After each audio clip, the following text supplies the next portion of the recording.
but nothing in here. When I hear her letter, and I think that I need her. When I go in the places, all of the time, when I give it right, back up in my side.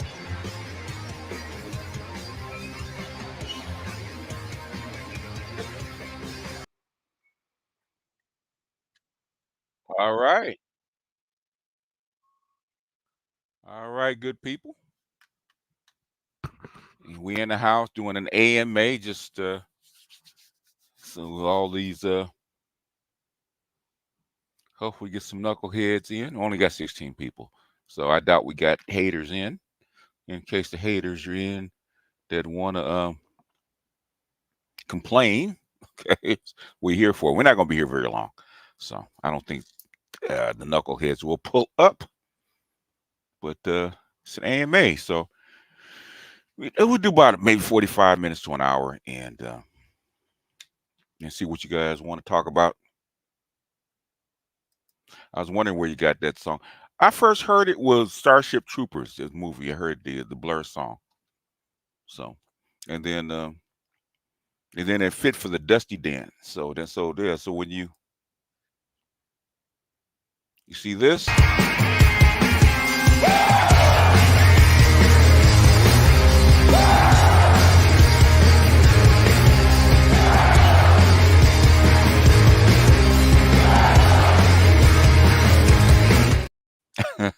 So now you know where it came from. It seems like something some dusty white boys would jump up and down to. Yeah, you can like the video. So, all right, since it's AMA, and if y'all want to ask questions or something like that, Salty, what's going on, man? Yeah, cut the fuck up. Yeah, song 2, Blur. So, see what you guys got going on. Normally, I'm on the Coliseum on Saturday night, but I hear, I hear the rumblings in the background that people don't like what I'm saying, but they don't have an opportunity to pull up. So, and this channel is the pull-up channel. Family's good. Family's good. All 5 of my grandsons are doing well. My daughters are doing well. Waiting on my baby daughter to finish her master's. She should be finishing in like 2 or 3 months. So she'll get that. My other daughter's doing well in her career. And my son is happy with the Latino that he's with History Boys. Okay, so everybody's doing good. At least singing the same guy from girls. I don't know. That's a good question. I don't know much about him because I don't follow him. I just like the song. Not much to it.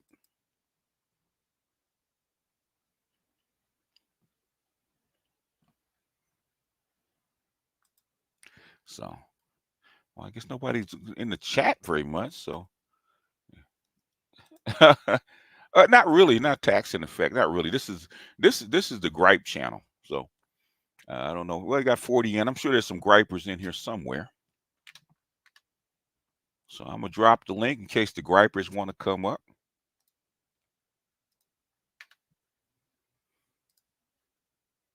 and say something because they always got complaints. See the gripers come up. Let me put my clock up just in case. Somebody wants to give a speech. There's always a dude that want to give a speech. Here's the clock. All right. Other than that, you guys, as a matter of fact, let me go ahead and put this in my community tab and go ahead and tell them where I'm at. What's up, Salty? What's the word, man? Where you at? Oh, Sound like you're driving. Oh man, I only have one complaint, man. You want to know what that is? What's that? Oh, I'm still upset about the whole Florida State thing.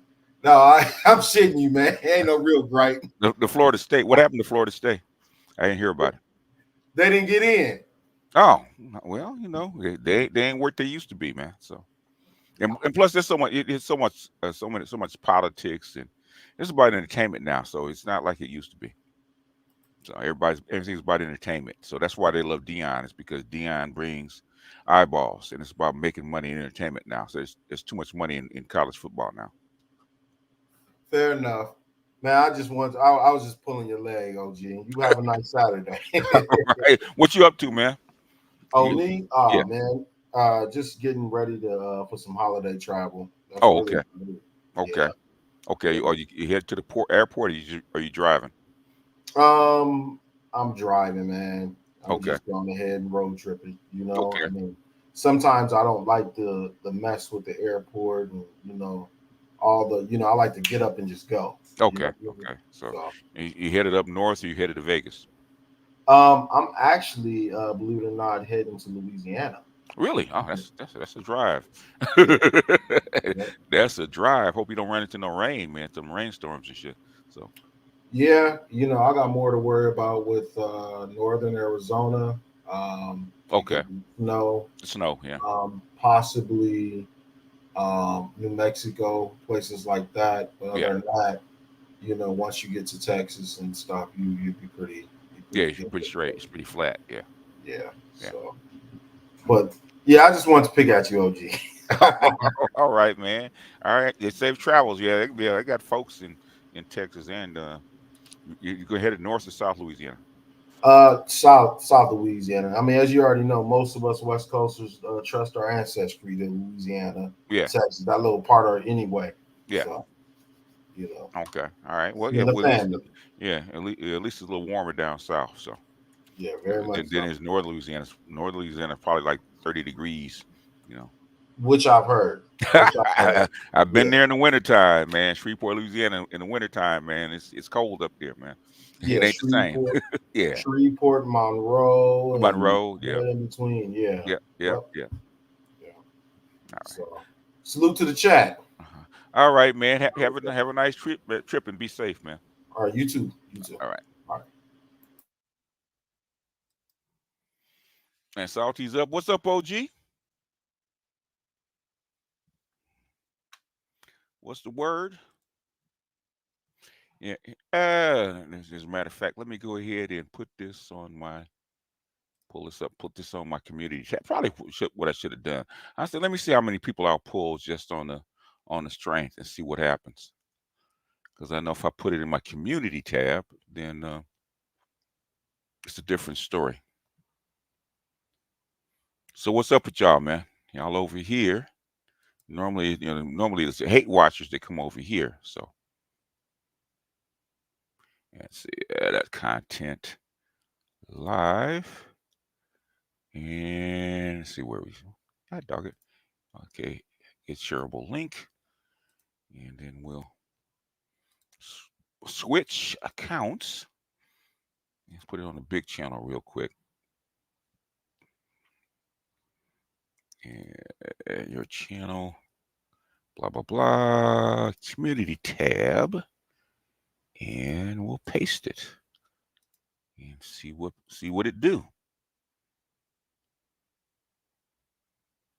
It doesn't work the same way. Okay. Mm.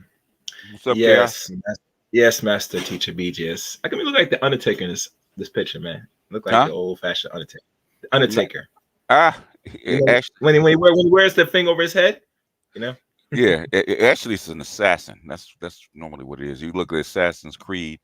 That's the kind of hood they wear.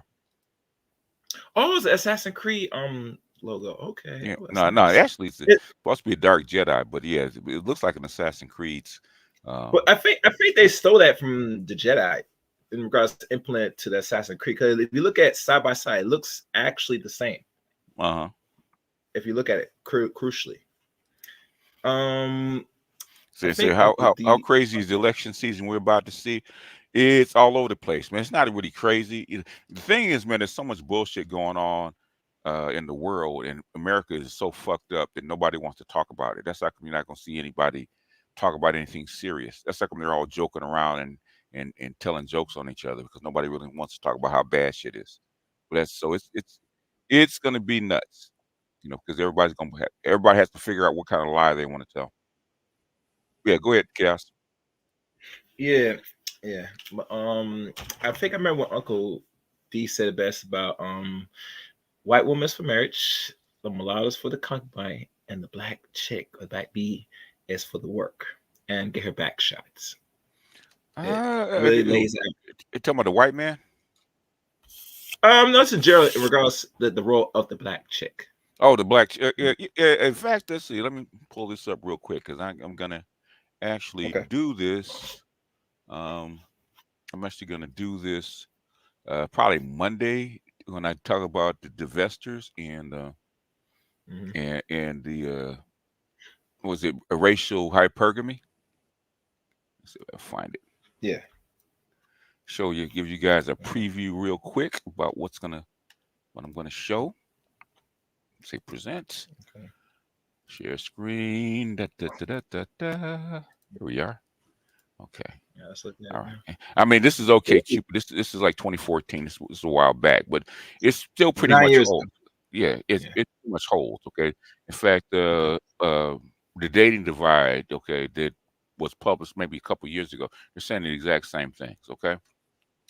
Actually, 2 years ago.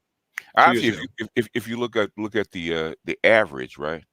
Look at the average of responses. Okay. There's no outside of Indians, Indian males. Okay. Indian males were basically black males are near the bottom, just below Asian males. Okay, but most guys are pretty grouped together as far as dating responses, and obviously the highest rated is the white male, right? In fact, they get responded to most. In fact, they have everything across the board is above average on them because I think the average is 27, and all the white males get above average responses, right? And nobody else does. Okay, and I think the black male is like second or third in this list, right?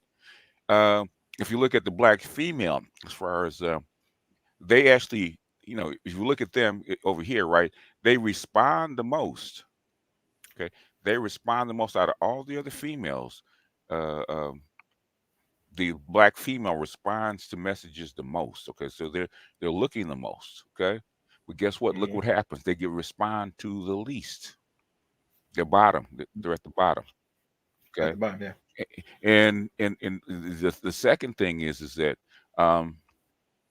if you look at the responses that black males get, right, from their own males, okay, they respond to black males the least. In other words, they want us the least, according to this data.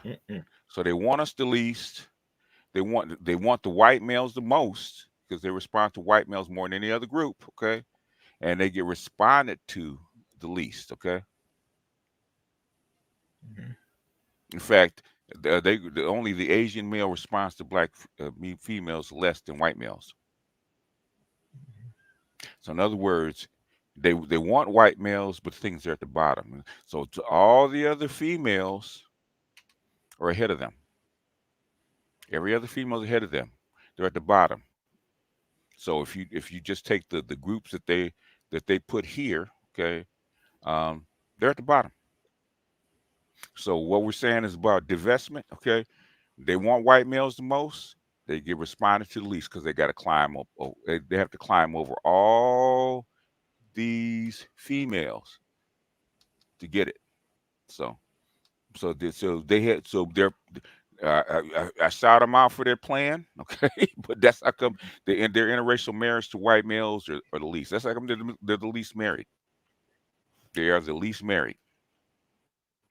And the people that respond to the most, to black female most, is their own males. It's the black male. It is what it is. I'm gonna do that Monday. Investors have an issue. So all right, they're gonna say, "No, BJS, we get married by 12%." How, bitch? No, she. The thing is, what I can't stand is somebody throwing up a stat and can't pull up the link. I pulled up the link because I had showed that paper before, right? It's from 2015 to 2014, 2015. They did a survey about newlyweds. Okay, newlyweds. Okay, not total, just newlyweds. Okay, for that year, it was 12%. Of all the black women that got married, 12% of them were, 12% of the black females that got married that year were actually interracial. And that's not necessarily white. They were, it could have been mixed. We don't know what it was. Let's just interracially married. It was 12% that year for newlyweds. But the thing is she don't read. Well, like most of them don't read anyway. Let's keep real. Oh, that's my stalker. She just wanted to engage me. Yeah, well, the thing is, if you want to engage me and you're a stalker, you should be at least be smarter than that. You want to. I don't know why she wants to engage me. She's. I'm too old for her. So, and she likes white men. I mean, I could be a replacement white man since I went to school with him for so long. I can act like one, but I choose not to. Let's see. Has there been any year that has been worse for the B-dub for public relations in 2023? Probably 2020. Okay, COVID was the disaster for the B-dub, man. It really was. Because they wouldn't get no play, no attention. So yeah, I was pretty much jumping into like, because you're on your alternate channel. If you had an answer for that question, or any resources where for what I could find out about it, like about what NVIDIA and the NVIDIA and Intel thing that's going on. The NVIDIA and Intel thing, as far as NVIDIA, okay, Intel can't really make its own GPUs just yet. They've tried, it didn't work out. So I think they're sourcing chips from NVIDIA to make GPUs. If I'm not mistaken, I haven't looked at it, but I do believe that's the case because when they tried it, it didn't work out too well. So, but most of the GPUs now are, huh? No, I'm listening. Go ahead. Really, they're buying so many GPUs. I think this is something. I forget who said it. They're buying so many GPUs. I think it was because I was actually on with cousin T-Tar last night. He follows this stuff, and basically, I think it's Microsoft that was actually buying 100,000 GPUs from NVIDIA because GPUs actually are better at running gaming. No. LLMs, large language models, or those kind of AIs. Oh, okay. That's why, because they network better. So you don't really need the really heavy processing. You need speed. Go ahead. Yeah, the reason why I was asking because like I was thinking to make a penny play on Friday, and then I stumbled upon like NVIDIA. Like I noticed that it was going up. I'm like, what the fuck is going on here? And I'm like, I seen it going up. I'm like, maybe I should get involved. And I'm like, nah, it's not gonna. They just released. But it kept going up. I'm just like, what's going on? They just released. They just released their GPUs that are good for AIs, and they're buying a lot of them. I think they said they're selling them for like 30 grand a piece, so they're going to make like $3-4 billion off of these things. Because Microsoft bought 100,000 of them, and I think Google bought some. So I think that's what's going on.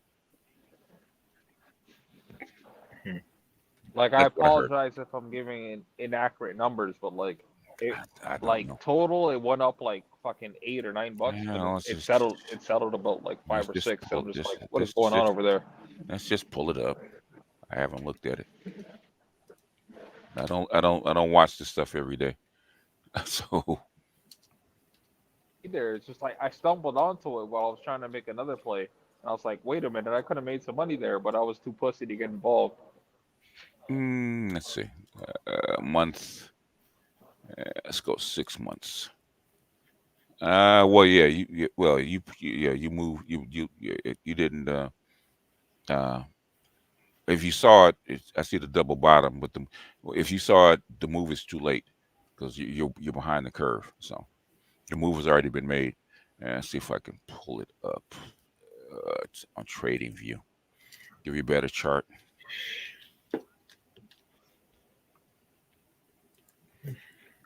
Let's see. Give you a better chart on Trading View. But the move's already been made. Yeah, so it's already been made, but like I seen it happening, I'm just like fuck. No. You I'm saying. Well, when I seen it, I'm just like fuck. I'm already too late. Yeah, the move should have been in late October, early November. But it made a sudden move. But like the only article that I seen was about Intel. That's why I'm just like, why did fucking if the article's about Intel, I didn't see anything about Nvidia. If you want to know why something happened, yeah, that's when you look for the news after it happens. Yeah, I'm trying to find out before it happens. I'm getting ready. You can't know before it happens. The only way to know before it happens is if you actually follow the charts. Okay. There's the bottom. Okay.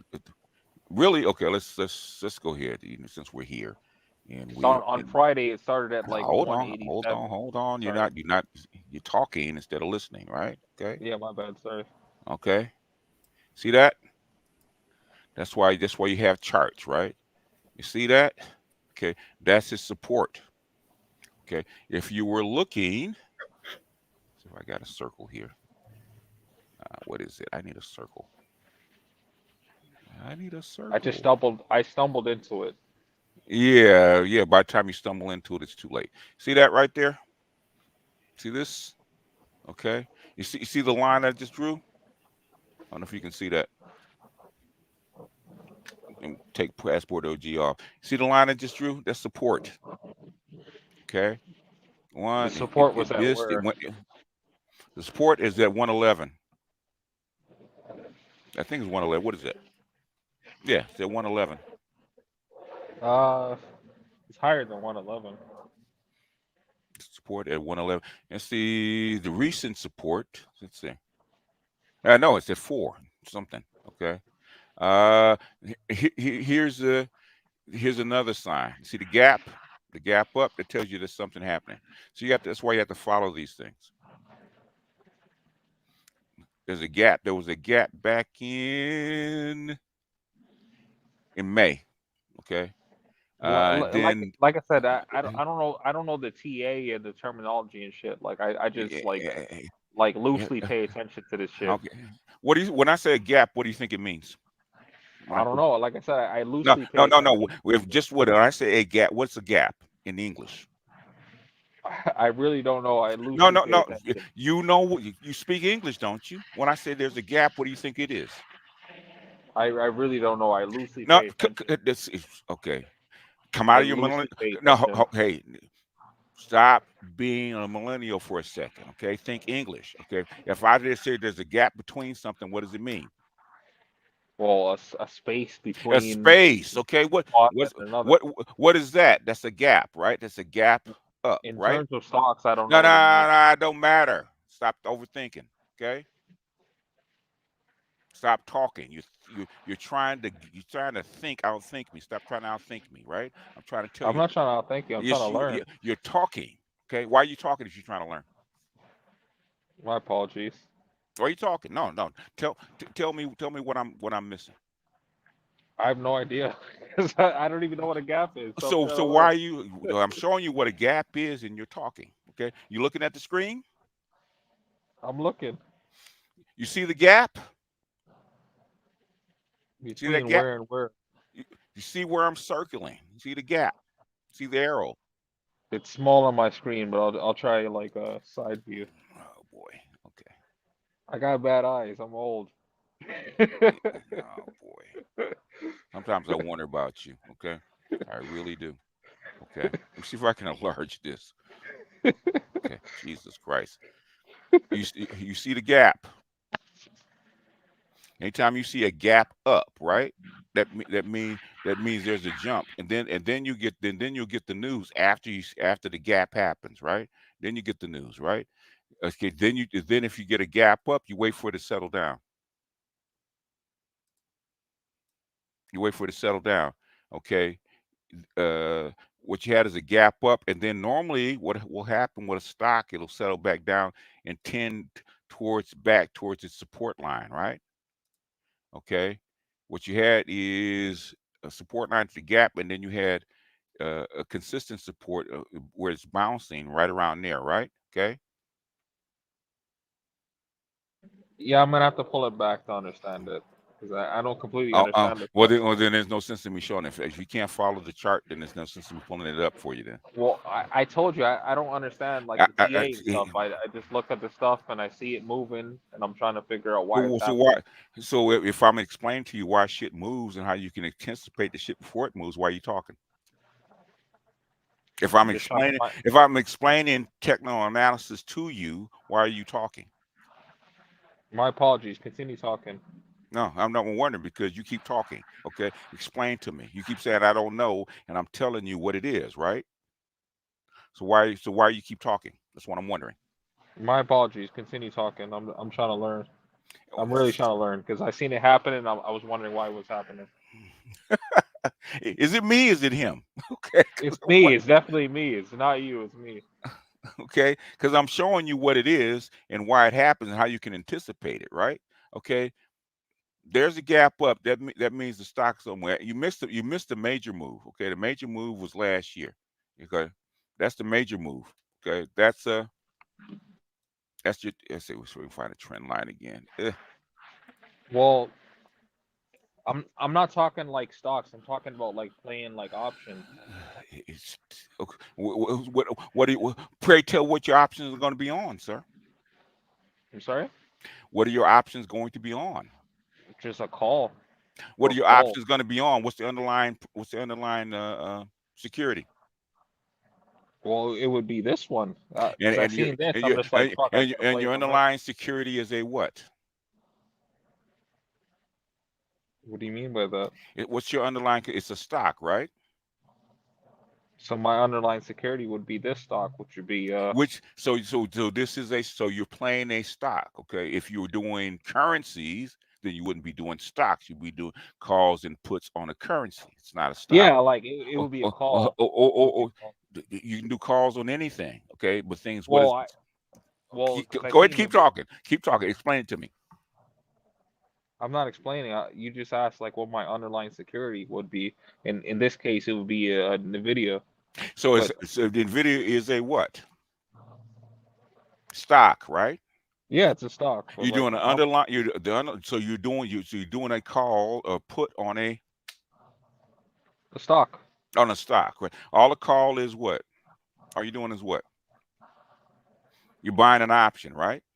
For a certain strike price, right? That's a call, right? On a stock, but you got to know where your strike price is, right? Yeah, like that's what I was trying to say. It's like originally when I seen it, it was like like it opened at. I don't remember where it opened at, but like all right. The day. Oh, okay, man. Forget it. Okay. No, I'm actually trying to learn. Forget it. Like yeah. But you okay? Do you want to tell me the story, or do you want to learn? I'm trying to learn, but you're asking at the same time, so I'm trying to do both. I'm not trying to interrupt you or no shit like that. I'm actually trying to learn. So in other words, I should just tell you and stop trying to understand where your head is at, right? Yes. Oh, okay. All right. So definitely. So you know the reason I ask you questions is to see if you're following me, okay? And I'm following you. And you want to tell me a story. I don't want to hear the story. I'm not trying to tell you no story. It should. In other words, it should. If I ask you a question, it should be very short answer, right? Okay. In other words, if I don't know what I'm talking about, I can't give you a short answer. I'm going to give you a story. All right, man. Anyway, that's the bottom, right? Before the move, right? That's your trend line going up. Okay. A trend line and a gap up, that means there's a major move. Anytime you see a gap up, there's a major move, right? So normally, if you do a gap up, you either play this short term, or if you wait for it to settle down, right? So it went up, short term, and it settled down into what? A rotating pattern. See that? Okay. And this is your move. Okay. This is where you saw it. You saw it here, but seeing the move is here. The move is here, right when it went below its and there's a sauce. There's number 2. You're getting there to spank you. But I seen it after. Don't even talk. Don't even talk. Okay, because you don't know. My bad. Okay, don't even talk. You missed the goddamn move. You saw the shit here. Okay, after the move. Okay. See the move. The move. The first move. The first move. Let's see. The first move is there, right at the bottom. That was last year about this time, right? Okay. So all this major move from 111 to like 370, you missed that. Okay. You missed that one. Okay. So now what you trying to do is figure out the top end. Okay. So basically you see the gap up, and then what you try to do is you try now you want to try to time it, because what you're doing right now is scraping. Okay. So basically what you do is what you try to do is figure out where your support is, right? This didn't work out as support. This is your support line, okay? And this is over what, since June? Is it June? Yeah, June. Okay, since June, it's been undulating, right? It's like 1, 2, 3, 4, right? And then that's four touches on your support line, okay? And then it went below. Okay, here's your buying opportunity. This is why they bought it, because it went below its support line. So now everybody rushes in and buy it, and this is where you see it. I'm gonna rewind this because I'm about like short term games. So I get what you're saying. Yeah, stop talking.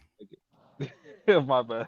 Stop talking. Okay, you don't know what the fuck you're talking about. I can tell. I Okay? really don't. I I know. don't So stop talking. I'm trying to tell you what. Okay. So now you have a support line. You have a support line here, and what you got up here is resistance. Okay. So this is your trading band right there. If you want to follow it, okay, that's your trading band. Your trading band is between 405 and what is that? And it's between, yeah, what is that? 408. That's pretty wide. That's 408 and 500. Jesus Christ, that's pretty wide band. So so we might have to go down into like the hour bands, because that's pretty wide. That's pretty wide. So what I would do, okay, what I would do, since if you're short term, I would make my resistance, narrow my band right here. Let's see if I can narrow it down a little bit. That would be my band. It's actually dipped below the band, but that probably be my band. If it dipped below 462, I'd be a buyer if I'm short term. BGS, I gotta say, I appreciate you even taking the time to do this. Yeah, I really do. Because like yeah. when I looked at it, I was like, fuck. I seen it went up like $3 or $4. I was like, oh shit, what's going on over there? Yeah, And I'm but like, I should get involved. And then it went up to like 488 or yeah, or 469. yeah, because you have okay, because your band is so wide, okay? Your band, you have a very wide band. Like And the highest point that I seen it at, it was like five, five 493.5. I was like, holy shit. 503 is your resistance, okay? 405 is your support. That's it's $100 band. That's pretty wide, okay? So you're gonna have to be really patient with this, okay? So I would not even buy it when it gets up close to $500. I'd wait till somewhere in the middle. In fact, that I say 465 would be, I would be a buyer at 465. If it gets down right around there, 465, 470, that's when I would consider looking at it. I said, because right now it's going to be it's going to be unstable. Well, I'm talking about like Unless Sorry, you got go ahead. guts. Unless I you don't. I apologize. Go ahead. unless you're gonna get into the hours, unless you're gonna No, I'm go not. I'm not. Go ahead. My unless apologies. you're gonna go into to the hour bands and for shorter terms. Yeah, Okay. that's what I was talking about, like short term shit like that. In other words, you got to change your time scale. Okay. Then if you're gonna do that, you got to change your time scales. Then you're talking about, and then we're talking about. And still it's between. Still it's gonna be between 454 and 454 and probably like 490. It's still wide. So I would say even if short term it'd be somewhere like 454. I would say uh, between four. Yes, I would say between 470 and 500. I would say when it gets down to like 465 or something like that, that's when I would buy it. But if you got guts, man, then we talk about hours and minutes, and you could get any bad news or people trying to make profits, you're gonna get washed. Yeah. So that's what I would say. Anyway, I think that's enough of that. Everybody's gonna go to sleep. Well, we got Salty here, so Salty. He's coming here to spank you. That's what he's coming up here to do. I know what he's. I know what he's saying for. He's coming over to say shut the fuck up and listen. Yes. I know what he's saying. I know what he's about to say. Yes. I'm here for it. It's just this stuff is serious, man. Less than 8% of people make money in the markets. Think about that. Less than 8% of people who are in the markets make money, are profitable. Yeah, and if you're not okay, if you want to make money in this thing, and this is something why I stopped doing it, because I had a crazy baby mama and had 3 kids, and basically, if you really want to make money in this business, trying to do this shit, man, at the time, you got to be putting in 13, 14 hours a day. If you want to make money, you got to be serious. If you're not doing that, then you got to be really patient, and you're gonna have to get a couple of. You have to listen to me and stop talking, okay? Sorry. Gonna have to get a couple of instruments, whether it's currencies, whether it's stocks and stuff like that you casually follow, and you have your buy points and your sell points all set up. So when you read the news or you see it come across your screen and says, okay, let's say Bitcoin, right? I had Bitcoin set below 20 as a buyer, so I don't have to follow it every day. I just said, look up. I said Bitcoin below 20. You should be buying it. Oh, Bitcoin's at 17. I told everybody it's 17, even though I wasn't playing it. Hey, I would be a buyer at 17 at Bitcoin because the thing, and Sashi would tell you, making money is only part of it. The biggest thing in trading, especially trading, is not offense, it's defense. Okay. Mm-hmm.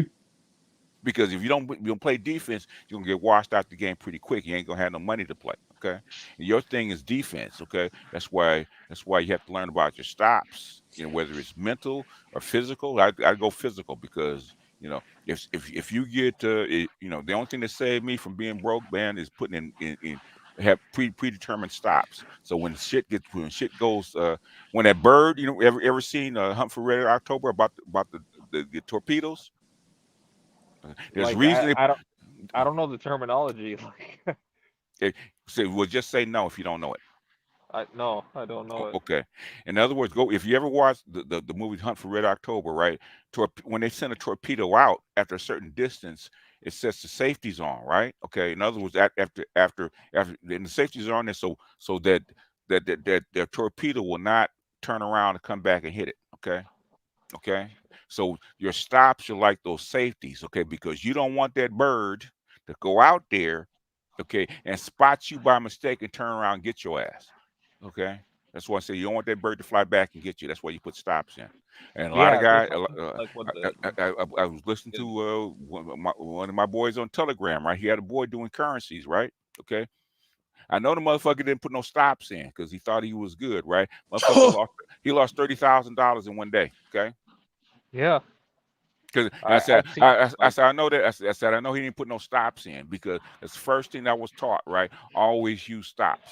Okay, I don't care how good you think you are. Straight amateur. That sounds like amateur hour. Jesus well, you know, Christ. you get some guys that been in so long, man. They get overconfident, and the first thing you have to learn when you're trading, especially trading, man, because these markets are so big, and anything can turn that bad boy on a dime, right? And the first thing you learn is defense, and the first thing you learn is where to put your stops. You know what I like telling people? Mm. I like telling people because I try to scare people away from the markets. I say you can be right and be wrong. Yes, you sure can. Yeah. Think about that. You could be right and wrong and lose everything if you don't know what you're doing. It's all about timing. Okay. That's BGS. That's kind of like the video that you just posted. Because like that video that you posted, I watched it. I'm like, fuck. Which part? Yeah. Which one? Which video? The recent one that you just posted on Patreon. It's like, yeah. Like, oh yeah. Oh yeah, right on that, but like they're wrong at the same time. It's timing. Okay, that's due like to outside influences. They're wrong. Now the thing is, do you have a journal? Because if you don't have a journal, for you to look at the reasons why you chose what you chose, then you really don't know yourself. You don't know what kind of trader you are. You don't know the markets. You're literally just gambling. You're blind. He's gambling. Yeah. Yeah. Yeah, that is what I'm doing. Oh, okay. Well, you're giving out free money. What thing is if you're gambling, you know how much you can gamble. Okay. Right. And if you win, you win. If you don't, you don't. And that's why I didn't get involved, because I didn't know what the fuck was going on. Well, okay. Well, things you got at some point you got to learn. Okay, and that's why I know that you know what you're doing because you keep talking. Okay. And when the basics, everybody that trades knows should be support, resistance, gaps. Okay, you got to learn your patterns, your basic patterns, your head and shoulders, your double bottoms. Okay, your gaps, your gap ups, your gap downs, and stuff like that, and your support and resistance, right? Okay, and then your trend lines after that. But the thing is, if you don't know that, then you look at a chart, it looks like gobbledygook. Yeah, exactly. So that's why, like, I was like, I couldn't understand what was happening because I seen that shit happening. I'm like, why is this happening, and why is it continuing to go up? But like I said, like in your Patreon, I'm like, it looks like greed that's fueling this shit. What is partially at least? What is the two things that control the market? Do you know what they are? Well, greed is one thing. I don't know what the other one is. Fear. Fear. And basically, you trading. When you trade, you control those two emotions in you, the greed to make money and the fear of losing money. And most people suffer as the fear of losing money more than they are greedy. Believe it or not, you get stung. You get stung one time. That'll tamp down your greed. Okay, real good. Okay, get stung one time. I know guys. I used to work with one guy. He older guy. Black was it Black Friday? Yeah, that was his worst loss. He lost well over $100 grand. Ooh, and one guy I shoot ideas with. He's a pilot, commercial pilot. So he's 6-figure guy. He's going on 60, right? Yeah. He's been trading since the 90s. Okay. He's a real trader. I mean, he's a sniper. So okay. Oh yeah, we do minutes. He's not trading for no more than 20 minutes in any given day. It's not happening. Okay. His worst day was I think 500-something thousand. Ooh, yeah. He got caught. Yeah. He got caught. Yeah. Guys need to understand it's very serious. Yeah, he got caught. You got caught. The thing is that this is something I learned. I always teach. When I teach it, I teach everybody. Okay. You always start with a 20-year chart. I don't care what you're trading. Okay. Start with your 20-year chart. Why you start with your 20-year chart? You set your support and your resistance, long-term support and resistance. Okay. Even if you trade by the minute. Okay. If you hit one of those long-term snags, like a long-term resistance or support, it's like a hand grenade. It'll go off and you won't know why. Yeah, like my whole thing that got me into this, I got a lucky like lotto win. Okay. That's the whole thing that got me into this. Like, okay. It's basically I spent like $100 and I made like fucking $2,500 off it. Okay. And I was like, oh shit, I didn't know there was money to be made like that. Oh yeah. But like at the time, it was like bills and fucking sending some money to my baby moms and shit like that. So That's called luck. after that. Well, the thing is, when you get It's lucky, called like luck. It was definitely luck. when you get lucky like that, you put it away. Okay, that's the first thing you do. Well, my whole thing was like that's kind of like me with my side hustles, too. It's like See, when you're talking, make some money and just like you're talking instead of listening. Okay. When you get a lick like that, most people want to do is spend it because it's found money, right? Instead of doing what? Put it away and let it sit, let it cool off, and then hold on. Sorry, my apologies. Hold on, okay.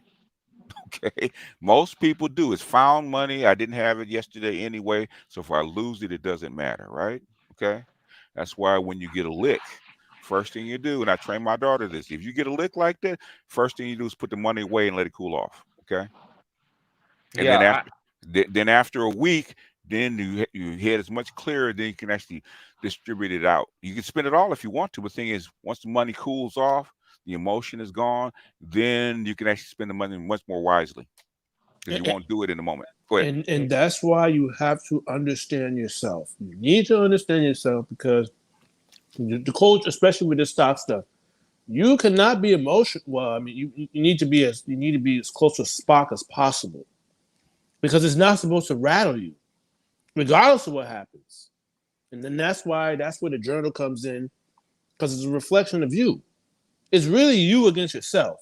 I mean, you're obviously, the market, but if you don't understand yourself, forget about the technicals. If you don't understand yourself, I'm telling, it's just not going to happen. Yeah. It's not happening. And the only doing stocks and doing trading. Okay, if you're going to trade, if you're just buying and buying stocks and investing, there's a difference between investing and trading. Okay. Investing is like looking for a wife, right? I'm going to get married. I'm going to get a woman. I'm going to have kids and settle down, right? That's investing, right? Trading is like pickup, okay? And with pickup, you got to get your reps in, okay?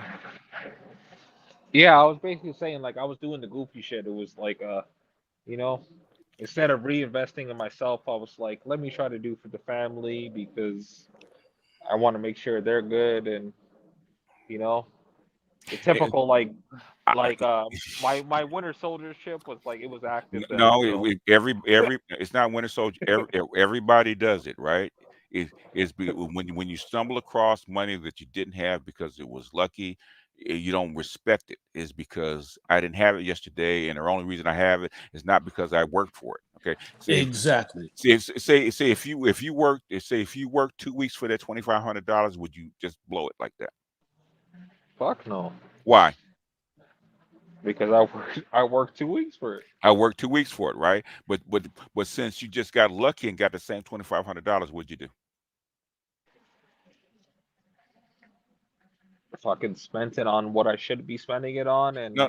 was like, I'm gonna chill. So what's the difference between the two? It's all money.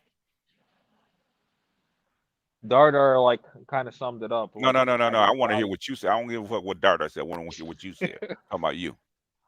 I didn't value it, and I was like, okay. Exactly. Exactly. Okay. And that's the difference. Do you value your money, no matter where it comes from? Because Salchi be beating you over the head, okay, with this shit. Okay, money's money. Okay, whether you Salchi's being nice right now. He can be roasting you right now. He knows that you don't know what the fuck you're doing. That's how come he's not roasting you.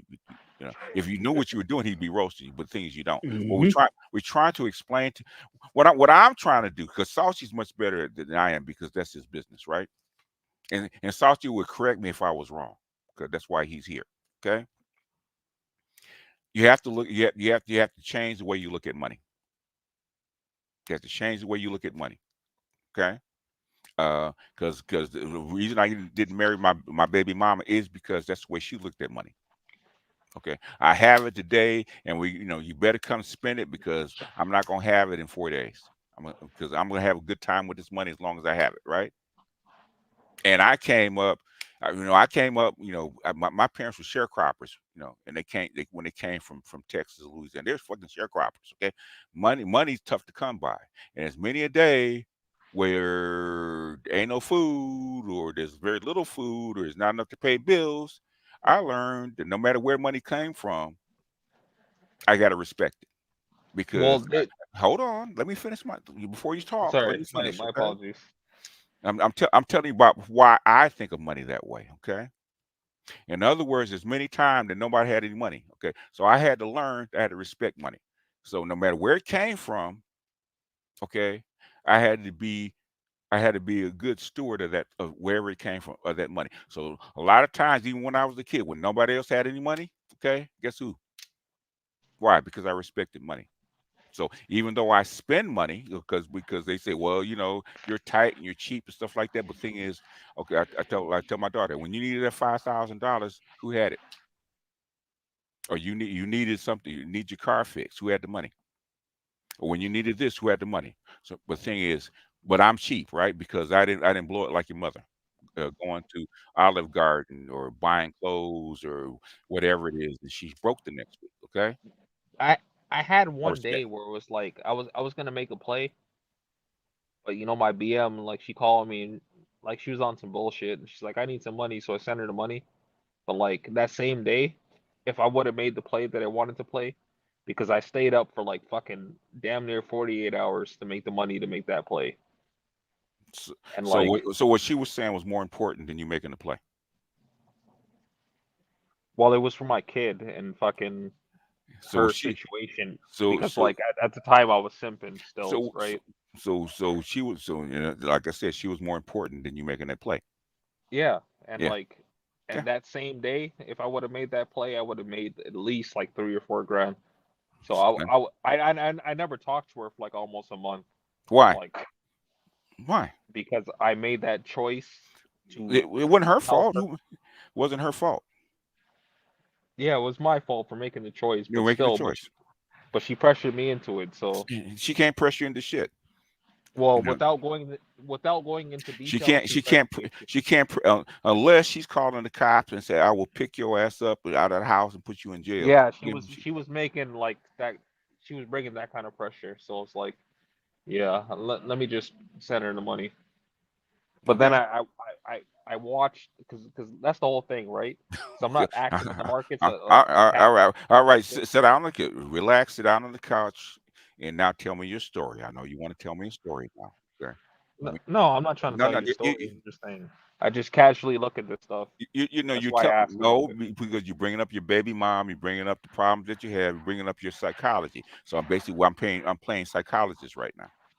Well, I'm saying I'm only bringing it up because I casually look at this stuff. No, no, no, no, no, dude. In other words, it was just about money. We talk about money, okay? Your baby moms ain't got nothing to do with money, okay? Okay. Now we do, because the second time you talk about the relationship between you and your baby mama. So now let's talk about her. Can't go in detail, but like You just like I said, did. like that's You just that did. Okay. that's like surface level shit. But We like I we casually look at this stuff. Well, you hold on a just second. I'm about did. to have a conversation. Anyway, you, people don't know how tied in how tied in to money that your psychology actually is. The game they make, and oh man, what's the name of the company? The cheap company for you to get into stocks or some stocks. Yeah. Um, Stock exchange or um, New York it's NYS. green. It's green. It's their brand is like green. Oh, good grief. Oh. They got in trouble a few years ago with GameStop. They shut the shit Oh, down. yeah. That company. When I saw those guys come up, I said I knew the common person they're about to get fleeced. Yeah. And that's what's been going on because there's really no entry. I mean, for the most part, there's no entry to get in, and you're going against sharks. Yeah, and Are you basically, crazy? well, yeah, and the Sharks got slipping, because they didn't respect the alternative internet, right? Was it what was it? What was the name of that company where you could actually buy this stuff? God, what's the name of it? It was on there. You go online. What was it called? Come on. That's what I'm forgetting. It's green. I No, don't no, know no, why I'm no. forgetting. Yeah, forget the name of it. Then do where you do it through your phone. Yeah, that's what I'm talking about. Yeah. Yeah. They thought It's bad. they thought they were fleecing the public, and they got they got caught because somebody peeped the game with Nvidia and GameStop. Oh yeah, I mean, not Nvidia, but GameStop GameStop. and what was it? Netflix? Was it Netflix? Not Netflix. What was AMC. it? AMC. Yeah. Mm-hmm. You know AMC. how much money I made off of that bitch? How much? Well, I went to sleep with like $750. mm-hmm. And this is just Cash App, just in stock. Yeah. I woke up and I had $5,000. Yeah. Yeah. If you Man, if it was a week later, they would have had GameStop as an investment. If I would have put that in there, they said you probably would have made over like $50,000 to $100,000. Yeah, because it's a lot of people putting money in. It was the thing is it's called a black swan event, right? Something that should not happen, right? Correct. Normally it takes a whole lot of money to short stocks that way. And that's why you had all these big would not mutual funds. What do they call them? Hedge funds. Okay. Yep. That see dying ducks like that, and say we're going to go ahead and kill it and cash out as it goes down, right? Okay. Short it. And if you short it, right, because nobody else can get in, it's pretty much closed, right? The thing is, there was a gap, and people started buying it because they saw it. That's like, oh, this shit shouldn't go down this low. Let's go ahead and buy it. Okay, that's fine. Okay, but these guys are waiting on this shit to short. Okay, and then they said, okay, we no problem. We just we got to buy it back because they're they're making a call on us. Okay, and so it went up a little bit, and these guys got happy. Okay, so they bought some more. And then they did the unpardonable sin, man. They pissed off the public. Okay, start talking about it. You motherfuckers don't know what you're doing, and you're screwing up the shit. And basically, they went to war again. And there's too many. And they were too vulnerable. And so instead of these guys selling out, I think they could have sold out like $10, and basically they'd have evened out, they'd have made their money, but a little bit of money wouldn't be as much money as they probably could have made, right? But the thing is, they got pissed off. Now we're going to go to war. We're gonna bid this stuff down again, and they kept buying. And then when you have to cover these calls, that means you have to put in more money. And at some point, it went from from linear to when it scaled. Because now the motherfuckers are on there every hour calling. You got to put more money in, and so now instead of putting in millions, you're putting in billions. Okay, now they're getting ready to take your company because such motherfuckery. It's because that's a black swan event. Okay, because the rules that they make up to do this because they're naked shorts. Okay, they haven't bought the stock. If they bought the stock, it wouldn't be a big deal. These are naked shorts, and we're not talking about 100, 1,000 shares. We're talking about like 1 million to 2 million shares of this shit that they're short. Okay, and as every dollar, that shit multiplies really, really quickly. Okay, especially if it's a naked short. And so now they have to cover all these calls. And that's what happened. That's how come it scaled so fast. And at some point, it got so out of hand that the SEC had to come in and settle it. That's how come we haven't heard anything. They allowed them to stay in business and keep their companies, and basically investors have to take a haircut. Okay, all right, guys. And we know what you should get, but you're only going to get half. Okay, so be happy with that. Otherwise, it has to go to court, and nobody's going to get anything. And the company was Robinhood. I don't know why. It was Robinhood. I forgot the name. Jesus. Well, it's probably because I don't think Robinhood exists anymore, does it? Oh, I think it's still around. Is it still around? I think it's still around. They were talking about they were talking about they were threatening to shut it down. Shut down Robinhood. Yeah. And what happened was they made them quiet up and said, "Pay these motherfuckers their money, or we'll shut you down." Well, but they couldn't because there wasn't enough money to pay them. Yeah, they paid good because they shut it down. No. And In other words, okay, for you to get your money, okay, that means all those hedge funds would have to go out of business Everybody, and Robinhood, all of them. before you get your Yep. money, and that's yeah, not possible. It will fuck up the whole market. Okay, so yeah, Mhm. basically, that's why they you have stopped. you had no, they didn't stop it. You had to settle. In other words, they arbitrated. That's why Yep. all these people had to get representatives come in and arbitrate. Okay, what is the price that money that you can get that will make you happy and keep these people in business? Hmm. And that's what.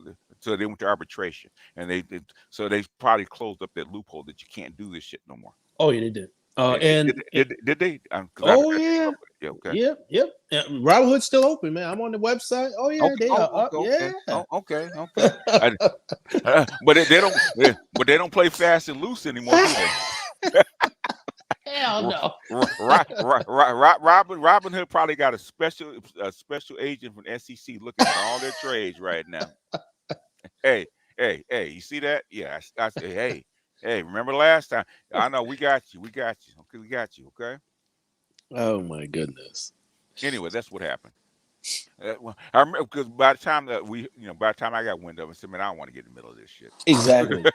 same I here. didn't want. I know you heard about it. I said, I see the squeeze going on, and basically, at some point, the SEC is going to have to step in. I thought they would have stepped in earlier, but they didn't. They kind of let it. I think they wanted to give the hedge fund a lesson. I think that's why they let it go on so long. Well, my problem was that I didn't expect it to even last like any significant amount of time. I said, oh man, this will be over within a week. Yeah. Months later. Yeah. I said they still wrong. because we're used to the SEC and or what's the other one? The exchange actually handling this shit, right? Yeah. And they loosened the trading rules so much that this shit could actually happen. Because normally, like you said, within a couple of weeks, once it hits the headlines, within a couple of weeks, they're settling this shit, right? And it's months later, I said, "Oh fuck!" They even made a movie about it. I think I watched it. Yeah, I saw the movie. Hey, you know, we might have to review that, man. Please. Yeah. They just made a movie about that. I've seen the listing, but I haven't seen the previews of the movie yet. I think it's out already, isn't it? Yeah, I saw it. It came out months ago. Yeah. It was funny because I'm looking at this shit and I said, "Oh man," I said, "Damn, they got caught. They got caught with their pants down, man. They bent over. They're taking a shit. They bent over to flush the toilet and they got whacked. Oh, I missed that. When you guys were talking about like I caught a little piece. You guys were talking about like AMC and shit, right? No, GameStop. Oh, GameStop. Like yeah. Yeah, man. And that guy's still going. He was smart, man. I mean, hey, that guy got balls like no other. I mean, basically the little guys that were behind this had nothing to lose, and that's what they were up against. That's right. We ain't got shit to lose. What's the guy's name? It's like Ryan Cohen. And I don't even know who the people are, man. they had nothing to lose. That's it. And the thing is that they braced their feet, and so I know they were getting threats, and the SEC and all kind of was calling them, and they said, fuck you. We're holding to our guns, and they had to settle. Well, they gave them the fuck you, man. That was a masterful fuck you. It was luck. It's luck. It's all that's luck. Yeah. That's not hey, what do they call? They talk to consumer. What do they call timing and skill? Luck. No, not really. That was luck. That was luck. Okay. Well, the thing is, the guy, his name's Keith Gill. Well, he was a financial analyst, so he did have an unfair advantage compared to the average Joe. Yeah, I'll give him that. But that whole scenario, that's what I'm saying. When I really got wind of it, I was like, man, this shit's gonna blow off in a week. Yeah. No, that is luck. And again, I mean, the guy got balls and he made his millions. I mean, he could have lost everything, but he made his millions. I mean, they would threaten him. They would threaten to take his, like, he wouldn't have been able to work, nothing. And he's gone, man. Like, he's gone.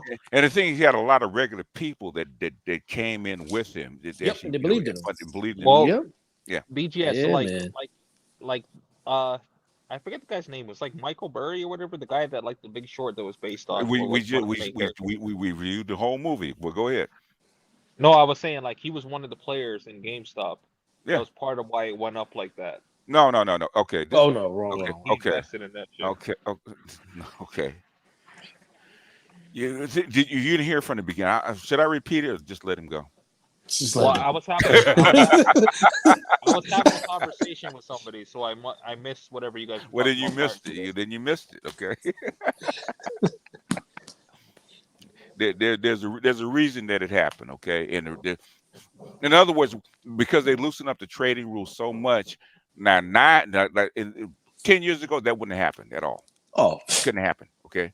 And most of them, all the little guys that came in to actually make that shit happen could not have played it, right? The thing is, when with Robinhood and all these other trading platforms that the little guys pool their money together, okay, and that's what they didn't expect. All of a sudden, all these little people, millions of little people, pooled their money together, and it became one big hedge fund. Okay, exactly. That's what happened. Yeah, yeah. That's never gonna happen again. Well, it could. It depends. It might not happen this way. Okay. Yeah. And I think the hedge funds. Okay, what's going to happen? The hedge funds won't do things the same way they did this time. They've been making tons of money off doing that shit forever, right? Like they're taking a dying duck and riding it down to zero, right? And taking it's just real simple, right? Where's the dying ducks at? Okay, short it to zero and make all the money when it goes out of business, and then you go find another dying duck, right? It's like Tuesday, okay? It's like Tuesday. Nobody's gonna come in and say this. Exactly. It's a dying duck. It's an unwanted company, right? Okay. Yeah. And nobody's gonna do anything except for two things happen, right? One was a trading platform like Robinhood. A lot of little people came together, and COVID, they had time. Okay. Yep. And that made the Black Swan event. So all these things came together, and all these hedge funds would normally do what they did to the GameStop and AMC. Okay, it didn't work because now you had all these little guys as a counterweight to it, and that's not expected because these are naked shorts. Man, I wish I was I had an internship with two guys. They did stocks. I wish that happened during my internship because, especially with the younger guy, the Italian guy, Jeff Pagosia, I would have loved to have been in the room when that happened because he was a cool guy, but he would get straight to the point. And one time, I was asking him about his performance, and he, we talked about the general public, and he just laughed. He laughed. He said, "Listen, man," he said, if you can't do at least a minimum 20% a year, you in the wrong business. Yeah. Like he's like, and he showed me his performance, and you best believe he was nowhere near 20%. Yeah. You're supposed to be. If you trade, and you're supposed to be 3 out of 5, so it's like 60%. You gotta be. Yeah. You gotta be good. Yeah, you gotta be good. Like what really put me onto this trading shit? Because like my cousin was telling me about like he basically, like, I don't know how long he was doing this prior to this, but like basically he was telling me like he did like the asshole COVID shit where he bought a bunch of he was investing in like like the hand sanitizer, toilet paper, them kind of stocks, and, and also buying up fucking toilet paper and hand sanitizer, etc. And those are emotional investors, yeah. Yeah. No, he was an asshole. He was buying the shit out of them. Those are emotional investors. You buy what you like because it makes sense at the time. That's emotional investors. Yeah. Yeah. Oh, okay. If that's what you meant by it. Yeah. Yeah. Just like those guys. Yeah. During COVID, who purchased oil when it went down. Oh yeah. See, what they didn't understand is that when you buy that kind of oil, you got to go to the port and pick the bitch up. Yeah. So they had all those, and they don't understand that. People don't understand this system is so wired and so intertwined and so set up. If you don't know what you're doing, you're fucked. Yeah. Okay, like you're fucked. So those guys, what typically happens when you do get all that when you do get oil, they have places where you can store it. So now you have storing fees. Yeah. And then you didn't even know about that. And then you don't even know where to get. how or where to pick up the barrels of fucking like people don't know what the fuck they're doing. I heard a little bit about that, about people that were playing futures. Yeah. Listen, I'm sorry. This is why I don't recommend this shit. I just don't because like they're playing futures and like where the fuck do I store all this shit? I don't, man. Yeah, it's emotional investing. Yeah, People can't get past it. They can't get past themselves. Forget about the technicals because people get lost in the technicals. But you can't master yourself. Yeah, forget it. Just forget about it. You should have been buying calls on the next contract. That's what you should have been doing. Instead of trying to buy the oil outright. Yeah, they're buying futures and shit. And they're like, where do I store all these cows and stuff? Well, that's why you settle before the settlement date. You try to sell it. Yeah, that's all I got. Because you will have to receive it if you buy it. Okay. Yeah. Again, people don't know the difference between trading and investing. Are you short term? Are you long term? Mid term? I mean, short term. I mean, and this is why I said, guys that again, the guys that I, for the most part, listen to these guys at a maximum. They're not investors. I mean, excuse me. They have money that's like in the index fund. Okay, fine. That portion, fine. Yeah. But when they're trading, I don't know. None of the guys I talk to are for more than a month. They're all in the minutes. I know what kind of trader you are by asking you what kind of bars you use on your chart. Okay.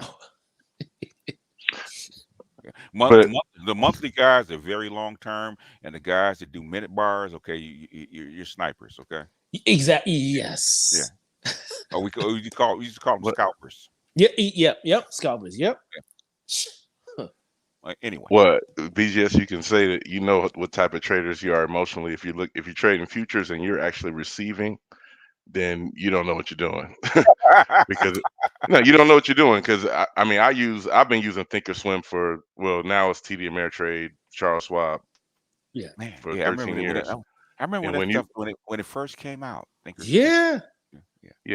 Wow. And when you trade, I started out trading futures. But when you look at your contracts and then you look at who your broker is, your broker would tell you. What was your baby when you was trading? I was trading silver. I was trading natural gas. The TF. Okay. What year was this? ES. 2010, 2011. Okay. Yeah. Usually it was natural gas, the TF, which is they changed it. Of course, we traded the ES and the YJ and the Dow. Okay. One of my babies was actually lean hogs. Lean hogs. Lean hogs is tough, man. Lean hogs is tough. Lean hogs are very seasonal too. It's seasonal, yeah. But the thing, what I'm saying is that if you're taking delivery, then you didn't even read your contracts, because we would trade silver and gold. Like we would trade the GC, and it'll tell you like, hey, if you buy this future, you will take delivery. But then if you buy this future, it'll say, hey, we don't actually do delivery. We'll just shore you up in your account. Yeah. So they'll sell it for you. Yeah. Yeah, that's TD Ameritrade. I don't know too many people that's actually getting delivery in their futures. No, only people that take delivery are actually institutional investors. Like airlines and factories and stuff like that actually do invest in that. And farmers and people like that actually do that kind of shit. Where they take delivery. But most finance, if you trade anything like the DX, well, it's not even a DX anymore. What do they call a dollar future?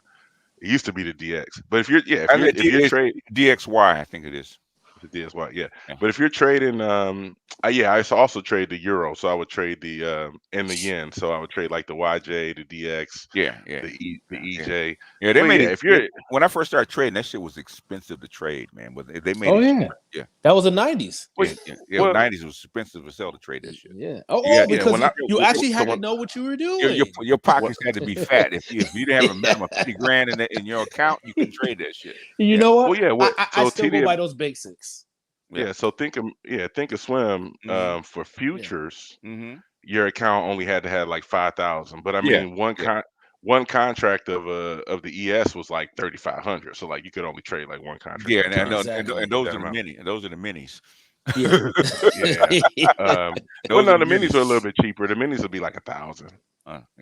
Yeah, the big boy, but the big boys, yeah, you would be like the full full contract. Yeah, the full contract. Yeah. Those are minis. Now for Thinkorswim, if you want to trade, if you want to day trade stocks, you need 25,000. But for futures, Minimum, it was yeah. only like 5,000. Yeah. Yeah. It depends on the brokerage. It depends on the it depends on yeah. But I was listening a little bit earlier talking about when my man was saying that he took some money out and he didn't make a play. But man, obviously you don't have a system, bro. Because when you go, if you didn't have a system, you would have still made that play. He don't have no system. Like, when I asked him what a gap was, he said, "What do you mean? You got no system, man."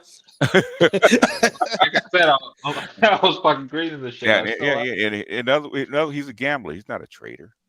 Yeah. Because any trader should already have a ratio chart that says, hey, if I had this much money and my play is this percentage, then I'm gonna play this much and I'm gonna pull out at this time. But if he had to pull money out of his trading account, he still could have looked back at his Excel spreadsheet and say, hey, okay, now I only have this much money.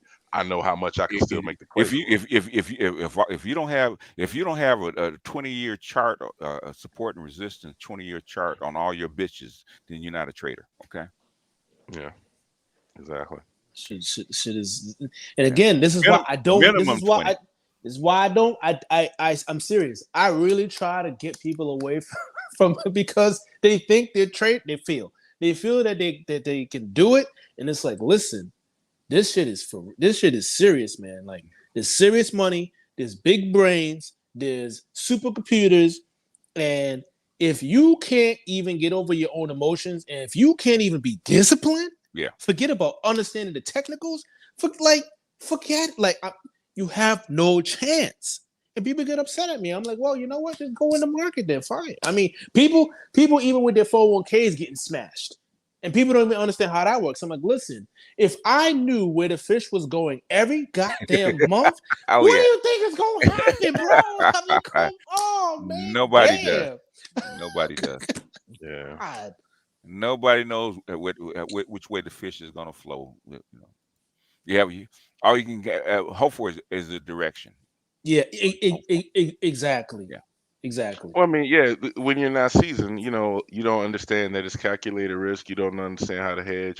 A lot of people get introduced to options trading by these, phony baloney ass binary options. People be trying to sell you, the binary options. I'm like, man, fuck that shit, bro. I do my weekly and monthly swings, and if that bitch start going against me, then I put on another trade to hedge against it. That binary shit is win or lose. Yeah, and it doesn't fucking work.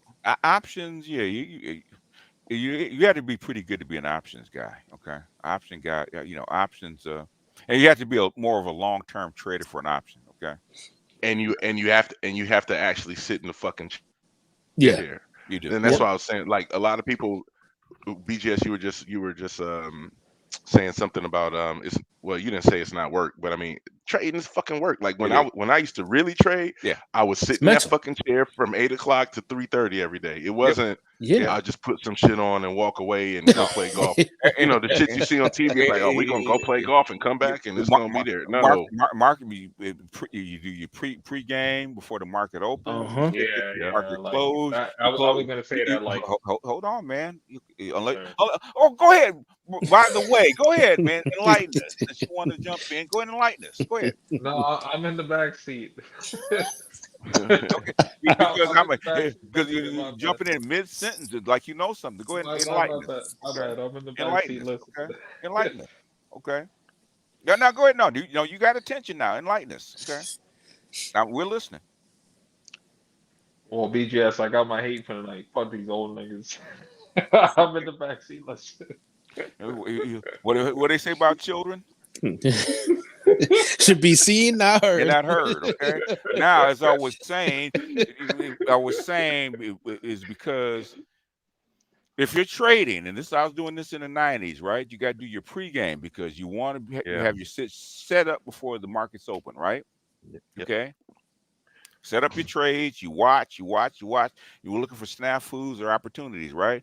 A market closes, right? Then you have to do your homework by either closing your trade or reshoring your positions, right? Okay. You get up, you go eat, you take a nap or whatever you're going to do, right? And then that's when you break out the charts and then you start studying for the next day. So you were talking about anywhere from 10, 12 to even 13 hours. If you're really good, you can hone it down to like 9 or 10. The thing is that and if you're on the golf course playing golf, okay, you're probably a long-term trader and you've been in the game for like 20 years. Uh-huh. Yeah. If you're on a golf course, ain't many of those guys, right? Okay. But thank you. What I'm saying is, if you're really trading and you're active, you're probably putting in like 13 hours a day minimum. Yeah, man. I again, and see how BGS talks. I purposely only surround myself, especially when it comes with various investments, with older guys older than me and women. So I have to stretch. I have to. One, they have way more experience than me, right? Because I can't cheat the time, but it forces me to stretch my worldview. And if I'm on some dumb shit, I get slapped quick. I put myself in that position on purpose. I mean, I listen to some people, they've been in the game since the fucking 70s. And you know what I say when they're talking? Not a goddamn thing. And the thing is, it depending on what you're trading. If you're trading like especially like currencies, right? That's 24 fucking hours. Okay. Yes. Oh yeah. If you're doing forex and currency, it's all day. 24 hours. And the biggest, the scariest thing, man, is you go to sleep. Yeah. And shit happens like 2:00 in the fucking morning. Okay.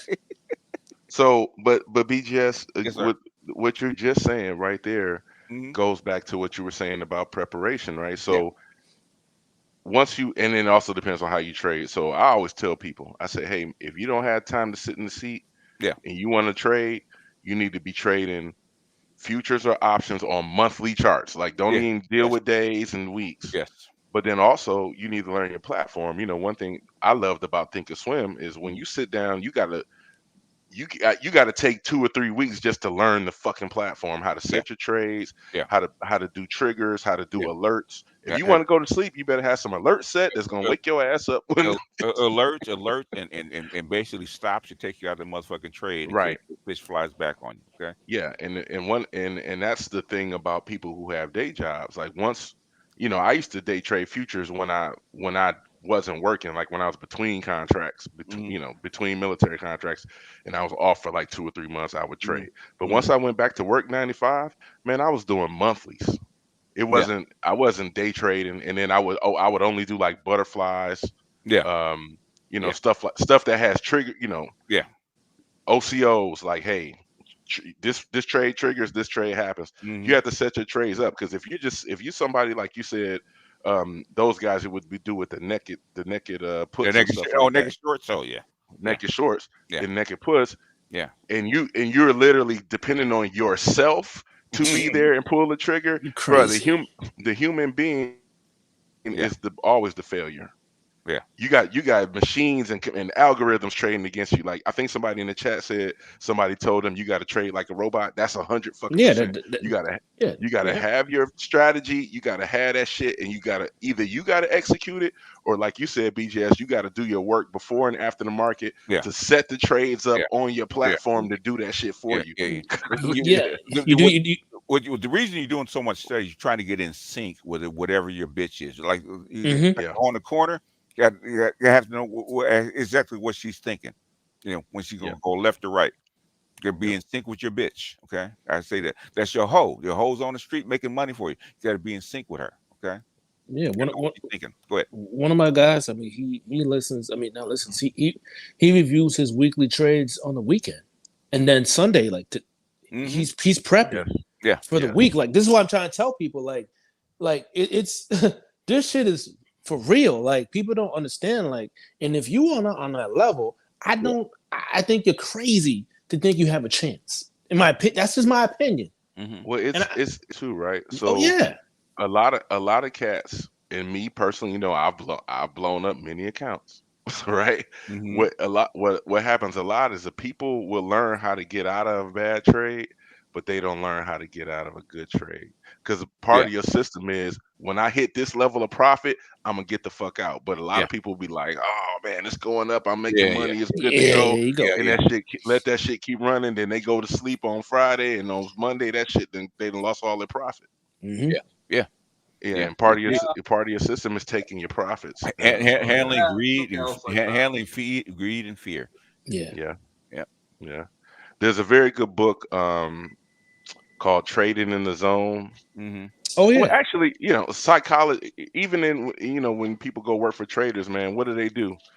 They have psychologists on staff, like the TV show Billion. I don't know if you guys will ever watch Billion. Oh hell yeah. That was a good show. With the chick, yeah, homie's wife was working at Axe Capital. Like, hey, come sit your ass in this chair and let me see what's going on with your mind. Yeah. And also in real world, a lot of people play a lot of Texas Hold'em, man. I always tell people if they want to learn how to trade, you got to learn how to play poker, because you got to know how to do on the fly. You got to do your risk analysis. Yeah, you got to say, okay, this hand is, should I get in this hand or get out of this hand? In other words, you're managing fear. Yes. Yeah, the Sin Eater quote from that show was a good one. Yeah. Billions was good shit. Yeah. Is Billions still good? It's still on? No, it just ended. This last season was ended a few months ago. I only watched like 1 or 2. I never finished it.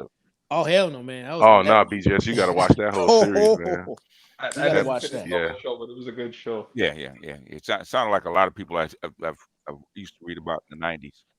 It goes on behind the scenes. Yes. Oh yeah. The dude told Buddy, it's like, yeah, you got to eat some shit, and it's like, yeah, I got my knife and fork ready.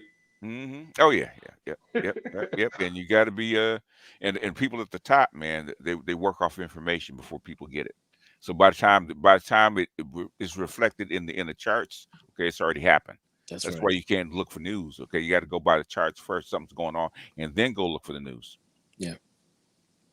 Well, and that's another thing, and that's why I started learning how to trade with volume also, because it's a lot of stuff that the price action might tell you something, but sometimes the price action won't move, but you see some of those shadow trades happening. Yeah. If you watch that volume, and you know where the big boys are going, then you're like, okay, this price ain't moving, but why is this vehicle right here, whether it's a stock or option or future, why is so much volume? Why is so much interest? Yeah, something's getting ready to blow. Yeah. Something's about to happen. Yeah. Yep. Yeah, man, fun stuff, man. I mean, I seen the big boys. They be making money in the pre-market and the aftermarket. It's it is. It's warfare basically. Okay, and that's what's happening. The thing is, you can't see everything that's going on. That's how come you watch your charts and then your news, because the market is too big. Okay, it's like the Matrix. It's like the Matrix. You can't read all the code. Yeah. Play your game, stick to your game. At the right time, and that's it. That's it. If hone in on the security that you're in sync with, and that's what you want to ride. Yeah, because you can a lot of exciting shit can pop off over here, and you're like, ooh, look at that over there, that's moving, but it's not your lane. Yeah. Because you get a lot of emotional trading happen, like just a couple months ago when Israel popped off. Yeah. When that popped off, you got to jump on it right away, because that's a black swan event. Something it's going to happen if you've seen it happen before. I mean, like Bitcoin, the Bitcoin went nuts is because the money was at risk. Right. And my partners called me, in our profession, we're like, yep, it's time to start buying some Lockheed and some GE and some Raytheon. There you go. Sure enough. If you didn't catch that shit in the first couple of days, you missed the move. Yeah. Defense contracts was like, that shit popped.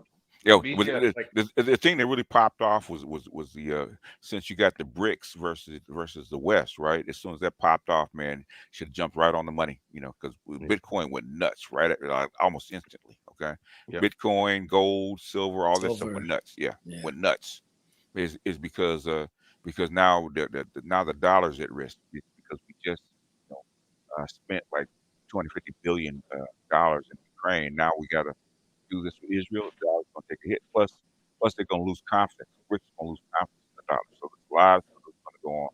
All the traders jump right on the money immediately. Fuck the contract. The money is what matters. So you go back and look at it October 7th and look at Bitcoin or silver or something like that. Whoop, see it immediately. Yeah, like even when I asked you like last, we were talking about U.S. steel. I don't remember how long ago it was, but recently we were talking about U.S. steel, and I looked at it the other day and I seen it was going up. I was like, okay. Yeah, it's going to go up because anytime there's a war, there's going to be shortage. Okay, and with steel, copper, that kind of stuff, there's going to be a shortage. So basically, that's why you have to, that's what news is about, right? The news gives you indication something's getting ready to move because you've seen this before. Yeah. What direction we're going in? What direction said? Okay, the last time this happened, then blah blah blah. Okay, last time this happened, then blah blah blah. Okay. So just like when Xi in Biden met, all of a sudden the markets took off right after that. So whatever they said, okay, whatever they agreed upon, okay, it was a good sign for the markets. This probably means they probably won't raise interest rates. So that's why the markets took off. Yeah, like me, like casually, like paying attention to this stuff. It's like, because like most people will say like you should do paper trading and shit if you don't know what the fuck you're doing, right? Yes, there's a reason for that.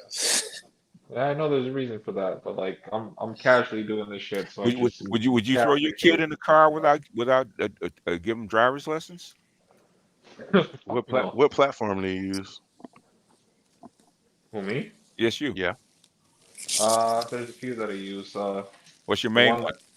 The main one that I use is Questrade, but I've tried like BMO. I haven't tried like the TD Ameritrade one. I haven't tried that one. Damn. Okay. I don't know what I can Questrade, tell you that Thinkorswim platform not only does it well, have I think not it's only does called it have paper money, Mm-hmm. but it also has a live replay. So even if you don't if you aren't able to do paper money live, they have a replay where you can literally on a Saturday you could say okay, I want to replay Wednesday. Yeah. And you can load it up and just live trade Wednesday's trading for however many hours just to practice your method. It's like game film, yeah. Yeah, like the main one that I It's mentioned, like a video game, yeah. like the main one that I mentioned, it goes off of like the prior days like movements, right? So like I'm not caught up with everything, but like the main stuff, like you already know what's gonna happen, so it kind of doesn't really help you so much because you're No, but it does. But it does. See, does. that's the problem. That's the psychology of it, Yeah. right? You can't go in there. It's just like if you're watching a VOD replay of last night's game. You don't go look at the damn score before you turn the game. I mean, you got you can, but thing is, if you saw the score, thing is, what happened in between? Okay, why did it happen? Right? Okay, right. Because really, when we actually replaying stuff like that live, it's about patterns. Okay. Right, it's a pattern recognition. Exactly. Pattern recognition. That's what you're looking for. That's all stock charts is pattern recognition. Okay. Yeah. Well, I guess that's true because even if you've seen the score, you don't know what happened in between, so you might fuck up on the way to that score. Oh, so that analogy. So why do players look at game film? They know the score. They have to watch the patterns. They have to watch. They have to watch and see what their opponent is doing. How this person likes to drive left. Okay, if you put his hand on his hip, what is he going to do? Yeah. You watching for pattern. You watching for pattern and patterns. Okay. Yeah.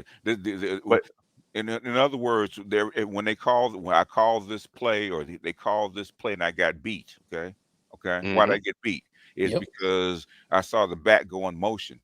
And I looked away. Next thing I know, the guy's behind me. Okay, what mistakes did you make? That's why replay the charts. I always say paper charts first, right? There's reason for paper charts, right? Is because you drawing with support and resistance and drawing your trend lines, right? And actually circling all your patterns, you memorize that stuff, right? Because your sense, basically your memory has five different senses, right?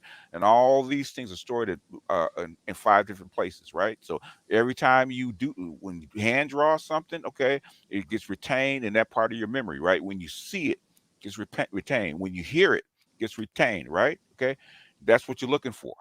That's why I say paper charts first, and then go to your and then actually go to your whatchamacallit, then go to your screens. Okay. So in other Right. words, I said, if you're going to trade something, never traded before, get your fucking 20-year chart. Okay.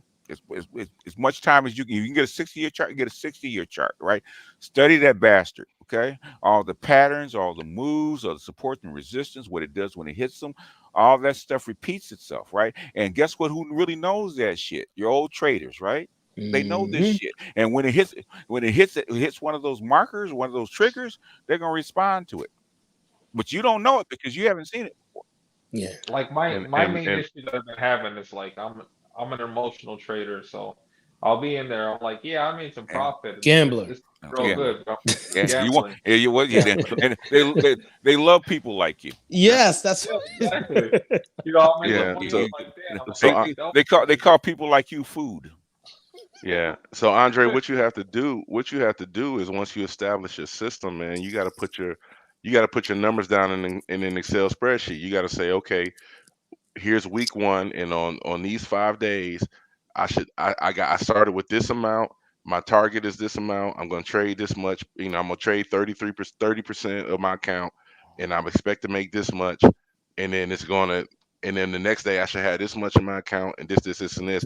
And I'm only going to withdraw on when I hit this amount. Well, Right. damn, So 33% of your you got to account. take the emotion out of it, man. You got to make yourself a yeah. robot.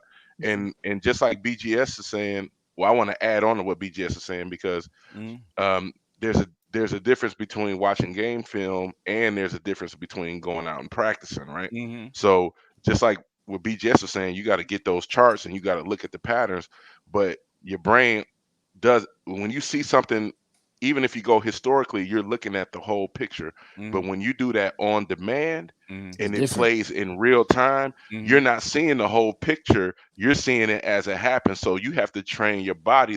Now you got to go out on the court and train yourself to be able to react in the moment before the whole. Because a lot of people will look at the charts and say, "Oh, that's a reversal pattern," Yeah. but you're not going to see that reversal pattern as it's happening unless you understand how to recognize it Yeah. as it's Unless forming. unless Yeah, you've seen it like 100 times, yeah, you can see it yeah. forming. So Yeah.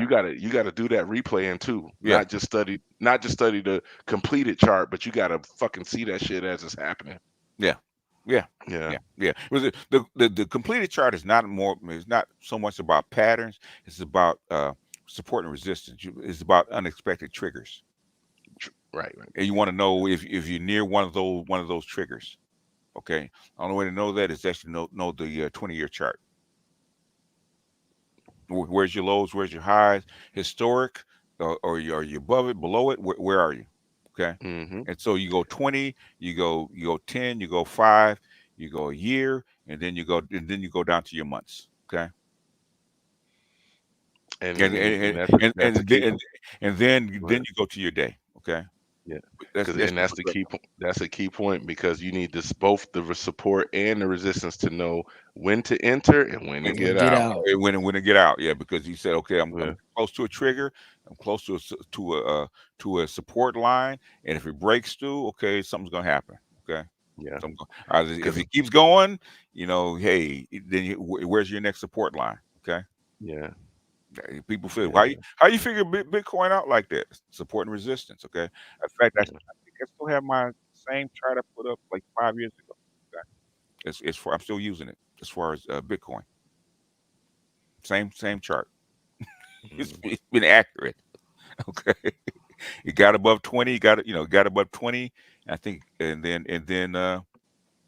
it was a buy at, below 20, and people bought into it. And now we're into, I got to look at it again. I haven't looked at it in a while, but I think above 35, I think that's into the next level. have to go back and look. But anyway, anything else? Because we can talk about this all night. But the thing is, the thing is, if you're just a gambler, man, and you're just casual, then don't think too much, because that's gonna get you in trouble. Okay, if you're just a casual gambler, don't bet your rent money, and don't think too much. Yeah. Are you gonna do it? Like Yoda says, do or do not. Okay, do not try. Okay, and that's the way it is. Because if you're in the middle someplace, you're gonna get eaten. It's the quickest way to get eaten. All right. Anything else before we bounce? No haters today. Where they at? They never come over here. When I they always complain that they don't get no voice and this or that. Well, yeah, because you talking about actual serious shit that needs a brain. They can't enter unless there's some fuckery going on. So what? I was hating earlier, but nobody acknowledged me. I was like, fuck them old niggas. Yeah, well, yeah, you can fuck them. But the thing is, what happens when the old niggas fuck you back? That's the problem. And that's what they forgot. I mean, it that ties back into trading, though, right? What happens when you don't have any historical charts? Yeah. You can't say fuck the old niggas, because if the old niggas aren't giving you the old information, then you don't know what's about to happen to you. That's right. Yeah, you throw that little gold coin on the ground, right? Fuck them old niggas. You bend over. Oh shit! What's happening? Old niggas fucking you now. And they took your gold coin. And took your gold coin. My grandmama bought me that chain. Yeah, well, yeah, it's my chain now, nigga. How old are you, Andre? 32. Man, well, you ain't young, bro. I know. Delayed childhood, man. I mean, but you're at the age. Like I said, I'm 46. That's right when I started trading. So you starting at the right time. Yeah, when I was young, man, 40 was old. Now, you got people damn near 50 saying "fuck old niggas." I said, motherfucker, ain't your beard gray too? Ain't man, but it ain't got nothing to do with it. That was sarcasm, by the way. I don't mean fuck them old niggas. I know. No, we know. Well, for him, I never spoke to him before. Yeah. I just laugh. Fuck them old niggas. And well, yeah. So why are you here? Eavesdropping. So no, I think that's it, man. They never come, man. Never come. And said Shaka Khan or Pam Grier. Well, Shaka was cute, but Pam Grier was the dime back then, man. It's not even close. I was about to say, what kind of question is that? Somebody young that doesn't know what they're doing, what they talk about. Shit, I think the haters was in here learning finance tonight. If you prefer Shaka Khan back in the 70s, you didn't know what the fuck you were talking about. Pam Grier was the shit, okay? Right. Shaka was cute and insane.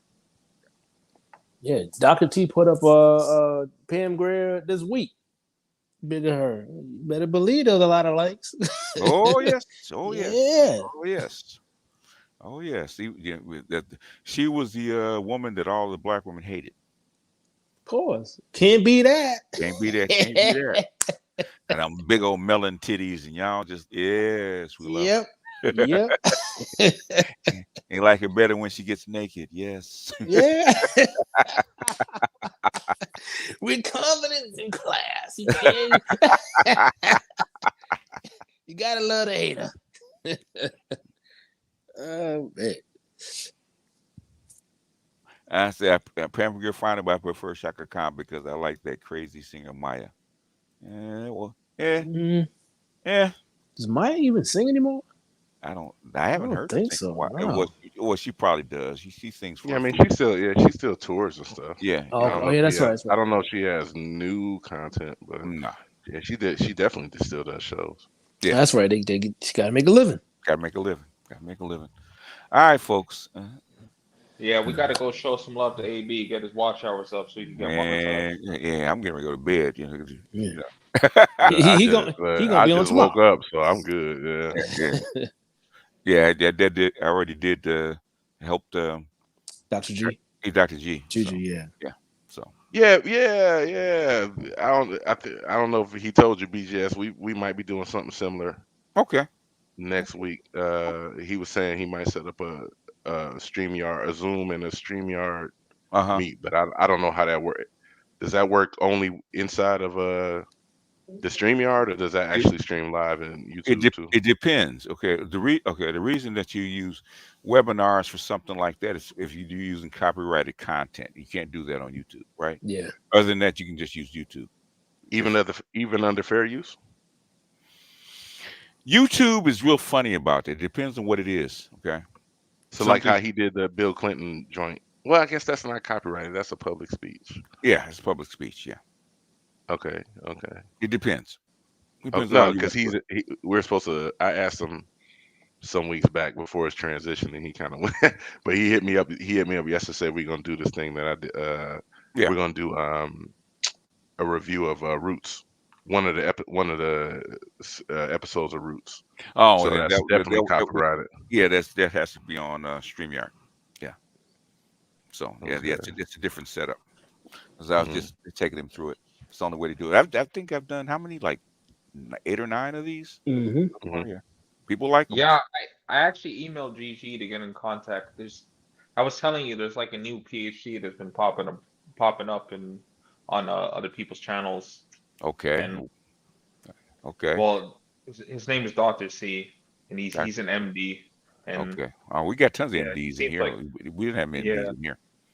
Yeah, he seems like an intelligent brother, and he has a background. I think he said he's from Chicago, or he at least lived there for some point. So what's his stilo? He's new to the space, and he's trying to understand.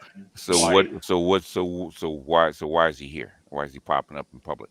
He's trying to figure out why things are the way they are. Basically, that's a pretty wide topic, sir. Why like women are, like, why he's done all this shit in his life, and the women are still acting the way they are. Basically. So basically, he's been red pilled, so he needs to come find out why. Yeah, he just got red pilled, but he's been popping up on different channels, and like who? Like, he's been on like Roger Report, and okay. He's been on like Mr. Z and like Kev and shit like that. So normally when that happens is that just like Sauchi's been in the background for years, okay. And the thing is, it's at some point he said, okay, I feel like saying something, okay, and that's probably what happened. Because I've had a few conversations with him behind the scenes, like after streams and shit, and he seems like a decent dude. So I spoke with GT, and I'm like, you should get in contact with him. He's human just like everybody else. The thing is, what does GT have that he needs? Yeah. Or what does he have? What does he have to share? Okay. Most basically motivation. Like Sauchi's got something to share. Okay. Dr. Dunbar. When I had during COVID, I had like Dr. Dunbar, had Nicole Ali, had 3 ICU nurses at the same time, right? All in real time breaking down COVID. Okay? They had something to share. Okay, what does he have to share that he's bringing to the space? When I say a PhD, okay, like Dr. T, Dr. GG, Dr. Dunbar, whoever, right? They have a voice that they need to share inside the space. Okay, that's how I judge. Well. I couldn't tell you that exactly, but like since you brought that up, because like I actually caught one of Dr. Dunbar's streams when he was talking about somebody that was talking about finance, and he was talking about like entry level like options and stocks and puts and shit. Yeah. But like I knew more than what he was talking about, at least in that stream. Well, that's not his field of expertise. Okay. No, not him. It's just the guy that he brought. Oh, the guy. Well, he might know more, but who is he talking to? Like we were kind of geeked out on this shit, right? In this, okay. Like 90% of people have no idea what the fuck we're talking about. Okay. Yep. Yeah. if we start talking about the gold standard and bonds and bond flows and in currency flows and let's say the one currency versus the other, and how what the dollar, petrodollar, all that kind of shit, would lose even more people. Okay. Oh yeah, we down to 5 maybe. That's like behind the wall when I showed you those films like Rollover. That's the petrodollar. Okay. Why I need to go back and look at that. I haven't seen that one. Yeah, why it was set up, okay, the risk that was going on, like when we actually showed Rollover, right, about the end of the petrodollar or problems, right, showed up right now, right, what's going on right now in the Middle East, okay, when I showed you Syriana, okay. It's kind of like when I popped up on like EdStream earlier.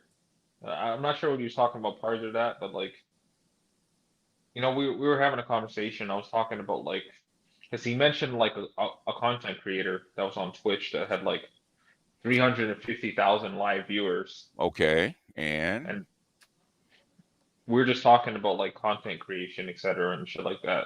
Okay, and I was just noticing that people were falling off when we were talking about. Oh yeah, because you're gonna lose people. Yeah. Yeah. Oh yeah. That's the point that I was trying to make. It's like talking about finance, talking about shit like that. Especially. All right, Jess. What's the matter, Jess? The stuff that people claim they want to hear about, skills and resources. Well, when you start talking about it, they start falling. They in other words, okay. It's bullshit. I know. It's no. Basically, right. This whole platform is built to talk about relationship between males and females, right? This whole platform is built on that, right? Skills and resources is actually secondary. Okay, when you actually get into it, like politics, skills and resources, money, they're surface level. Most of them, they don't talk about that shit. Okay. Yeah, it's bullshit. It's like, it's bullshit. That's why you gotta mix it in. Like Jess is here now. Yeah. Fuck like when I talk about politics, right? We talk about politics. Most of it's bullshit. No, we have to do it the old way by forming a pack. I said they've been 40 years. Okay. Do you have patrons or contributors that we actually go to? Well, no, we can't talk about them. Then why are you here? Okay. Don't talk about them. You can't talk about them online and in public and bring them out. Why are you here? Work with what you have, okay? So you need to make sure your chakra roots are good. See, this is the part about. I remember before I left going to work, one of the Padawans tried to swear up and down when I asked him this one question: what's more important, environment or culture? He says, well, culture, because the culture affects the environment. Anyway, I asked him this one question: do people in Hawaii and people in Alaska have the same culture? He says, no. Why? Because they're different places, which are called what? And he said, oh. He still tried to double me down, saying, well, see, you can't say that because look at the culture here. I said, why do you think women act the way they do in this country? It's because of the what? Well, it's the culture. What develops culture? Well, no, it's just that people develop culture. You got to give him the answer, man. He didn't know. And he tried to swear up and down. It's cool. It sounds a lot like Andre, doesn't it? Yeah, it's just like. Why you doing it like that? It's just like he tried to say, how do you know there's space up there? Well, the government could be lying to us. I said, dude, Leonardo da Vinci discovered fucking Mars in the 1600s. Mm-hmm. What technology did they have to make you think you didn't see it? Well, how do you know there's space? I said, have you been in a fucking airplane? You do know we have a space station, right? Well, they tell you have a space station. Okay. I said, okay. Okay. I'll give you something about theoretical. No, in other words, we'll prove. Okay, now you don't believe it proves that there isn't. Go prove it. Don't tell me he's a flat earther now. No, He tried to go there. He says, why do you think He says, "Why do you think the Earth is flat or round?" I said, "In order to fucking have sunset on one end of the Earth and not on the other, it has to be round, right?" I said, "If it was flat, we would be bombarded with sunlight everywhere at once, right?" But what about gravity? I said, "Do you believe in gravity?" I said, "You do know we tested gravity for like what 400, 500 years, right?" Yeah. I said, "So, well, how do you know that if you're in an airplane, right?" He says, how do you think something can escape?" How old is he? 5? 22. has, has he gone to school? I tried. He said, "Well, school tells you what they want you to tell." I said, "When does America?" I said, "Trust me, America can tell you what you really think you want to know, and the simplest shit would actually be there." I said, "If you go to space, right? Mm-hmm. Why would I put on this whole performance of space when you had other countries like the Soviet Union who actually put fucking satellites in space before us?" Why would they spend all this money to prove something to you that doesn't exist? I said, "You're not that important to fucking try to prove No. something." Yeah, I said, "Why would they put trillions of dollars, including a new branch of the military called what?" What if the thing is, if there's no such thing as space, human beings would not even think about it. Okay. Yeah. I said, there has to be something that indicates there's space. Wait a minute. There's people that don't believe in space. I knew about the flat earthers, There's but people like that the don't people believe that in don't believe in there, space. there's people that don't believe in anything. But the thing is that what he's trying to get at is the thing is I challenge people. Okay, if you don't believe it, prove me wrong. Okay. I told him, I said, "Do me a favor." Mm. I said, he tried to say, "Well, the government could be lying to people," and I said, when Leonardo da Vinci was alive, was there in America? He says, "Well, no." So when he had a telescope, which I'm pretty sure in the 1600s they didn't have any type of quote unquote technology, right? What did he see when he put up his telescope? Yeah. Your Sphinx and your pyramids and all stuff that are like 15 to 20,000 years old are aligned to the stars. Why? It's way before Leonardo da Vinci. Hey, BGS. Yes, Don't sir. take a chair, BGS, because I told him that. I said, "Oh, he's not on." Well, Yeah, good. Hold on. my apologies. By the way, But Andre, go ahead and enlighten us, Andre. Go ahead. no, I was just gonna say, like, there was somebody in the chat that was asking, like, how can you learn about finance? And I was just gonna ask you if you or Salchi or the two of you were willing to like do a course on finance. Amongst all the other things I have to do, I'll think about it. Okay. hmm. I still haven't done my astrology course yet, so I still got to do that. Yeah, you got a lot of shit to do. how That's many why hats? How many hats do I have to wear? I mean, the only way I even talk about it is because you brought it up. That's all. Okay. BGS, how many times I gotta say it? You are the last boss. Okay, there's a reason why I said that. Well, if we're talking finance, you're part of that, Salchi. I told, but I'm gonna just finish up. But the thing is, man, the thing is really to really learn it and learn it seriously. There's not that many people that will actually take it and actually learn it seriously. I don't feel like doing it just to do it. Okay, let's talk about it because that will take up all your time because it's a very, very deep and steep endeavor. I would have to study, 4, 5, 6 hours a day just to keep up. And do I feel like doing force that effort? Well, like the guy that was asking, I'm assuming he's meaning just like basic level stuff. Yeah. What happens when he learns basic level stuff? He's gonna want more. You're gonna want more. Okay. I know how this works. The thing is, do I feel like actually donating or actually allotting 4, 5, 6 hours a day to actually keeping up with this stuff? No, it's not worth it at that That's point. what I'm talking about. That's why I haven't done it because I know how much work it actually takes. People don't know how much work this shit actually takes, even to keep up. Okay. Yeah, I actually appreciate you even having this conversation and explaining this stuff and having these brothers like coming in and talking about it. I really appreciate that. You know why I know so much about fucking Ukraine and Russia and Ukraine war?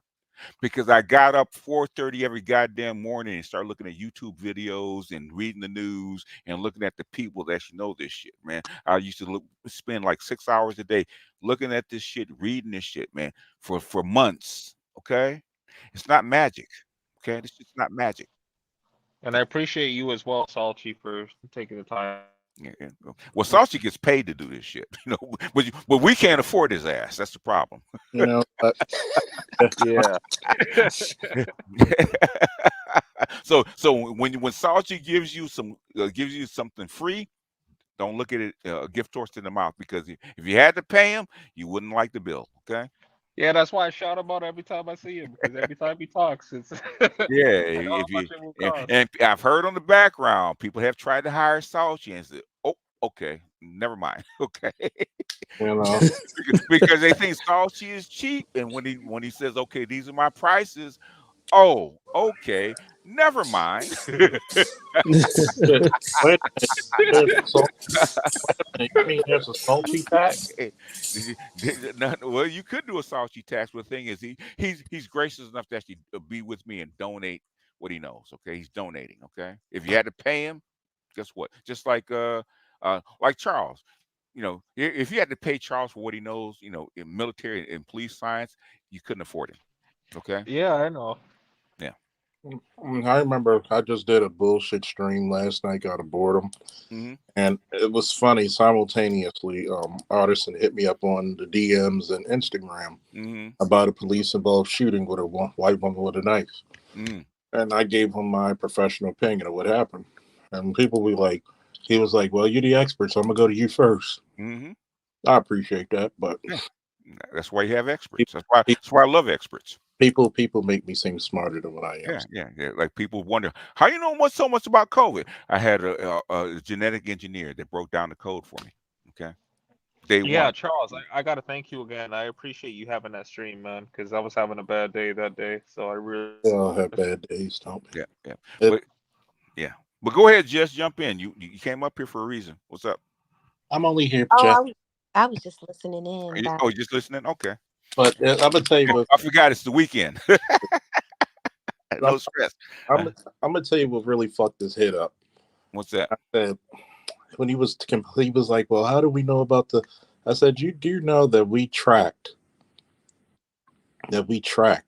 since the dawn of time the weather, and when we can grow stuff, how we can grow stuff, and what we can grow in certain soil." I said, "You do know this, right?" And he was like, "Well, how do we know about the weather? Like they know." Conversation's over. That's just Padawan, that's why. That's one of them. All right. Okay. Sometimes when you're dealing with kids who are not used to dealing with, and I tell them, I'm not going to tell you what to think. I'm going to tell you how to think. I'm going to tell you to think. If you really think culture is more important than environment, why don't we do the same shit that everybody else does in different climates? Well, when the culture, I said, look at the buffalo in the North America. What happened when white people came over? They saw there was an abundance. Well, it was the culture of hunting. In other words, if you're in the North Pole, right? Are you wearing shorts? No. And skins. Why? That's clothes or culture, right? Okay. No, that's what I told him. I said, so why aren't they doing the same thing? And once in a while, Robert, the original Padawan, he always try to tells me about God. I said, look. Oh gosh. I said, I said, and I told him, and I was being, if you're gonna search God or whatever you want to believe, read it all. Why are you so hooked on King James? Because that's all you culturally know. I said, what's the one thing about, what was the purpose of religion? He was like, well, I said, so you do know there was God before there was a Christian Bible. I said, you call him different names. I said, one of the first gods, if the first god was the sun, does the sun give life? I even told him, come outside with me. You know the first image of God mankind really looked at? Look at that thing in the sky right now. If that, even he had to correct his friend. He says, well, that is true about environment. He says, if you take the sun away, can we grow food? The environment change. Fuck your culture. I said, look at the culture of people from Scandinavia compared to the people of Africa. Would I have to raid people's fucking countries or countrysides if I come from a land of abundance? The answer is no. When you're in tropical climates, they have a much more open culture. Why? Shit, we don't got to starve. Look at all this shit growing off trees. You have 5 growing seasons, yeah. Yeah. I said, but if you have only one, you got 3 months to get it right. Your culture is going to be definitely different than the people. You go hungry, that'll teach you the next time. We got to starve to death. Yep. And he tried to swear. Then he talked about deferment and all this other shit. I said, yeah, I had a deep discussion. I'm like, dude, you do know that we have something called escape velocity? He doesn't know that. I'm like, y'all need to stop listening to your crazy drunk uncles. How do you know the schools taught us that? I bet you that motherfucker failed in school, didn't he? Let me get this information. I bet you he was horrible in school, wasn't he? And in other words, that's why kids need science, and math and science. They can answer their own questions. Yeah, I told him. I said, number one, let's test the theory. Now, I'll give you theoretical science about black holes. But will we waste money into discovering shit? Well, aliens are on here. I said, prove it. But he believes in aliens. He don't believe there's an atmosphere or an environment. He believes in aliens. Okay, can't make this shit up. He says, what is the firmament?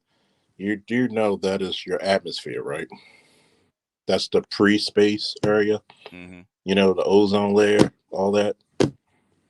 I said, come with the pad along when he's trying to say, well, how do you know there's a God? I said, how do you know there isn't? You're thinking, I said, God, was I like this when I was 20? No, I wasn't. I wasn't allowed to be like that. In other words, he's asking 10-year-old questions. Mm-hmm. He delayed maturity. And I asked him, does your beliefs outweigh your reality? Don't bust his noodle, man. He's not ready. He's not ready for that. I had to. I said, let me ask you this question, right? Mm-hmm. You want to talk about God? Let's go to the Nile Valley, right? Why would you worship a God? If you want to talk about you want to worship the one true God, right? Mm-hmm. Am I going to worship a God who's been God for 2,000 years or the one who's been around for 20,000 years? Okay. If there's no God, how'd you get here? What made all this stuff? And that's what he asked. No, the thing is, if there's no God, what made all this stuff? Come up with your own theory. Yeah, and that's what I told him. I said, well, we're just not talking about science because science is easy. Science is easy, really. And what did I tell him? I said, what did Thor say in his first movie? To us it's science, to you is magic. Yeah. Shout out to what's his name? Yeah. I'm more interested to find Arthur C. Scott. Yeah. I'm more interested to find out about what is the God that you said that's been around for 20,000 years? Depends. Depends. Ptah. This guy's been around for 20,000 years. Yeah. I mean, I tell people, I said, you got to remember how lazy people are.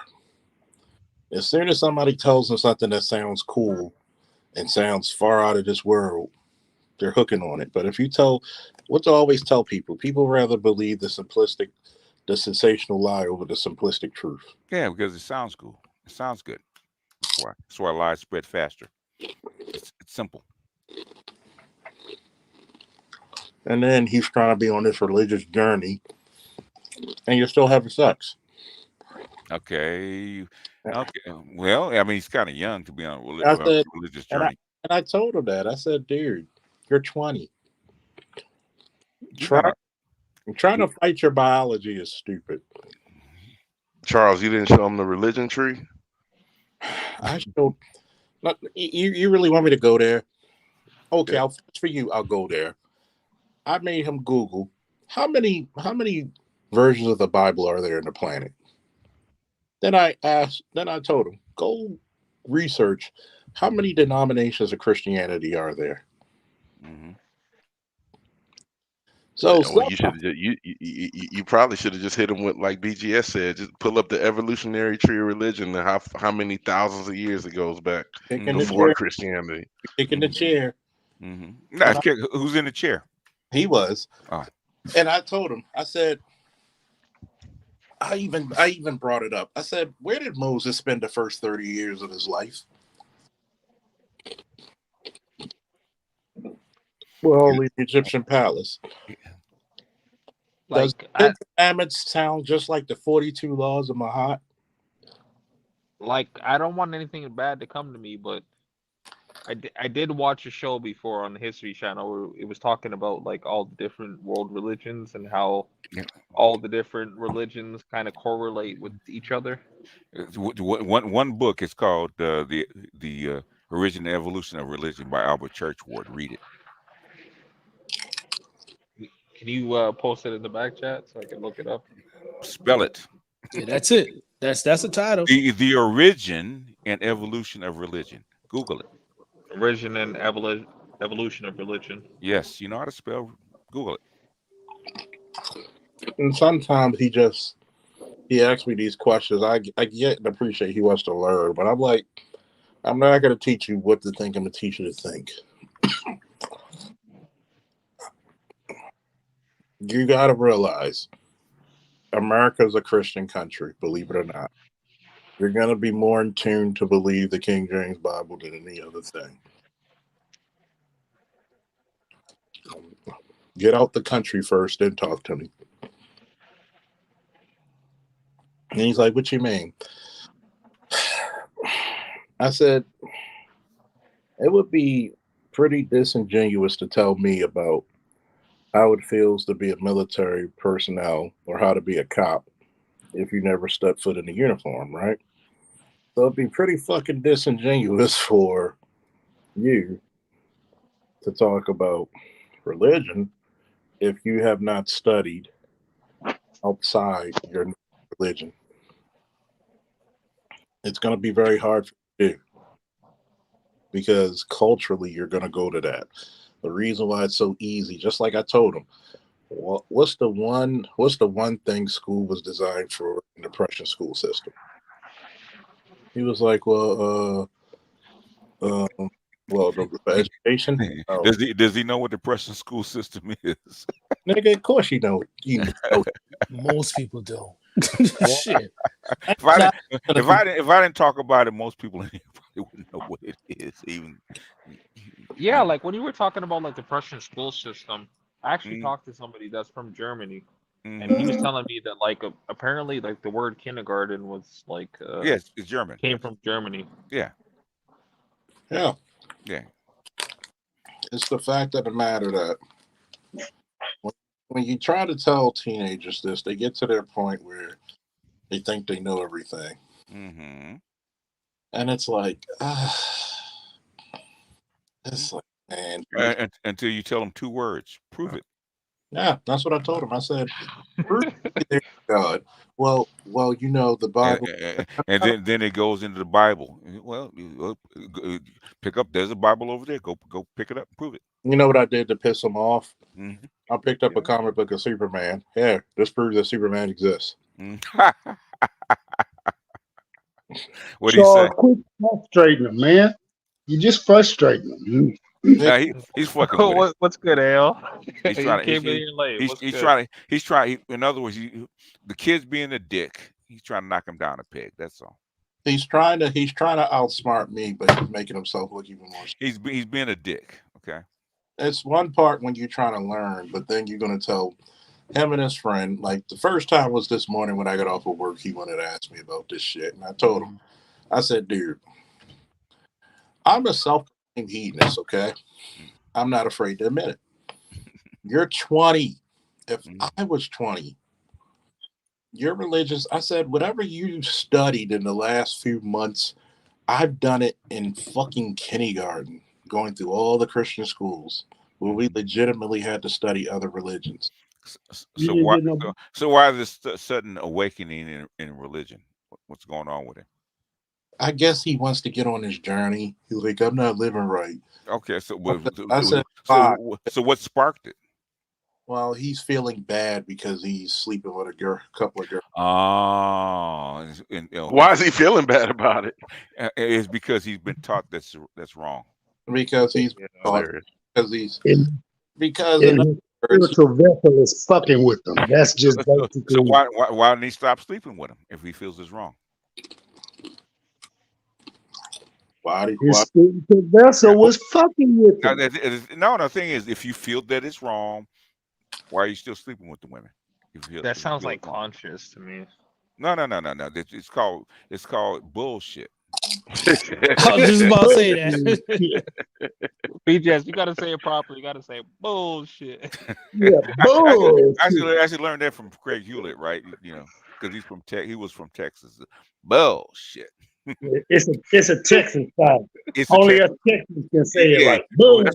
It's bullshit. You got to put the emphasis on the bullshit. That's a and roll them L's. Okay. I learned that from my daddy. He was saying that shit for bullshit. Like, God damn. Like, I told him, I said, you got to understand something. You speak from a place of abundance. And he's like, what? I'm going to tell you about you and your little friends, right? Mm-hmm. Your little light-skinned friend, right? Mm-hmm. That nigga don't even know how to activate his light-skinned powers. You got fucking golden color eyes, light skin, curly, wavy hair, and a car. So which one is this? OG passport? Which one? Which passport, bro? Is this one? Nah, I'm just chilling. I ain't no OG. Okay. I said which one? I see passport. Which one are you? Oh yeah. No, I'm passport. Yeah, for sure. Yeah. Okay. All right. You know, that's passport. I don't know. There's so many passports. I just want to make sure it was not OG. I see passport R. The passport names are like fucking X-Men. You got that. We have a passport sphere now. Okay. Yeah. So many. Yeah, we had it before. It was just called the black man's option, but the same thing. No, it was small then. Now it's a sphere. Okay, instead of just a yeah.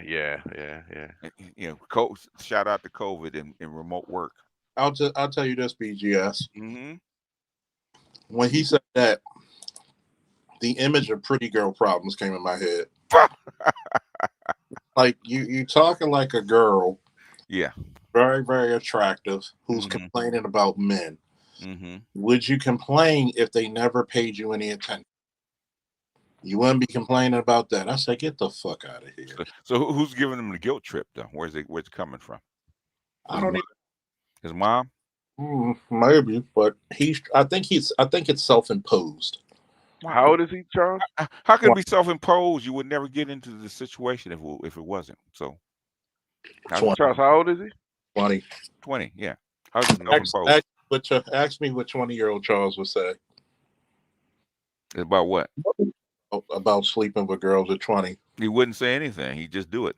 I would take that though. But anyway. But you were in the military then, so basically, give me more. That's probably what you would say. You know, I mean, feed me more. I mean, you feed your little. What is it? What is it? The little shopper horse. Feed me. Feed more. Feed me, Seymour. Feed me.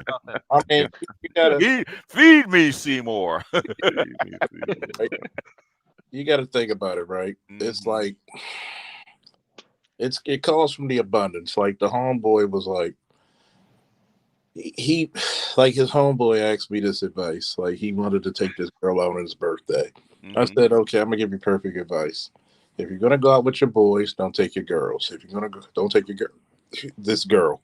I'm gonna go out with her. Don't take your boys. Guess what he did? What? The complete another opposite.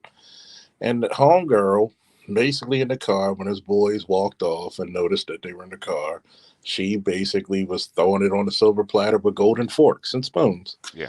And he said, well, the time wasn't right. But he came to the house mad on his birthday. Yeah. And then had a Freudian slip that says he was the one that fucked up. Yeah. He told it wasn't right. I said he need what he need, just like a pimp, man. You need a old hoe that knows the game to actually school you up, because at this point, if he's a good looking guy, what you need is an old chick, that you can trust, that is to fuck around with and actually give you the game. That's what he needs. But it sounds like he likes the girl, and she probably throwing out some Christian. She's probably a Christian girl or something, and so he's examining himself from her. If he's fucking her, she ain't that Christian, okay? Oh, come on, BGS. How many chicks in fuck? Yeah, if she ain't that Christian, if she ain't that Christian, if she fucking him, right? Okay, right. But I mean, that's assuming that she's not as delusional. She's not just as delusional as him. I mean, how many delusional women do we know in the church that say I'm Christian? Unless she's trying to put a guilt trip on him because he's fucking more than one chick. Exactly, because Charles is saying he's a pretty boy, so she's already, she's trying to hedge her bets against him. Probably that's probably what's happening. You know what? One day I'm gonna do a live stream, and it's gonna be titled "What 41 Me Would Tell the 20-year-old Me," and I'm gonna be very candid. I'll even let BGS fucking interview. I know what I would 41-year-old would tell you. Take the money. Take the motherfucking money. Man, we serve Swift. We serve Swift in those hoes. I'm sorry. A lot of shit that's why I tell people I don't have morality. If you talk to me, you should know. They were like, you don't have morality? No, I have a code. And this is how I broke down shit to him. And he was like, what's the difference between morality and a code? I showed him a clip of Thundercats, which is the anointment trials. When Panthro meets with Lino, and Lino finally gets up to the hill where they're supposed to fight to test the strength. And then he goes against the other Thundercats and their specialties. And he says, well, the code served us for centuries. What does that mean? That code existed, even though they're on Third Earth, or the third change of Earth from Thundera, they still carry the same code. So that means that code doesn't change for shit. Doesn't even change for the king. The morality changes like the culture. So when I showed him that, and that just broke him down. It was like, now I see what you're talking about. I'm dude. There's shit that I've figured out at 20 that you may not figure out till you're 30 or 40. And that's just the way I've been taught. You're not taught to think. You're taught what a person wants you to think. Going like BGS. I had a conversation with the dude today, and I'm sad to say this, but he was a Jamaican American dude. Okay. He told me that the most important thought leader and the black, he's a black man. Okay. You guys know who he is, and he said that who's doing most for the black community is Dr. Umar. Okay. Well, because after he said black. that, I'm just after he said that, I'm just today, thanks to you, Jamaicans took a permanent L. Why did you say Dr. Umar? Why him? Because he's Dr. Umar. He has a school in the works, and I'm like, yeah, and that's coming out in 2036. Yeah, Anion Palmer has had Marcus Garvey School for the last 40 years. It's been there. Okay. In one of the most expensive places in the country, which is Los Angeles. And somebody needs to tell Dr. Umar to go apply there and get a job, because his school shit ain't happening. Well, so the thing is that there's ways to do it. Dr. Umar could have had this school a long time ago. So and basically, Marcus Garvey's been there for 40 years. One of the best black schools probably in the country. When he built it, and he built it with him and a few other people. Yet another reason why we take an L on that one, because I'm like, bruh, are you serious right now? So just because of the school, that's not really even built, why Dr. Umar out of all these other people? Yeah. I have no idea, but he was pushing it hard. That's why I'm just So like, yeah. so if you talk to him, ask him why. Okay, why is the Jamaican American think Dr. Umar is the most important thought leader I amongst was Black too community? busy roasting him to figure out why. No, Roasting them, why though? why? Because he was putting up Dr. Umar like he was above everybody else, and I'm like, Okay. I haven't seen Dr. Umar do anything other than pander to fucking If B-dubs. if he had said Dr. Claude Anderson, I might have agreed with him. Okay, but Dr. Umar. Yeah, I'm like, Okay. I haven't seen him do anything other than pander to B-dubs. So Okay. You I gotta had to roast him on that one. you gotta notice this, right? Mm-hmm.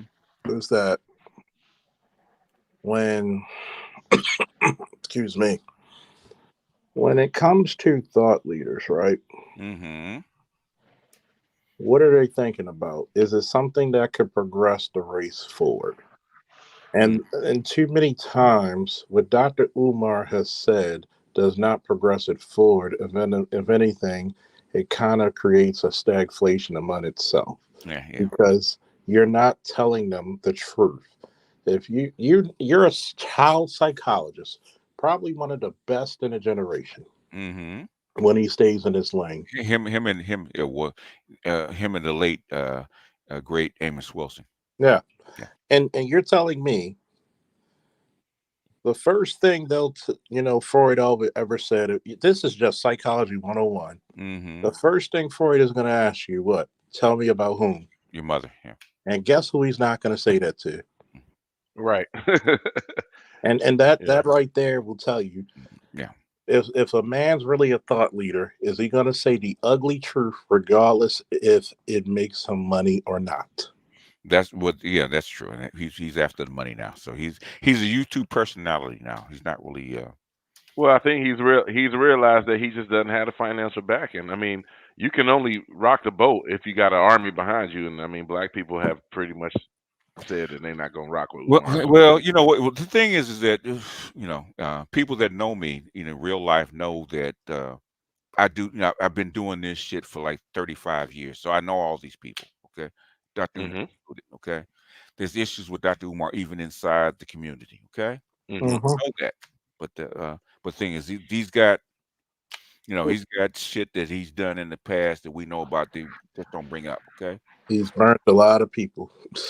he has, and he's slept with some people, and he's done some things that are not what we call kosher. Yeah, so right. it is what it is. But the thing is, he's popular, and the thing inside the conscious community, as we call it, basically we kind of keep those things close to the vest. We don't really talk about it. I don't really talk about him very much. And that's the part that I've actually interviewed him twice, but yeah, I don't talk about it. I personally spoke to him about 2 or 3 times, and I'm like, people don't like to speak to me, maybe because I'm too blunt. Am I too You blunt? are. No, Charles, you're not. And shout out to Toya because she was laughing at my chart. Yeah. Oh, she was laughing at your chart. Yeah, because you are who you are. Yeah. Who I am. What did Popeye say? I am what I am. I am, and that's all I am. Oh, that reminds me. I got about 5 charts to do. And it was so funny because when she looked, she was like, "Wow, what you see, dun, dun, dun, dun, is what you get." Dun, dun, dun, dun. Aren't you doing a show, sir? What are you doing over here? I just ended it. A man of simple. You're supposed to be doing your shit, man. You ain't supposed to be over here. You're supposed to. We were literally just talking about coming over to your joint. Regardless of what I'm doing. Damn. Regardless of that, nah, it's all right. Regardless of what I'm doing. One of these weeks, AB, I'm thinking about we're actually gonna get you 1,000, like doing a daily show on politics or something like that with you. Mm-hmm. Try to get you over that hump. Because I'll give AB credit. That one thing about Biden was actually that shit was jumping when I looked at the. Oh my god! Which one? I think I'm gonna be broke this week because they're coming out with a Lamar Jackson 94 overall card. I'm gonna be broke. God damn you, Madden. I swear to God, he got like 94 speed, 94 throw power. Play action 94. So on my team, he gets boost because it's an all Ravens team. Okay. And I'm like, God damn, 96 speed. So what does that have to do with Biden, though? But nah, I was looking at something and it just came out. But I forgot what it was. It was a short about Biden. They were like talking about the impeachments. Of like It's like what they haven't officially impeached him yet, but they're looking into impeaching. And you know, some of the cry boo, no matter who they're complaining about, like, so what? Turnabout's fair play. Yeah, I didn't. Well, at least that first impeachment of Trump, I didn't think that was legitimate. So I was like, okay, turnabout's fair play. What are you? I ain't complaining. They're not going to impeach him because of course not. Well, whether they agree with the mess or not agree with the mess, he's got to clean this mess up that he just caused. They're not going to impeach him. Okay, nobody wants to walk into this mess. Okay, so he's got to clean some stuff up, in my opinion. That's the part about being. I tell people, if you want to know about politics, all that other good shit, be a military officer. Because you got to take command of a fucking unit. Ask Sandog when he comes back. You got to take command of a fucking unit. And what's the first thing that old commander got to do? He got to take accountability of millions upon millions of dollars of equipment. Fucking boot. And whatever. Yeah. So what? I actually had to apologize to Sandog. So I heard him on one of GG's streams, and like he seemed like one of the typical like alpha your way through it type dude. Sandog? Yeah, he sounded like that. He's a military guy, so he's gonna sound like that. Yeah, but then when I'm gonna ask you this one question. When I listened to let him land. Let him finish. Yeah. My bad, let him land, Charles. My bad. No. Let go ahead. Finish your thought, Andre. Go ahead. I was just saying, like I heard him, and I thought he was like the typical, but then I heard a few more GG streams, and I'm like, okay, now I understand where he's coming from. Okay, and okay. So now, where does that point lie into what we're talking about? It was just the mention of his name. Got him. The mention of who? Biden or who? Sandog. Okay. Charles said something about Sandog? Yeah. Oh, okay. When I told him, I said, that's Sandog because he was a military officer. Oh, okay. And I'm gonna say this: there's nothing wrong with alphaing your way through certain situations. Now, I'm gonna alpha my way to get a woman. No, which if you don't like me, then fuck you too. You like what I am. Yeah. But here's the point: sometimes you do have to hold your own nuts and fight your way through it. Yeah. Unfortunately, you're black in whatever country you are. You're pretty much, with the exception of Africa, you're pretty much on the bottom of the totem pole. Not really. No, that's not true. With the exception of some places. But no, that's not true. If you're an American, okay. If you're American black, you're high. Your blue passport will trump everything if you're an American. Okay. Yeah. Yes, sir. But yeah, I mean, I'm living proof of that. Yeah. The point being is this: you're gonna have some fight where you're gonna have to alpha your way through it. The point that people say alpha your way through it, usually concerning yourself towards women. No, you don't alpha your way to women. Like, look, if she can't accept you for who you are, why should you do the same for her?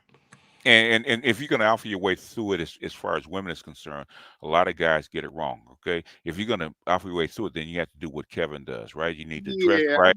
You got to make your money. You got to dress right. You got to learn game. You got to do your approach. You got to do your work. You can't just puff out your chest. Okay, that's American women. For the most part. Well, it's any woman. It's any woman. So like for instance, like right now I'm in Germany, right?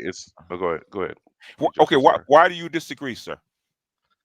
Most women overseas don't care about what you drive. You know, you don't gotta. If you at a certain age, especially if you just growing up, you're a teenager, or your early 20s. They don't expect you to have a Maserati, a mansion. Okay, let me ask you this. Because I've been overseas, right? You should throw that one to me, BGS.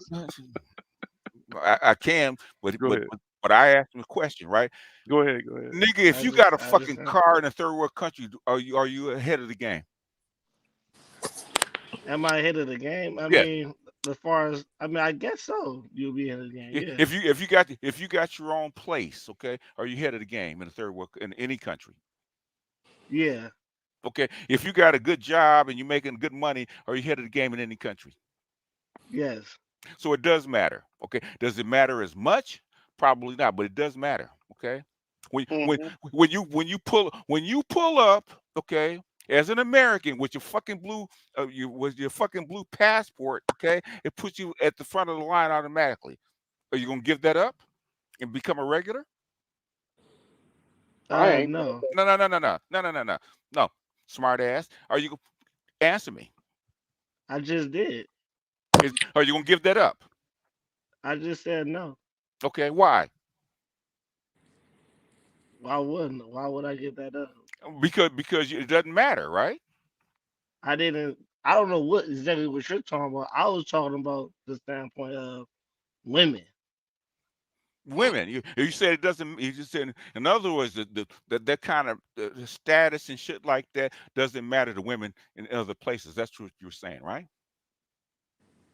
Well, status does well in certain places, but not as much as American. What I'm saying. Really? Okay. Look, all right. So this what I'm saying. Mm-hmm. So a 10 here won't. You can get a 10 here basically is like a 7 in another country, honestly, because women actually look better over there.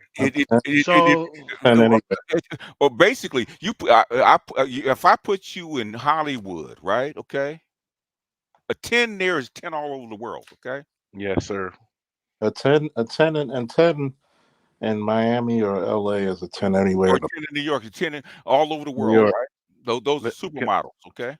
Okay, not really.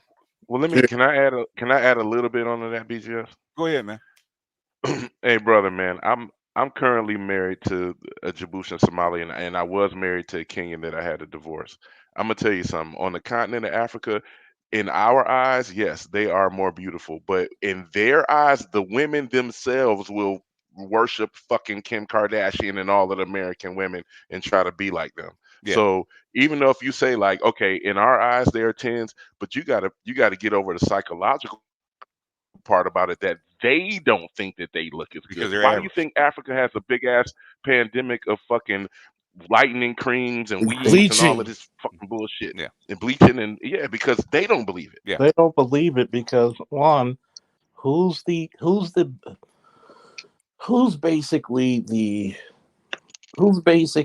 most beautiful, who they have the picture of beauty in the world today? Jesus Christ. If you come to Africa, you're gonna have a white man on the wall. Yeah.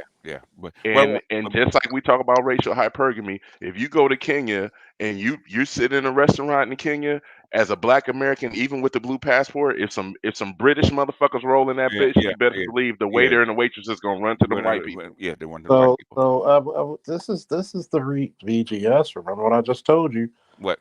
This is the reason why every time I come to the space on a panel or open a panel, Negroes always surprise me about their lack of information when it comes to what I'm saying is, okay, what I'm trying to get to is, I'm not really trying to go at him. I'm trying to get him to actually understand the black pill, because he's really doing this blue pill shit right now. Okay. Yeah. It's that he knows. It's the fact of the matter that goddamn well, if you were the same guy from the same culture, would you be able to compete with a Black American with their amount of wealth coming over there? And in other words, if you there making $300 a month, where would they put you? Yeah, it'll put you at, if not tier A, at least tier A2. No, what I'm saying is they'll put you be average, okay? You be a little bit above average, right? Just like you be here in the United States making $3,000 a month, okay? Oh, it's an arbitrage, okay? So what I'm saying is they work the environment. Women are controlled by their environment, okay? All of them are. Okay, they're all. So in other words, just because they're different because of their culture and their environment. Okay, put them in the same environment with the same culture, they're going to be exactly the same. Yep. If they had the opportunity to come over here, you think they're gonna still be as African as they over there? They might, but the thing is, guess who's not going to be? Their daughters. Their daughters, sure as hell won't. Salchi can tell you that because Salchi's an African, right? He can tell you the difference between the chicks born over there and raised over there versus the ones raised over here. Okay, just tell us. Yeah, absolutely. Same family. Okay. Salchi be up there in the morning. He wakes up in the morning saying, "There will be no challenge today." no. Salchi's saying, "Fuck that challenge." Hey, that's what Salchi's saying. Exactly. That's what Salchi's saying. Salchi, fuck that challenge. You know. So Salchi's Killmonger. Salchi ain't T'Challa. Okay. Exactly, man. Like I tell some guys, man. I'm like some guys think like these Black Americans are bad. I'm like, yo, some of these African women that come here, and pick up on the bullshit, they're worse. Yeah. Okay. So hey, listen, man. They pick up on the bullshit while they still over there. But I want to know why Passport believes what he believes. That's what I really want to know. Okay. That's what I'm trying to get to. Why you believe they're all? Why do you think they're all different? Okay, women are all different. They don't see the world the same way. Why do you think that is? I never said they was all different. I was just saying most women that's overseas is different. How? Yeah. Why? Tradition. They've been taught, right? Okay. Yeah.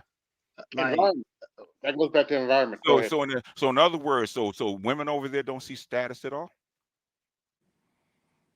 Never said they did it. Because you say that the women over there don't believe in status and alpha and waist and all that kind of crap. That's what you were saying, right?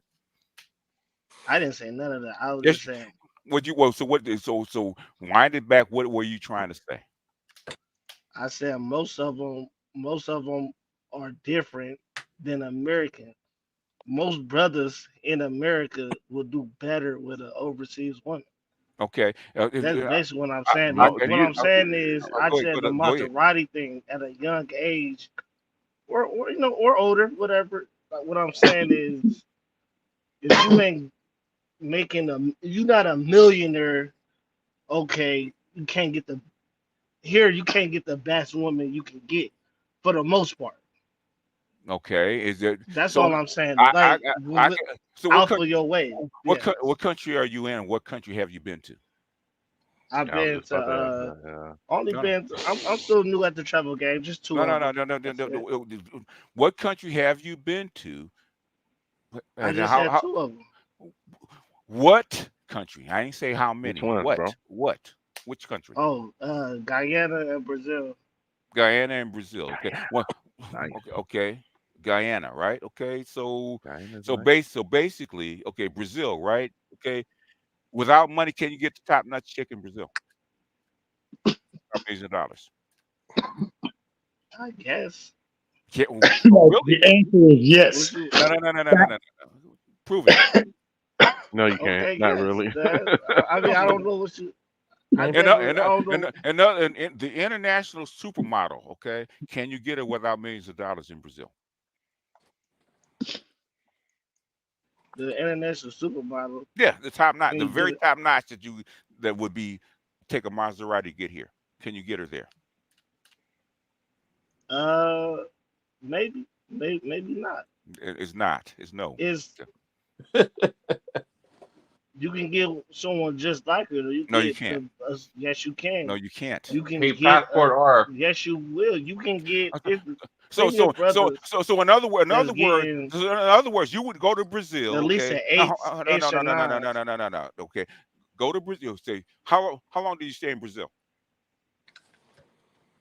I've been there twice, only for like a week or two. How long did you stay? And that's nothing. I just said. You're a tourist, okay? You didn't stay there long enough, okay? You're a tourist, okay? In other words, can you, okay? I don't know how much money you make. Go get you a supermodel, okay, from Brazil, just like the millionaire can. Okay, once again, you can get a pretty ass woman that's in shape. I didn't say that. That's the point I'm making. Listen to me one more And I time. didn't say what you No. saying. The thing is, that's what you tried to say. The Maserati, the guy with the Maserati, that earns like $1 million a year. Okay, the top-notch woman. Okay, basically, you can get the same woman in Brazil cheaper. Okay, because only reason I said that because you said something about you gotta be an alpha. You gotta alpha your through that. Okay. What I'm saying in general, what I'm saying in general, a man can get a pretty ass woman just in general. Is what I'm saying. Well, you can do that here in the state. You can do that in the state. You can do that, but it comes with stuff. It comes with stuff. Everything comes. Okay. Everything comes with something, brother. Let me. That's all I'm saying. Here's the part. All right. Here's the part. But you know what? That's the difference between being somewhere a week and being somewhere a year or 3 months. You got to be there at least 3 months. Here's the part where the confusion is, right? Uh-huh. People know what the answers are, but refuse to answer them because you know goddamn well the only reason the passport thing works is because your dollar stretches farther. Yeah. Okay, that's one. Well, there's not one. It's a couple of things. There's not one woman who's ever been created under the sun who does not understand resources and status. We need to stop faking the fucking funk and acting like this is some new shit. Trust me, there's a reason why a poor ass living in the dirt chick, if she's beautiful enough, can be risen to the status of a goddamn queen, and a man cannot. Passport OG has a question for him. He asks, how many languages does he speak? He only been there a week, man. He can't. Right. How you gonna learn language if you only been there? And that's kind of where I was going to go with it. You're a tourist. You're a tourist. There's still multiple payments. Just because you don't have the Maserati and $1 million, I think a lot of guys don't understand economically and globally just how much a fucking blue U.S. passport is worth to women. Yeah. That part of it is payment. If they're looking at you as, okay, I can get off Gilligan's Island because in my country women are oppressed, or I've been dealing with men who treat me a certain way, and that goes back to the emotional intelligence of black men. You know, that conversation is that, hey, we treat those women a lot better than their own men in most places. So yes, the supermodel in Nigeria is going to stay with the fucking king's son. Yes, but yes, you're not going to be able to get her. No, right. You're not going to be able to get the dudes that are masters of their culture. Right. However, you can get the pretty girl, you know, in the hood, because you got a blue passport. Yeah, you can't get the 9s and 10s, but you can get the 7s and 8s. You can get right, and then. But then you also have to put in more work, just like Passport G says, you got to learn the culture, you got to speak the language, because when you approach if you want a good woman and you want to approach her family, you got to fucking you got to convince them too. In other words, if you want to get good women in another country, you have to adapt to the environment. Yeah, and basically, if you got a blue passport and you establish yourself in that culture, right? 9 times out of 10, the family will actually find you that woman. They'll push the woman towards you. Right? And it's funny because this is I'm at the. I mean, if you disagree with that, Vector, correct me. No. I mean, it's. I was fortunate enough to have enough military deployments in Muslim countries to learn enough about Islam that I could not be a Muslim and approach my wife's parents and they'd be like, "Yo, you good? You good?" Right? Yeah. Because I spent 3 years in Iraq. I spent 3 years in Kuwait. You know what I'm saying? So for me, it's nothing to, even though I'm not, practicing Muslim, it's nothing for me to embrace the culture. Yeah, and have some of the practices. I think that with the failure is starting to be is that a lot of dudes don't understand there's a tax to be paid. There's always a tax. Absolutely. And a lot of dudes, for some reason, don't get that shit. Yeah. Well, when guys say women are the same, okay, They give you part of it. Yeah, women are all the same as far as biologically in their nature, right? But the thing is, their culture is what divides whatever you're looking for. Yeah. Okay? The culture is a big And I component. think that, and part of that is a failure of us, just like you were saying, BJ, BJS, that passport bros has become a thing. Hmm. But back when it was, you know, in Manosphere 1.0, when it was Charles Tyler and Black Man's Yeah, Option, it yeah, was all of us were older, yeah. you know, and I think nowadays that the young guys has got into it and kind of spread it around.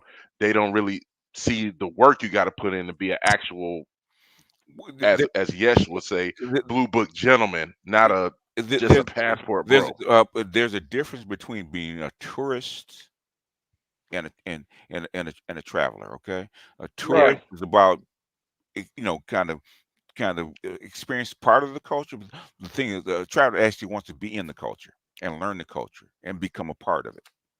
Okay, and you can't do that in a week. You can't do that in a month. Okay, it takes at yeah, least 90 days. It minimum 90 days. Okay, yeah, to get comfortable in the culture.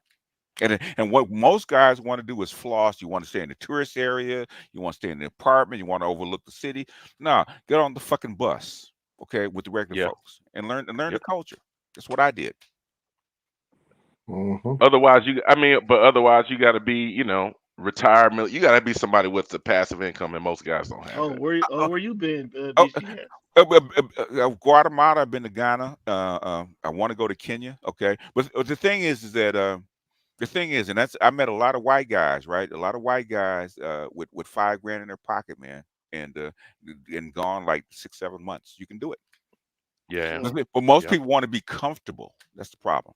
Okay. yeah, If you're willing to yeah. be You a got to little bit, adjust. if you're willing to be a little bit uncomfortable, it doesn't take that much money. Okay. Mm-hmm. And the flip side of that is, if you want to be American comfortable, it's actually going to cost you more than it is to actually live in the Yeah, States. I'm yeah, gonna tell because you. you can't replicate it. Yeah. Yeah, I mean, if you want 24/7 internet and electricity in Kenya, Yeah. Oh yeah. you're gonna have to get Okay. your house gonna have to have a generator. Yes. You're gonna have a gate guard who's gonna fill that sucker up when when the costs start adding up. Where you want to live an American lifestyle, you're Yes. thinking like, okay, yeah, this is third world country. I can eat a whole meal for $3, but at the same time, you're not gonna be as comfortable as Yeah. you used to And be. when I did it was $1.75, but yeah, nobody's counting. Yeah, that's why Mm. that's why guys love Thailand so much, because the infrastructure is so strong Yeah. while still being cheap. It's relatively cheap. Yeah. Yeah. Relatively. Yeah. I mean, hey, there's a cost. There's a cost. But the thing is that and the thing is that when we talk about uh we talk about women, we talking about culture, and talk about you can get a better quote unquote woman, okay, or higher status woman uh in some place else, is because you're putting yourself closest to the top of the pyramid. Okay, try that, and be a workaday Joe, making $2 a day. Okay, you Yeah. see where you land. mhm. I think the confusion a lot of times is it's usually a one dimensional perspective. Uh-huh. Whether it's just the money, like a lot of the guys aren't looking at it in its whole totality. Right. Now, Yep.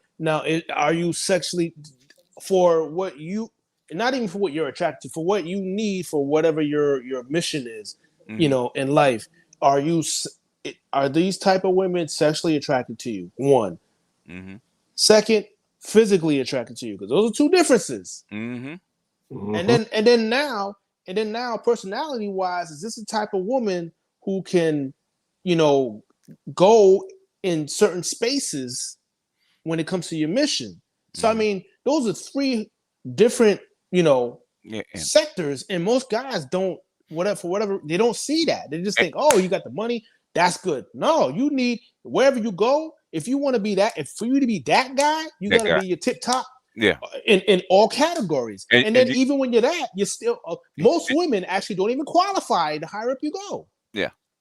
And then Well, you have to find out exactly what they want out of you Exactly. when you go there. Yes. And exactly. it's There all you go. different depending on where you're at. Mhm. Yes. Yeah. So that's why. And Yeah. also what you want, right? Yeah. Because the old saying is, the bad part about getting the woman you want is that you got to keep her, right?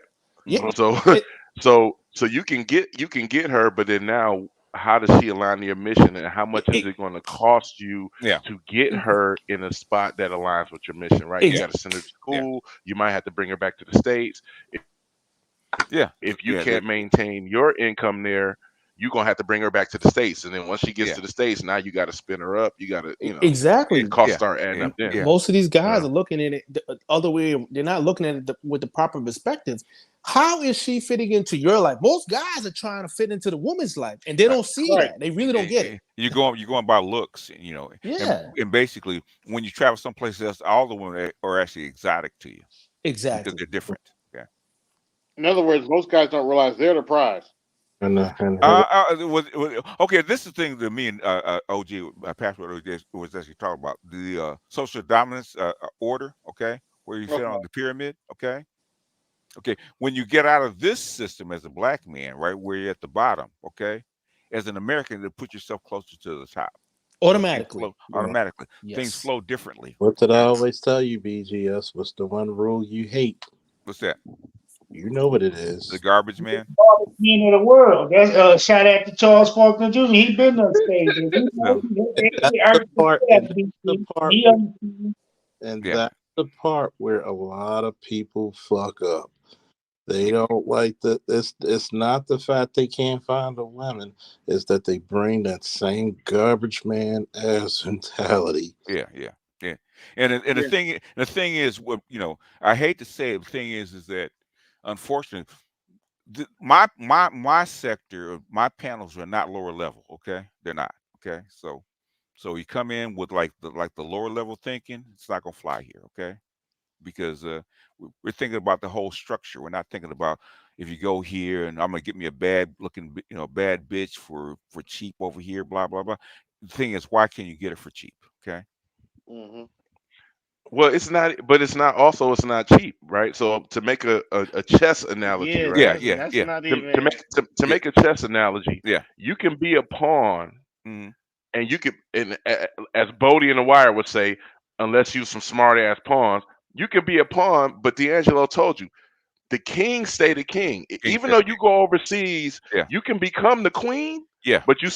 But unless you're willing to do king shit, which is go to do all the other things, you still ain't the fucking king. No, you're not gonna be top dog because you might be a third world country like Angola, right? Okay, you're not gonna be part of the royal family because those guys are multi-billionaires. They're not. Thank you. No, the king stay the king. Still is subject. Angola owns Portugal, right? You got to remember, you're still subjected to the environment. You may have think of it like the motherfucker sitting in the skybox. You got the 50-yard line, but it ain't the skybox. Yeah. Right. Yeah, that's true. Well, the thing is, when you go overseas, we're trying to get guys to understand the environment and how to take better advantage of it if you're going to be there. If you're just a visitor, only going to be there a week, man, don't even worry about that shit, man. It's the fact that, like I said, we didn't land on the Passport Rock. Passport Rock landed on us. But when it comes to mentality, right? It's very hard for a person to overlook their culture when going overseas. It's like what I told the panel I did before. Well, the live stream I did before. Mm-hmm. What's legal may not be moral, may not be ethical. Yeah. And I said, here's the problem. Once again with the Padawans, I guess I'm a father they never had, and they get to ask me all these stupid ass questions. Well, you are. Welcome to fatherhood, sir. You know what? My nephew stopped asking me those questions. About 30. When he went to the Army. Oh yeah, active duty, and he stopped and he says, "Remember all them questions I used to ask you?" Yeah, I know how you feel. I respect you looking out for them young boys, man. And you need your help, man. But here's the part: they're trying to outsmart me. Mm-hmm. When I told them, I said, "No matter what you do, I can always reverse engineer my statements. Mm-hmm. Can you do the same?" And that's the main thing about it. It's like, look, you're gonna pay a tax. Like I told people, this is how you know people are bullshitting when it comes to levels of beauty or handsomeness or whatever the fuck you want to say for men. Boris Kojo can go on Morgan State's campus right now, and all the women are trying to fuck him. From 18 to 60, they're all all over the world. Yeah, he does not have to pay the tax, but he did pay a tax. It's called the genetic tax. He's the genetic jackpot. I said, it said, it suggested I'm far sorry, but foreign women aren't really interested. Yes, they are. Who said that? It's just saying in the back chat. Yes, they are, because they're actually trying to recruit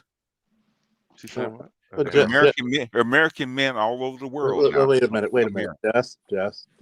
This is your friend Charles. Hey, that's a wild statement, Jess. Yeah, I see it's in the back chat. I want to hear what she's got to say. I just know you still there, Jess? She's there.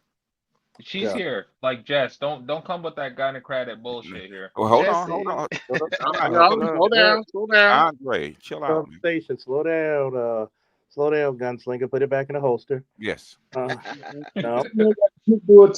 Attack. No. Yeah, I want to see what she got to say. You know, she's. Come on, we're friends here. We gotta. No, she's in business. She throw some elbows. Yeah, throw them elbows, motherfucker.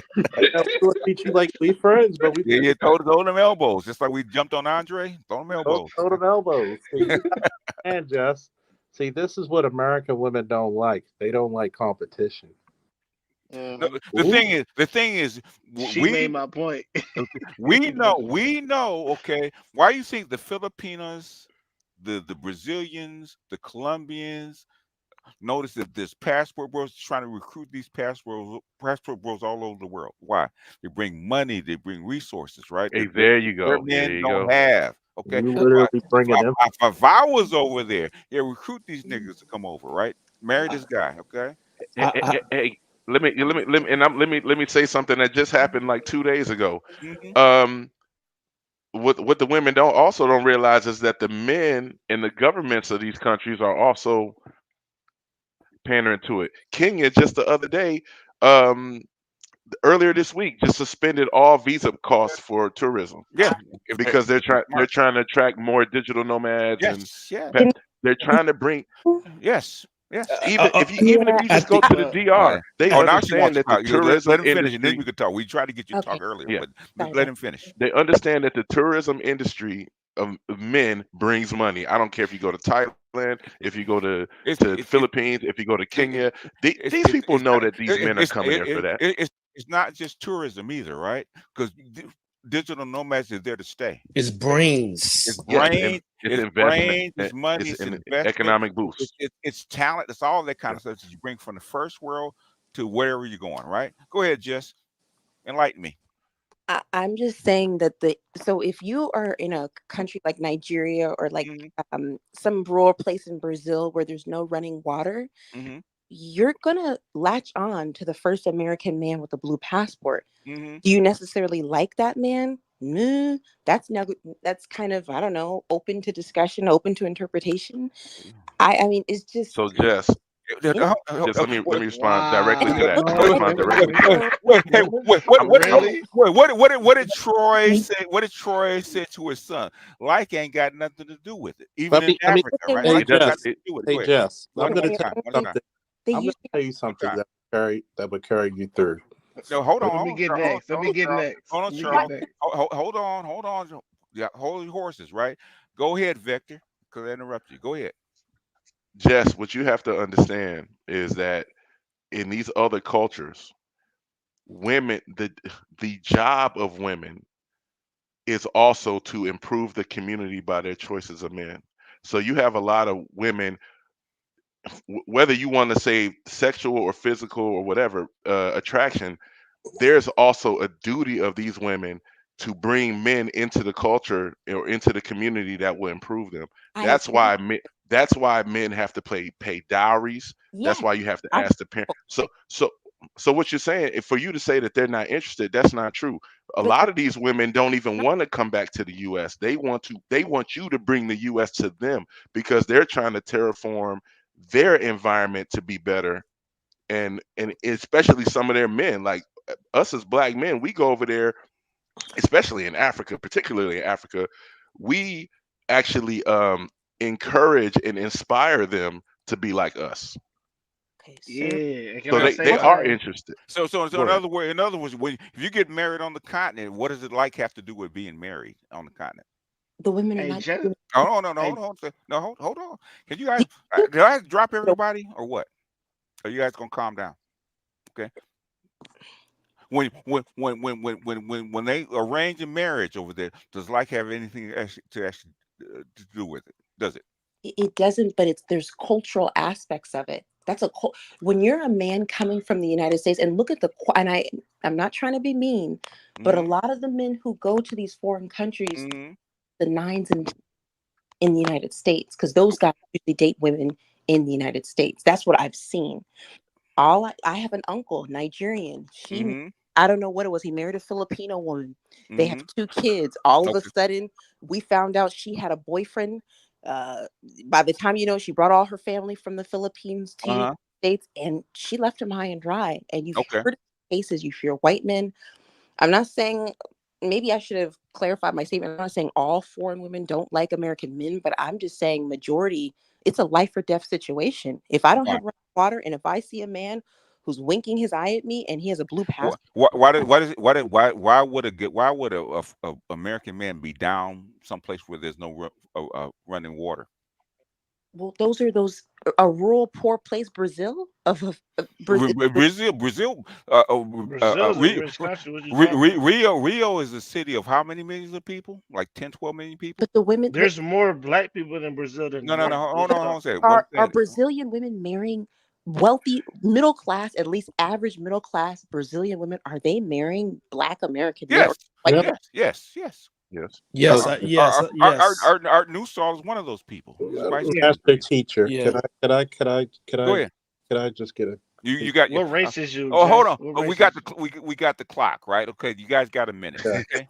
There was once a wise philosopher named Hugh Hefner. Someone said to him, "You know the women only here for your money." He stated, "I don't care why they're here as long as they're here." Men know that women are very, very intrinsically linked to resources and status. Would you, if you were down on your luck and you were poor, would you date somebody who makes, let's say, $500 a month and you make $0 a month? Yeah, it's a. And think about this. Because you're in corporate America, do you want to date or marry someone who makes below you, or would you prefer someone above you? I would prefer it, but I would be open if depending on it. So in other words, no. How far down would you go? With the floor. No. Not how far? Not below where she is. Don't kick the chair. How far down? Because I do this all the time. How far down would you go, Jess? Don't lie. I should go very low. Let's say he's an entrepreneur. He lost half of his savings or his a 9 to 5 guy. What is the level that you would actually go? How low would you go? Maybe 100K. See, what I'm talking about. What's the average wage of a black man in the United States? Yeah, she making my hold on. Forget about black. Just average person. This is what I'm talking about, y'all. We're doing black today. Okay. All right. Hold up. What's the average wage? What is the median wage for a black man in the United States, Salchi? Not even for a black man. 39 to 42. No. Salchi, what's the median wage for a black man in the United States? Wait, I gotta look at the last quarter because I like to wait, off the top of your head. Off the top of my head, man. I mean, you're maxing out at maybe 45. 45, maybe. Is that good enough for you, Jess? BGS. Hold on. Let her answer the question. Can you guys stop kicking the fucking chair for a second, right? I'm trying to prove a point, okay? The chair need to be reupholstered, BGS. Yeah. I'm start dropping people in a minute. She's on mute. Room, okay? She's on mute. She's on mute. Go ahead, Jess. Is 45 enough? No, it's not. Okay. 100K is the minimum, right? And maybe even 95, I'd be open to. No, wait. Is that gross? Is that not? Is that is Go that? ahead, go get her, Saucy. Go get her, Saucy. Hold on a minute. Is that gross or Can is I that get next, nets? please? No, you can't get that. No. Be zero. Is that Let's is say it gross or net? no. Can I just say it could be zero? Let's say he sold a business or like I don't know. That's not an average guy. Not an average guy. Now at zero, he has to sleep on his mom's couch. I could potentially, if he has some passion and he shows some sort of level of business acumen, I could do that. You know what, Jess? I have a co-host, right? Okay, I have a co-host that I'm with once a week, right? Okay, guess how much she's worth? I don't know. $30 million a year, right? Okay. Oh. I was $30 million total, right? That's her net worth. Okay. She makes probably like 2 or 3. She just built a house of like $5 million. Okay, $5 million house in Southern California. Just built one. Okay, beautiful house. But Jess, did you marry? No, hold on a second. No. Guess Y'all don't stop trying to kick the chair. when I said 50 grand, guess what she said? I can't go that low. Okay, and she said the same thing that you said. Well, he's building a business, sold a business, he's got potential. Blah blah blah blah. That's not your average guy. Okay. So we're gonna say this officially, Jess. We love you, but you were full of shit with that. No. Well, no. Let her go back to her original point of foreign women and interest in us. Yeah. Now rephrase that about foreign women. Okay. Well, I guess since you made that reference, I don't know if it was UBGS or somebody else made that reference about Hugh Hefner. Mm-hmm. That was me. Hair unless a woman. So I guess if that's it, then I guess it makes sense. I don't know.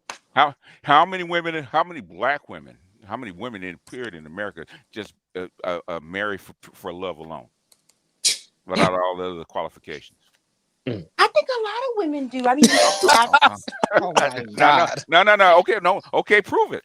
Go ahead, prove it. No, but didn't you? We can look at the statistics. I think prove it. Men make, I don't know, a certain amount of money a year, and women still marrying them. In other words, we have reams of people, okay, women of all colors, right? Say there's a minimum, right? That a guy making less money than she can take.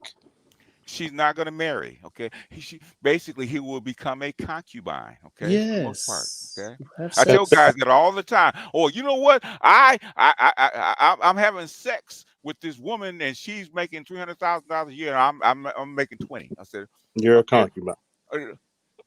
What time do you have to leave her house? Okay, in the morning.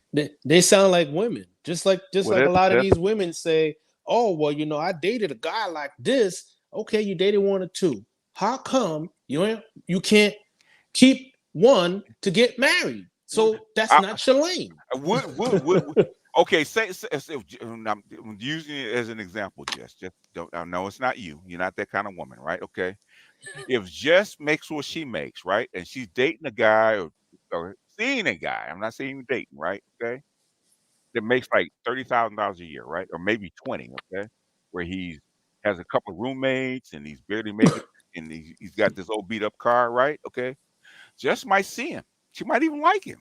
She might even sleep with him. But guess what she's not gonna do? Introduce him to her 5 best friends. Why? Because she's gonna get ringed. Okay. And it's definitely not to her parents. Okay. Oh, something's missing. There's just this feeling that something's just missing.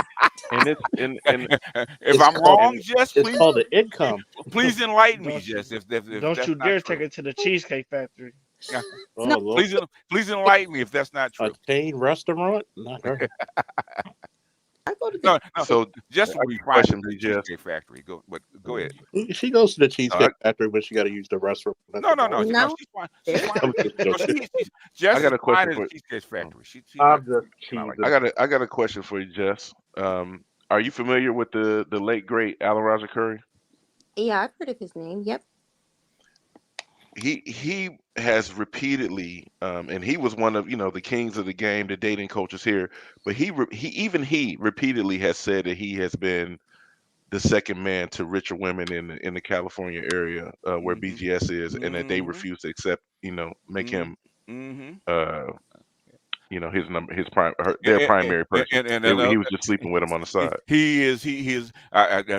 guys get mad at me when I tell them that, right? Because just because you can sleep with a woman doesn't mean that you're the guy. Okay, that's right. Same thing with a guy with a woman sleeping with a guy. Just because you sleep with him doesn't mean that you're the woman. Okay, you're there for a reason. Go ahead. Hey, BGS and Charles, what you had to say to me last time, Jess, I like Minute Maid apple. Anyway, I don't know what that means. But what I'm saying, I mean, like for my juice box in the morning. Oh, in the morning in your sandwich. Okay, what kind of sandwich do you like? Okay, what I'm saying is, if somebody like Charles or somebody even like Andre, right, went down to the projects, found a cute girl, she would try to marry him. Okay, why? Because even though she got running water in the toilet, she would try to marry him because he's a little bit better than she, like him or not. Okay. Sure. We're Works all over the world. So can you find a woman that likes you in other parts of the world? Yeah, but things you have to inculcate yourself into the culture and talk to her. Okay, you can woo a woman if you know how to speak to her. You can. You gotta Passport OG can tell you he does that. He's in Japan. Okay. You got to remember this one rule, man. Men date down, women marry, date up. Okay, women, yeah. Exactly. Women really. I hate it when women say this. Well, he doesn't have to make that much. So tell a bill comes there. Guess what? You're a corporate girl too. Unless you didn't win the genetic lottery and you below a 5. And what did we say about divorce Kojo theory? Yeah. Statistically, it's not even worth even talking about because statistically, there's not a lot of those guys, and they're already typically taken, or they're not the bachelors. And guess what? If he's married, his wife got that motherfucker the figure 4 leg lock combination, sharpshooter combination, crossface chicken leg. She knows it. Yeah. Knows. But I don't know. But the thing is, black men in America, we have tons of women that like us, sometimes even love us. What do we actually get for it? Nothing. And you get a lot of risk. So I was another question I was going to ask is just what does it matter if they like you or not, the foreign women? Because I can give you an example of why even the men. I mean, a lot of guys go to foreign women just because they have certain goals. I don't understand why people don't take into consideration what are the men's goals in this. And some men just want children, and some men want to foreign invest. Why does it matter to a man whether she likes him or not? Yeah, because I'll give you a perfect example. The first time I went to Ethiopia, let her answer real quick. Okay, go ahead. Go ahead. If she is unmuted, I don't know. Oh, you said what does it matter? I guess it does. Hey, you got a concubine next to you or something, Jess? You know, you can't. No, I'm just saying maybe it doesn't matter. To your point, I'm asking. So what does it matter? Okay. Jess on the panel with full of men at 2 in the morning. She ain't got nobody. Just got a little status. She could. I don't know. The lips. I do. I've been that guy. Okay. You don't know how these women be moving on. I've been that guy. In other words, I'm on the phone. You shut up. Otherwise, go home. Okay. And you know, what's his name? Just had the baby by what's her name? Okay, he got out of line. Palmer. Kiki Palmer. Yeah, Kiki Palmer. He got out of line. You know, Jess doesn't have candy grams. She has candy dishes. That's what I mean. Like we're fucking with Jess. Jess probably, I ain't gonna say that, but anyway. BJ, and notice how she said that he was broke, but the dude was a 6-figure guy though, solid 6-figure income earner. But she called him broke. Oh, because she's worth a few mil. Yeah. You see how that works? In other words, his money doesn't matter because he's a 6'4" physical alpha, former football player, right? I'm still tripping on why Brazilian women don't got water running. Like, where that come from? Nah, that ain't got shit to do with it is because people that have not been there. She's Nigerian. You know that Lagos has running water and electricity and internet. Oh, she's Nigerian. Yes. Oh, come on, sis. You know better than that. You know better than that. Come on, you know Nigerians are stuck up. It's not. Just pick it with you. Say what, Jeff? You cut up, Jeff. Nigeria is not the United States. It's just not the United States. No, it's not. But the thing is, they have running water and toilets and electricity too. Yeah, that's if you are at least middle class to have a generator. Okay. All of that stuff. Yeah. Okay, cool. Yeah. It's poor people in America that right now. So if I'm an American, I would be middle class, upper middle class, right? In Nigeria, right? Yes. Yeah. Okay. I would have electricity, internet, running water. Probably a car. Maybe even a maid, right? Most middle class. Yeah, because that's American men though. That's the Nigerian thing, right? Driving a big car. One at a time. Go ahead, Charles, and then Victor. I'm gonna simplify this for you real quick, Jess. Let's take the character Superman, right? Here we go. Okay. And you're gonna like this. All right. Yeah, get to the point though. It's gonna be quick. Okay. What is Superman on Krypton? I don't know. I'm not sure. She don't know. Average. He's average. Everybody else.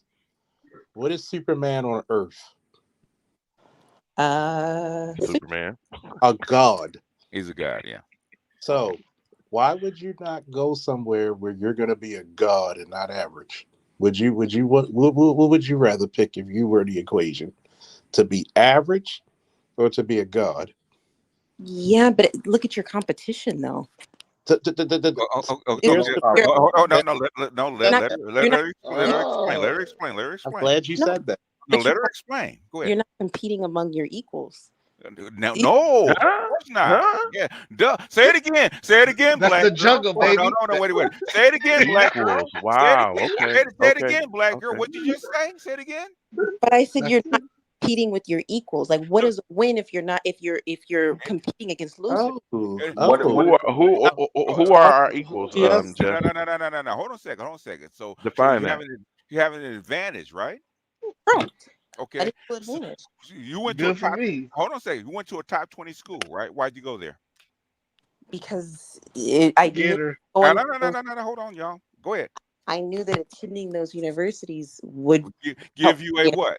An advantage. Unfair advantage. Unfair advantage. Okay. But hold on a second. To get into those schools. Where did you get your MBA from? Was it top 20 school?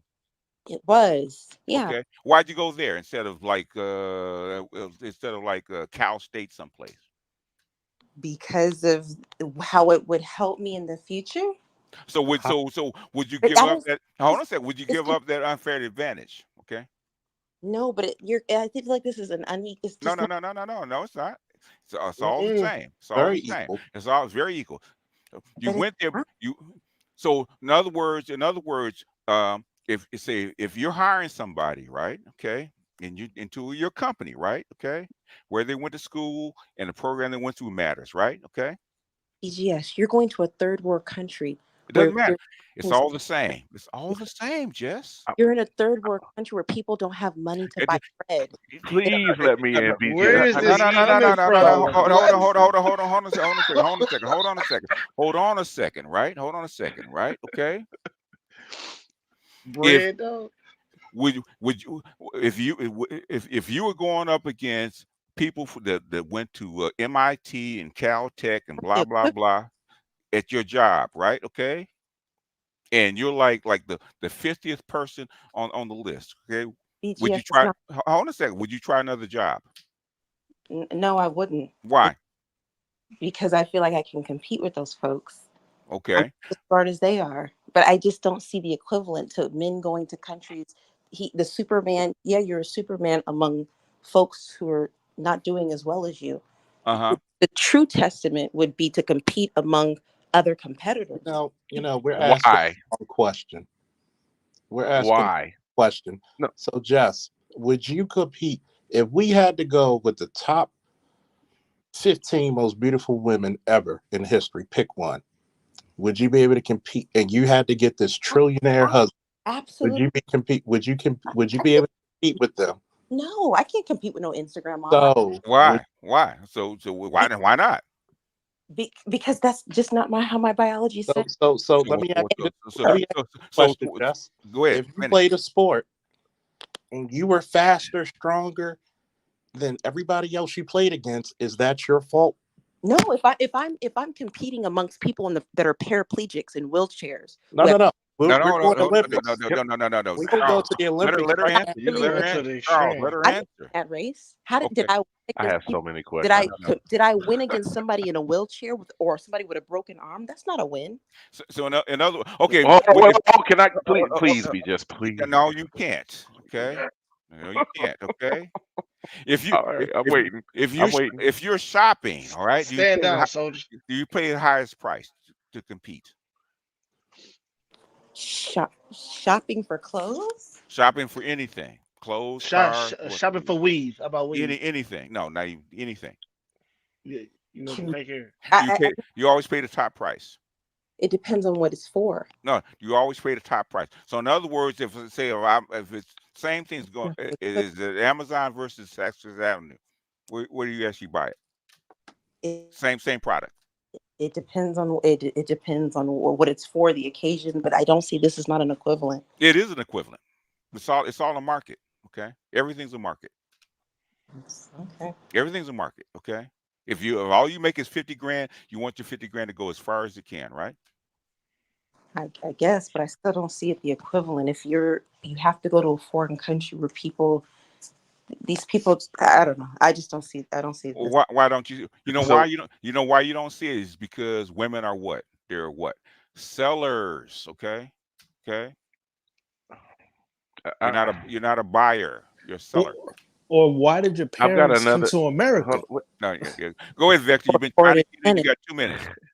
For a better life. Everybody wants. Okay, so here. I don't like women coming on the panel because you guys want to chomp at the bit. Well, you don't like talking to women. No. I want to talk to her because I have a question. You got 2 minutes. Go ahead. You said that it's not. You said that we're not competing with our equivalents, and it's not a win. But what is driving your ego to call something a win and what's not a win?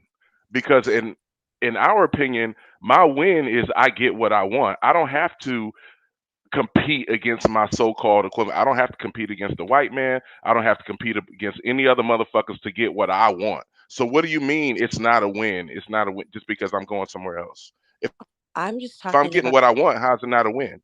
it's a win. No, I have a question about your definition of what's a win and what's not. Vector. Hey, listen. If you're gonna ask her a question, let her fucking answer it. Is it okay? Yeah, you're okay, bro.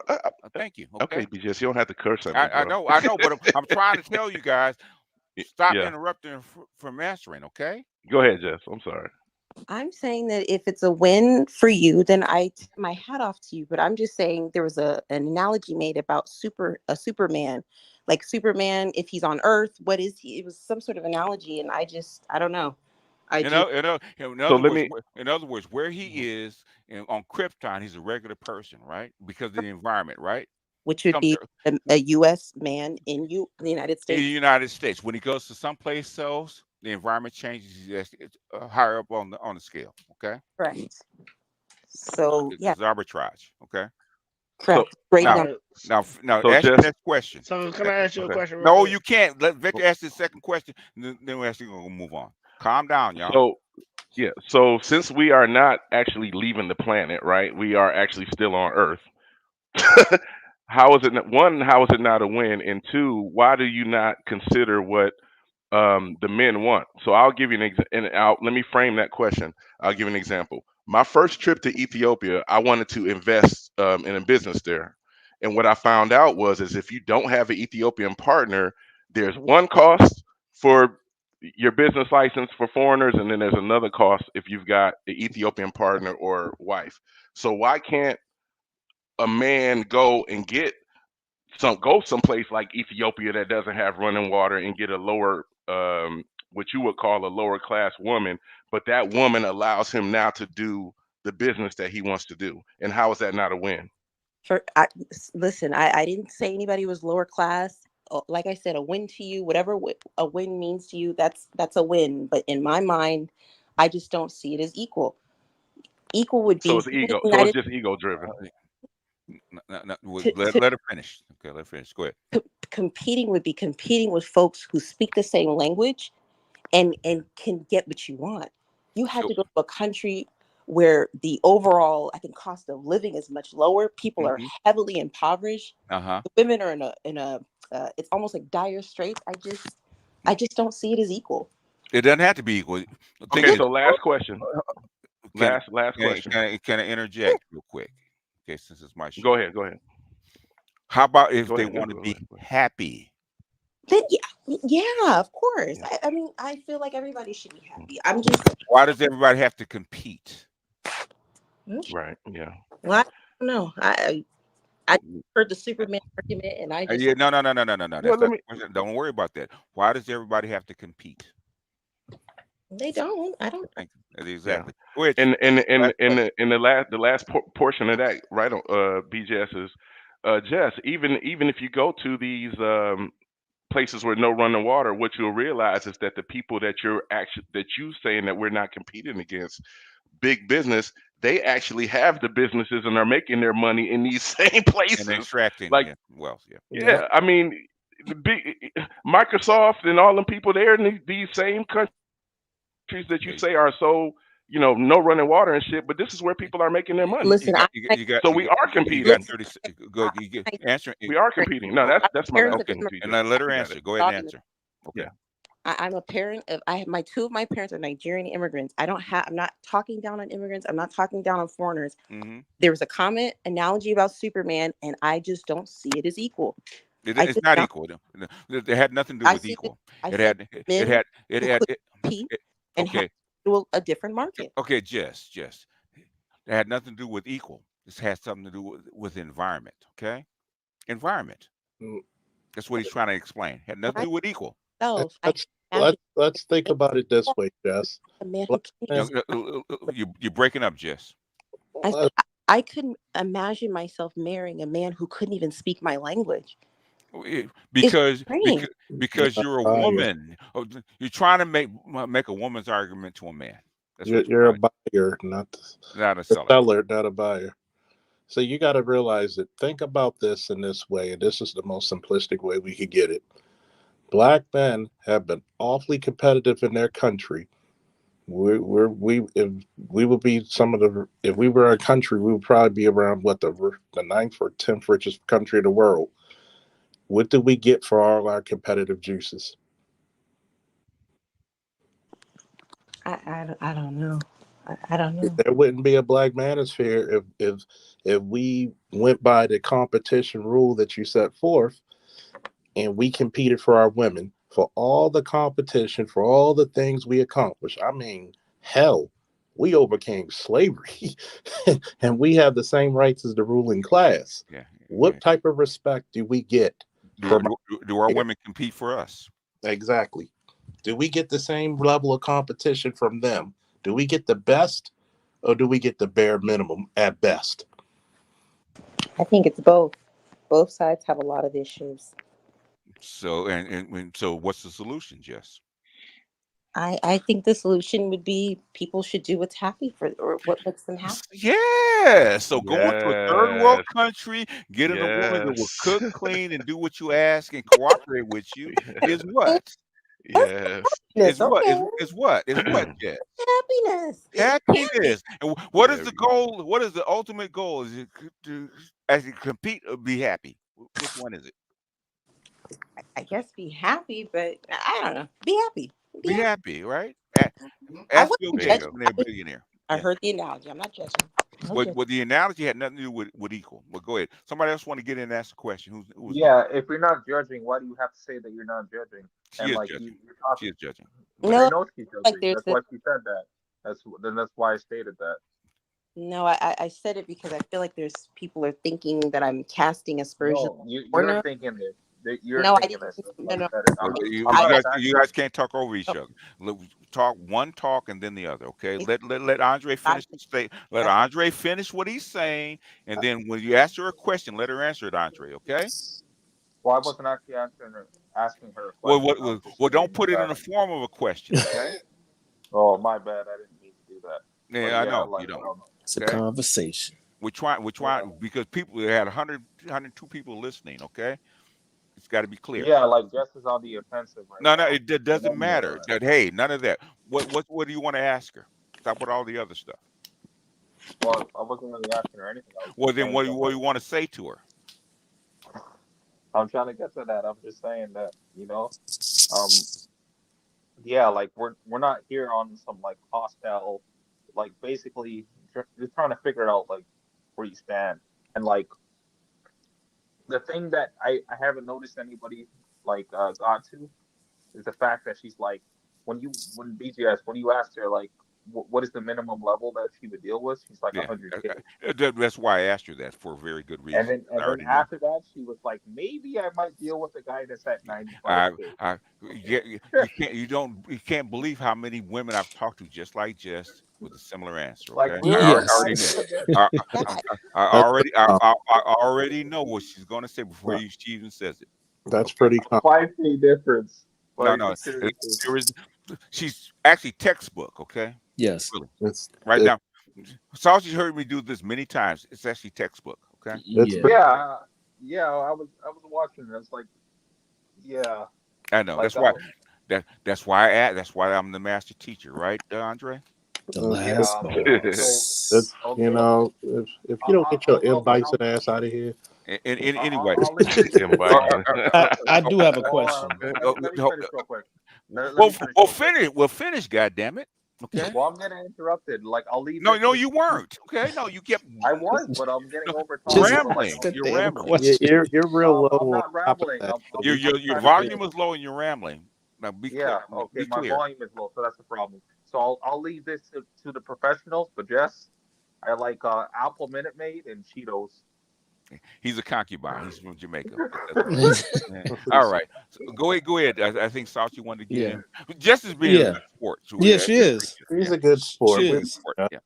We actually we're not attacking. She's a good sport. Go ahead. Now, my question was, but how? Okay, so ultimately, the type of lifestyle and relationship you want. Mm-hmm. How the woman that you are, how would you fit into the man that you desire's life? I don't know. If that he would have to kind of. I honestly don't know. We'd have to meet and talk about it. Well, he already has a life. That's that partnership. We'll go ahead. Yeah, exactly. Yeah, he already has a life, so that's what I'm asking. But he already has a life, so he's all set. So the question is, because a lot of women don't seem to, a lot of American women or Americanized women don't seem to understand this part. How do you fit into his life? How do you add to him, to his mission, to where he is and where he's going in life? How do you fit in? I don't know. What kind of man do you want? I'm not sure. Obviously, somebody with integrity. That integrity could be a guy that's teaching high school for $30,000 a year.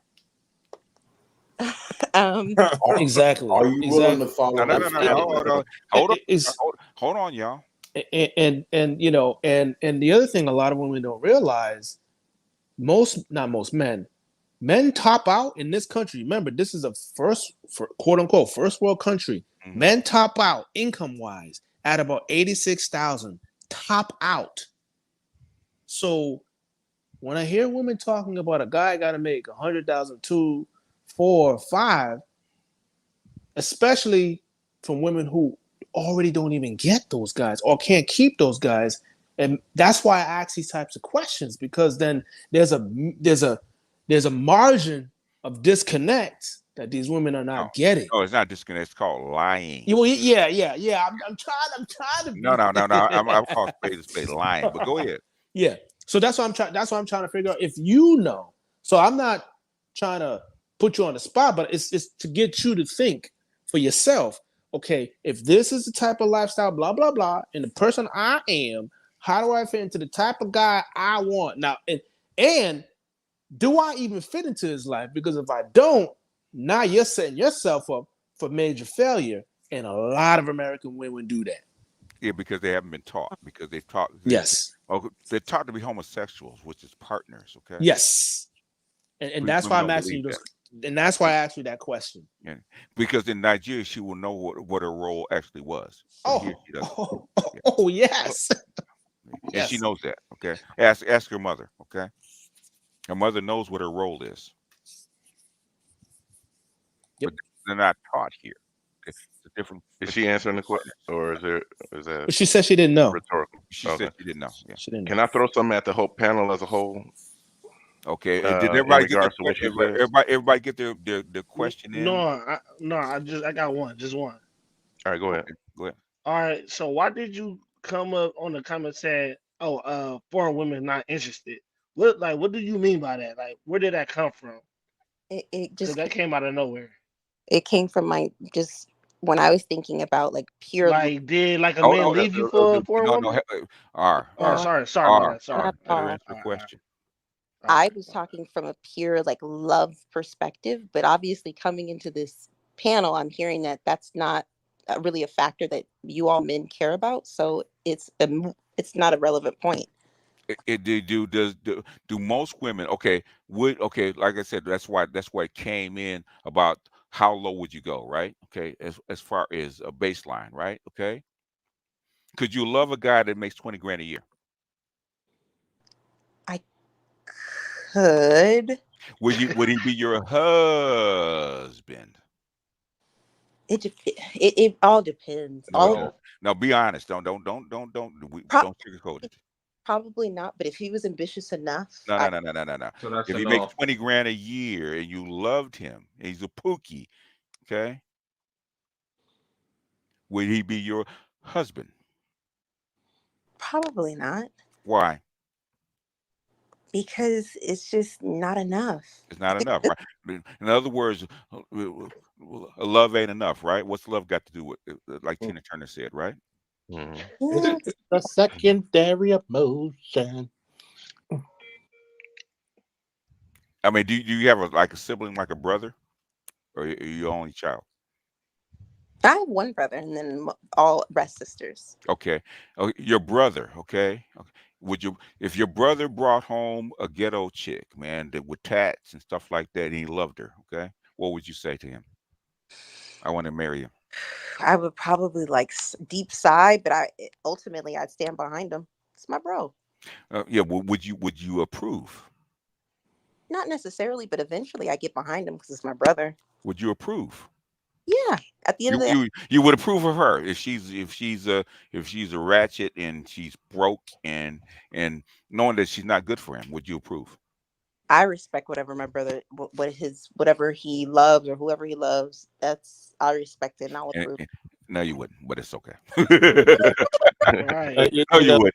No, you wouldn't. Because No, you tell wouldn't. her does. That would be the perfect politician, man. Yeah, she is. She's a Scorpio. She's a She's politician. talking all sweet. Okay. She's a people pleaser. Okay. Now, Vector, you said you had a comment for the whole panel. Yeah. And actually, you just added on to what I was going to ask with that question.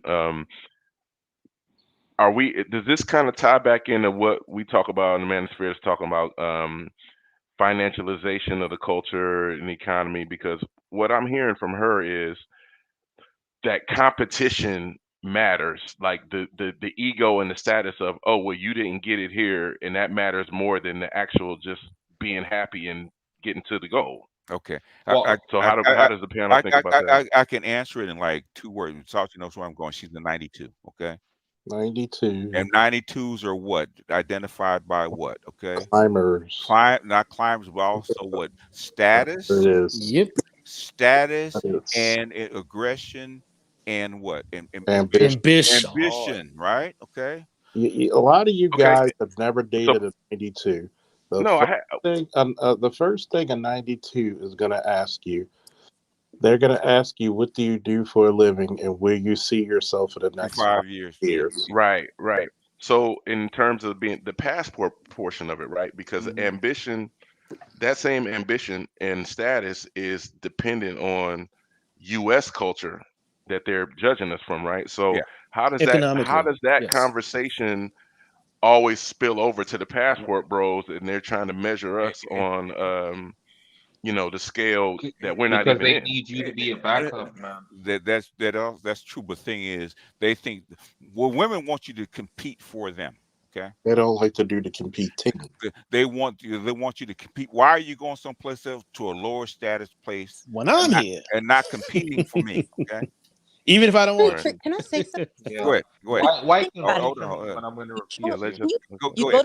go to a gala or like some sort of nice place. You Mm-hmm. see a good friend, a male Gala. friend of yours, and then he comes with a wife or some girlfriend. Mm-hmm. The English is very broken. He met Mm-hmm. her in Brazil. It's kind of like, come on now, What's come up on with you now, Okay. Brazil? come What on now. What are you? What is it like? What is it like? Flesh that out. Looks like Wow. I want to or like understand. a I Filipino. want to understand. Why Because would he bring her back?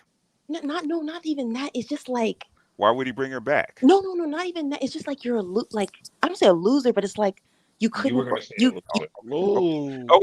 Okay. you Say, unless say. her Hold on a second. Say I'm from Brazil, right? Okay, and I'm doing very well. I'm a multi-millionaire. I bring you back to Brazil, okay? And we're in the gala, walking around drinking our champagne and wine, and you can't speak Portuguese. okay. Why would they look down on you? I'm sure they would. I'm just saying what most Americans just think about it. Like you see all those white guys, those nerdy white guys who can't date white women, so they date the Asian girls. You see them and you kind of you know No, how they they did. nerd. Oh my God. Actually, Asian girls are way How do more you picky know than that? white women. Oh, yeah, Yes. they're very picky. Oh, Yes. Oh, see, you gotta. I'm gonna. I know where Jess is going. Where's She she a Now, going? stereotype. She a you're, racist. No, she's She's not. No, not she's not. you're She's not racist. racist. thinking. No, She's a woman. She's a woman. We're she's You trying to thinking. put her racist. on point. Yeah. She's thinking. This is this is the part where I said a lot of guys need to expand their horizons with women. Mm-hmm. She's thinking in two terms: one as a woman and one as a corporate officer. Mm-hmm. And you got to realize something. When white boys date the dumb broad, date the blonde bimbo, Mm-hmm. not a goddamn thing is said. When black guys date other than black women in America, oh, you must wasn't strong enough. That's See, a good point, Charles. you That's an gotta, excellent not point. black. It's you not gotta, just but hold on, every. you gotta realize this. We men, this is what women don't understand. If you bring a beautiful woman at a gala and she can look good in that dress and smile and say hello and say a few cordial things, did she do her job? Is she gonna be acceptable into those social gatherings? Yes. Because guess what? This is my new pretty friend. Y'all do it too when it comes to looks. Y'all have y'all cute friends who y'all take to the places with you because you know pretty gets you into places that it otherwise wouldn't. Just like men with money. See, y'all currency is beauty. Our currency is resources. Okay. Let me break it down to you just real simply, right? Okay. A guy here making 40 grand a year, right? All he gets is women bitching at him, right? No cooperation, no prospects. He gets threes and fours, twos and threes, right? Trying to get at him, right? Okay. He's not happy. Okay. He's not talented to actually be $100,000 guy, okay, or a truck driver, something like that, right? Why wouldn't he go someplace else where he can get the woman that he wants at the money that he makes? Why wouldn't he do that and be happy? It's a smart idea. You don't make enough, so You go know, to a place where your money stretches. It makes sense. exactly. Why? It's So practical. it's practical. It's pragmatic, Yeah, right? Okay. Yeah. you don't make enough. You don't make enough, right? So why would he try to if he's like a in the 70th percentile, try to be into the 1 percentile to get the same woman? I agree. That makes sense. Yep, It is. Yeah. Is that smart? it's very smart. I would do the same thing. You got to You make it would stretch. you may exactly. So now we come in full circle. Now you know why the password bros exist. Once Yeah, again, Right. low But earners it's and couldn't. there's also function, right? They're low earners. There's function and then there's women judgment. So And to go back to what Charles was saying, right? Even if it's let's throw out the we don't make enough people. But if it's Hugh Hefner, if it's the white guy who dates the bimbo, it's about that man and function. It's not about what women think about their woman. It's about his flex. You know, you go to some of these other cultures, it's a flex if your wife doesn't work. It's a flex if she cooks better than whatever, right? It's not about if she it speaks is English. now. Who gives? Who gives a fuck if she speaks English if you got 7 kids by her and your kids are all, you getting the function out of it? The other men are going to respect you. Of course, the women might side eye, but you guys judge the women on a way different scale than the men do. How many black men? How many single black men in America make over? You broke up. I broke up. You breaking up, EJS? You can't hear me? Okay, hold on a second. Like coincidentally, I want to speak on this. Coincidentally, I was just having a conversation on a panel full of Africans, right? And I was talking about like I would actually talk to a dark-skinned woman. I have no issues with that. But the problem is, most of them have attitudes not necessarily like Jess does, but similar. Why? So why would I want to deal with that shit? But why would dark-skinned women? Why would they? Why would I want to do with you? Talking about Africans or what? You sound like a loser. I'm just saying attitudes in what kind general. of what kind of attitude are we talking about? And you don't earn enough. That's why you have to go there. That's why. No, I don't. Exactly. So yeah, Jess, how single black men, right? You see what I mean? Like, Andre, calm down, man. No, like Andre, calm down. He literally just said, Andre, you want to be here? Yeah, go ahead. I know you like her. Do you want to be here? No, I don't. I know you like her. Stop, okay? Bullshit is written all over your face. Yeah. And I mean, I can show you my role. Andre, calm down. You smile, you smile, you smile. Stand down, soldier. Smile for me. Okay. Charles. I know I'm an asshole. Hold on, Jess. How many single black men in America earn 100K or more? What percent do you think? Pretty low. It's like it's single black men, right? It's like 4%. Okay. How many black men in America? What's the percent of black men in America earn over 60 grand a year? What do you think it is? Huh? Most likely low. 16%. Okay. Damn, is it that low? It is that low. I can show it to you. We're talking about single black men. Okay.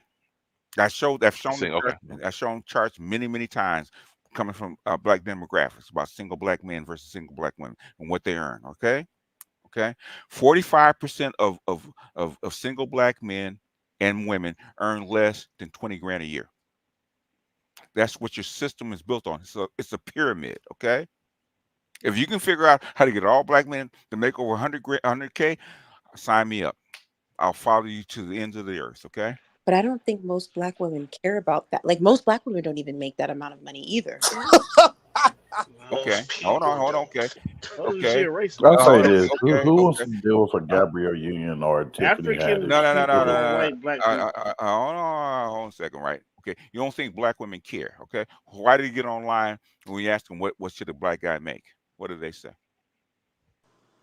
I don't know. I think it starts at 100K, even though they don't make it, right? And for them to cooperate, okay, and treat you like a man, it takes a certain amount, probably over 70K. That's the way they're trained, okay? Where I trust and believe my son dates. I think my son dates Latinas. They're trained to give that same kind of cooperation for a guy that makes $5,000 a year or $10,000 a year. It's called the culture, which is the biggest reason that guys, passport bros exist. They can go get a woman that will treat them well, yes, sir, respect them, cooperate with them, and actually be treat them like a man. Okay, no matter what he makes. And the majority of passport bros are not broke, man. And I'm not a passport bro, but the majority of passport bros, you can't be. You cannot afford to. Like you can't. Yeah. Mathematics, it just doesn't make sense. It's funny because I've talked about math ain't mathing. I talked about this on my channel, and it's not a fault of your own, Jess, because we actually love you, Jess. We love you when you come. Oh yeah, she's a good sport. Yeah, good sport. We love you. We're grateful that you take the time out to learn, which you don't know, and that's why you're invited to my panel anytime. Please come tomorrow. Please, Jess. Come tomorrow. I'll leave it. Hold on, one at a time. It'll just be a me and you thing for a little bit, part of it. This is the reason why I said this is the reason why there's a big disconnect. because black women never had to really learn their men. You never had to compete for their men. Where if you go other places outside of our culture, the opposite is true, because they know that in order to get the best man they want, they got to be the prettiest. They got to be the most feminine. They can't be fat. They can't do all this stuff, because God knows it.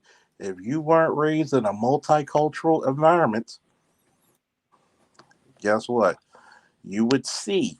And that's part of the reasons why I'm not harping hard on you, is because I understand you. Well, I don't think she's traveled as much. She's a natural. Sound like She's a natural 92. She's not a climber. Her parents are immigrants, if I'm not mistaken. Yeah, and she's a. But how much time has she spent in Nigeria? Ask her. I travel to Nigeria every 2 years. So there's your answer. And what part? It's usually like the, how do I say? I go to Lagos, and then I go to other parts.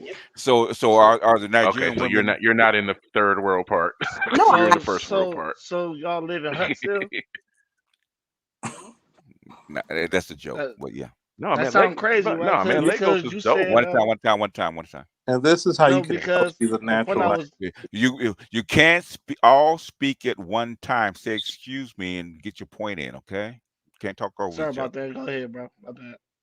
Finish your point, Vector, and then brother. Go ahead. No. It wasn't my point. It was Charles' point. You see this chart? Okay, you see that? Single black men, Gen X. These are at their peak. Over 100K. What is it? 5%. That's your number. Single black men, right? Over 50K, right? What is it? 18%. Okay. Look how many people make under 20K. Single black people, right? What is that?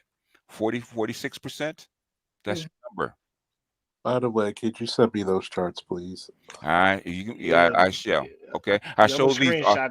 I show these. This is blackdemographics.com. That's where you can find it, right? I show these all the time. Okay. Wow. You guys think that these guys can actually outcompete all these people, including white people, okay, to make that 100K. System is not built that way. Hold on a second. You guys hire people, right? You know how thin this is, okay, right? Yeah. Yeah. You know how many people you actually employ and what they make, okay? Not that many. Okay. You do this all the time. You're in finance. You know this, right? Just like Salty. You know how many people make what, and how this economic system is actually structured. Okay. What if everybody made 100K? What would happen? Then the bar would go up. It will become inflation. It would become the average. It would implode on itself. Or less than the average. It'd be like the 20 grand, right? It would implode on itself. That's what it would. No, it wouldn't. Everything would just move up. Go ahead. Exactly. Hey, BJS, I'll be interested to see that chart against the chart. Against the what?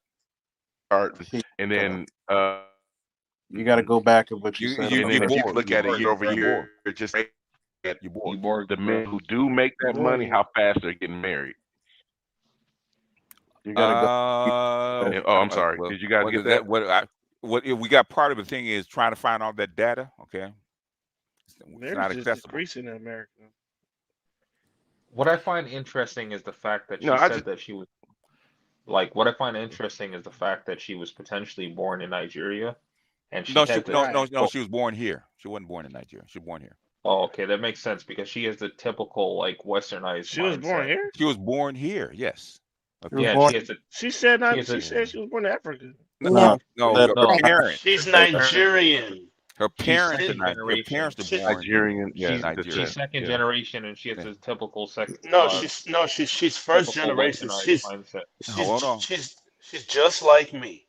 Yes. My parents were born in Africa, in Liberia, but I'm first generation. Yeah. She's okay. Same deal. She's American. Same deal. She's not. Yeah. She's technically exactly. Yeah, she's Oh American. God damn. Upper middle class American at that. And she's the natural 92. Yes, she is. Racist. That's how you. And this is how you could tell she hasn't cussed anybody out yet. That is true. Yes, she Yes. did. No, she did. She called him. No. She called him a loser. No, Wait, that's not cussing. That's Get not the cussing. fuck out of here, man. Well, she didn't cuss me out, but she was getting real She was talking. disrespectful. She was talking that talk. No. We know what cussing out is. We've been down there, right? She And ain't. she called my Brazilians. They said this shit had no water. One at a time, y'all. One at a time, y'all. Well, this is single black millennials, okay? Right. No, I'm sorry, BGS. I know I was Borgen. Did you say that data doesn't exist for the married? We don't have access to it, okay? Oh, okay. But you can probably punch out the numbers and figure it out. But we don't have access to it. They do. You know what, BGS? Just a few moments ago, that was a good episode of Get the Fuck Out of Here. You know, when they were saying she cussed us out, I was like, that was a good episode of Get the Fuck Out of Here. No, Jess is a good sport. She's very classy. She's very sweet, and she's very patient. Okay, you can tell. Well, he's a sweetheart. Y'all buying that? Y'all buying that? One at a time. Buying what? Buying what? Buying that she's classy and she's patient. No, she's not. Okay. Okay. Why isn't she? The first thing she said was, "Foreign women is not interesting. They don't got running water." She dissed the whole country. That's programming, bro. How's She's that programmed classy? to say that. She's programmed to say that. That's programmed that way. She hasn't cussed us out yet. That's why. See, this is the. I just get finished saying this shit. Yeah. Number one, she's classy. This is a natural 92 real quick versus a climber. A natural 92 is gonna, if she's upset with you, let's say if you're her best friend, if she's upset with her best friend, she's gonna not talk to her for 3 days, call her and be like, we need to talk over brunch. Yes. A 92 climber is gonna throw hands like she's gonna, her hands are E for everybody. They ready for everybody. Kick off the shoes and take off the shoes, take the earrings. Got the emergency tinfoil wrap of fucking Vaseline. Serena Williams, anybody? Yep. That's like she did say. Oh, I got a good question for her. Would you date? Hey, y'all, calm down, man. I'm gonna close the stream if y'all keep doing this stuff, okay? Yeah, so like what I was saying was, I told her that like anytime I try to talk to a dark skinned chick, I get all kinds of attitude, and her response was, maybe I'm not making enough. Yeah, well, that's what she said. That's what she said. So what? Okay. Natural 92. Get over they will say that. I went to school with. He's snooty. That's the thing about. No, it's not. Yeah, like that's a typical snooty response. It's response. Not cussing you out. It's just a snooty response. Get over it. I know it's a snooty response. Get up. She said you're a loser too. All right. Because he insulted her. That's why. Well, that's a typical response. But me, but you insulted her when you said that, right? Get out your feelings, princess. That was an intentional insult. I just said that. I heard you when you insulted her. And that wasn't an insult. I just said anytime I talk to a dark skinned woman, I get attitude, right? And she's a dark skinned woman. You insulted her. What do you think? Can I jump? Can I say something? Hold on. What has worked for me in the past when I hear some sort of goofy shit like that? The thing is, you insulted her, sir. Okay, that wasn't an intentional insult, but I'm just saying. It doesn't matter. If I punch you in the face and say it's an accident, does it matter? I can't believe y'all buying this act from her. I cannot believe this. If you say one more thing, if you interrupt me one more time, I will drop you. Okay? It is what it is. Okay. Come on, I don't see how y'all buying this act from her. I guess you. Jess is not a. I'll be on the panel. Can I? God damn. Can I say something real quick, BGS? Yes. To the young guys on the panel, man. You guys have to recognize programming, and you have to recognize trigger words in women's programming. Jess might have said the word loser, and you guys got triggered by that word, but that's just feminist programming, bro. She doesn't know what she's. White.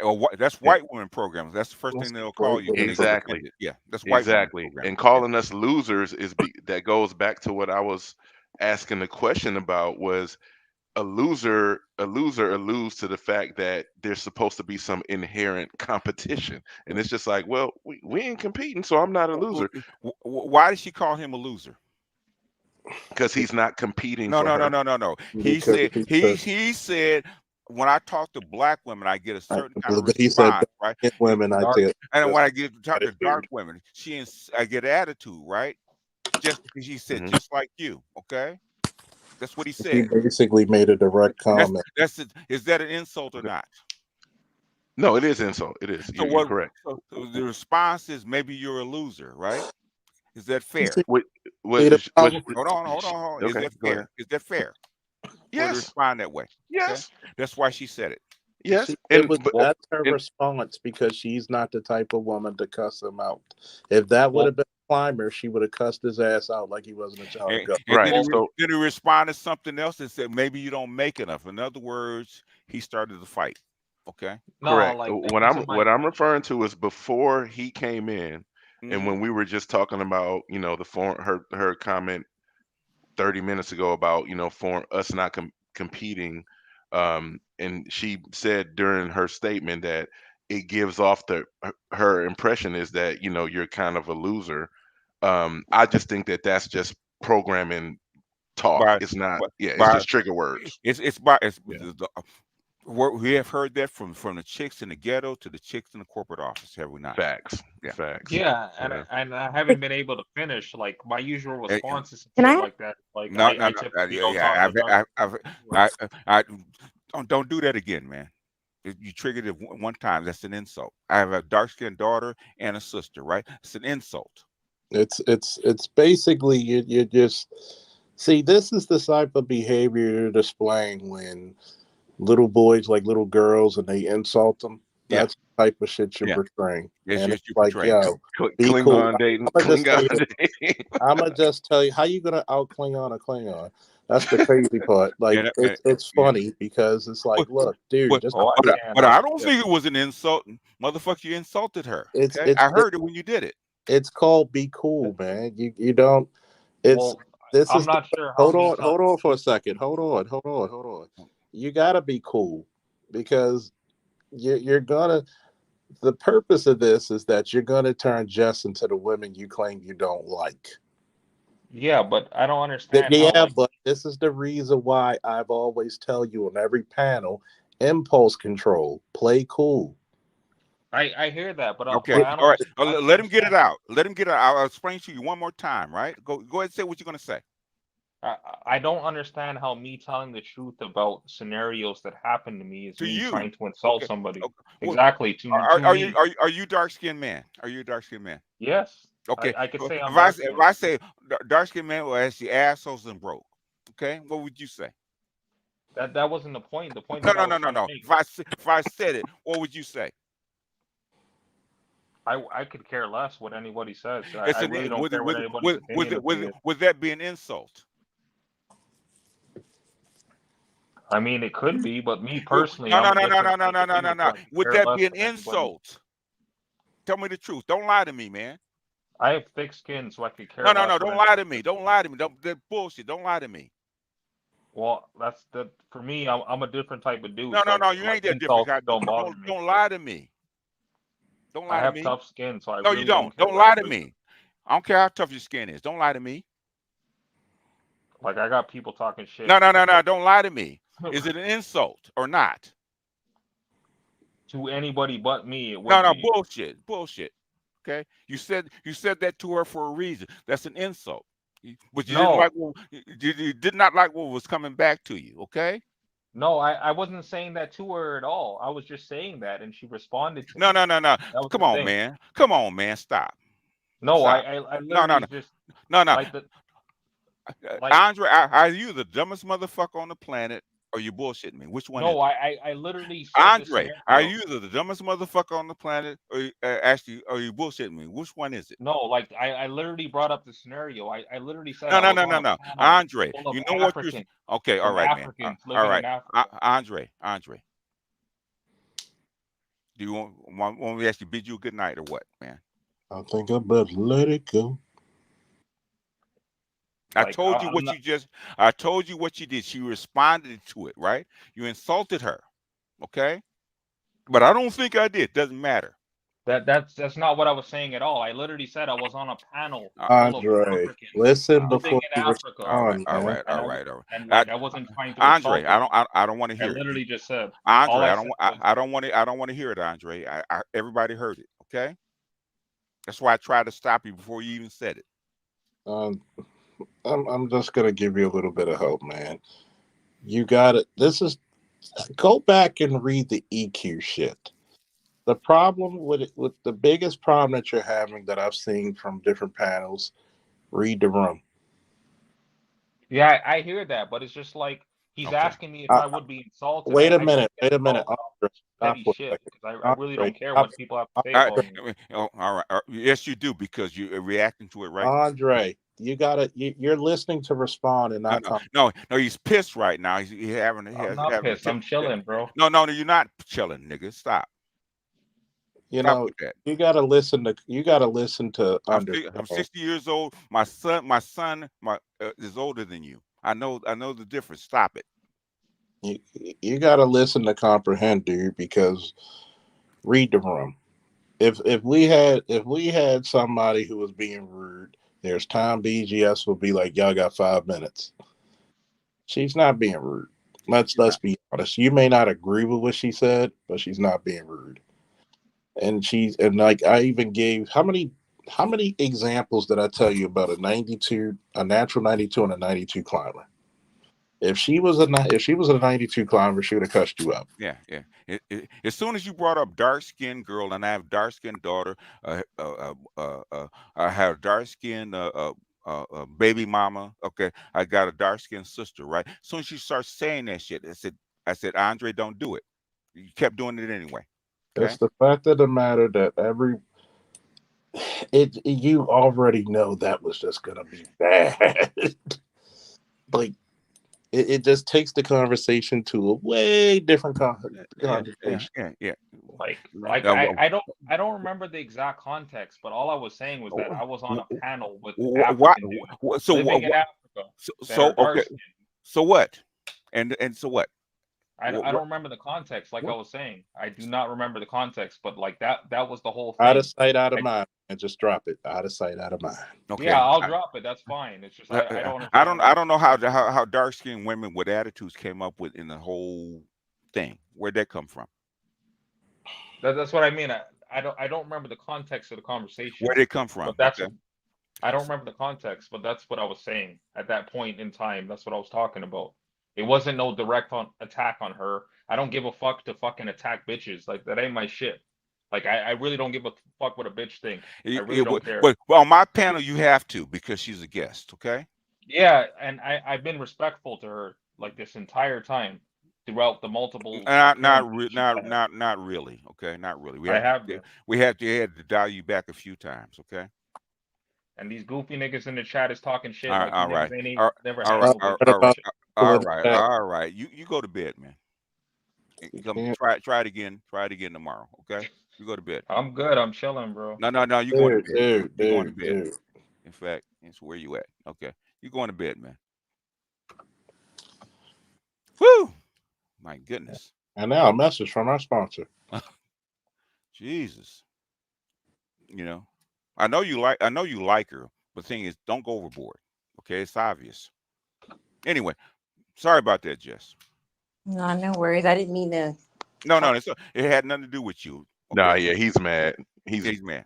As soon as he said, I don't give a fuck about assaulting bitches, I was like, whoa, okay.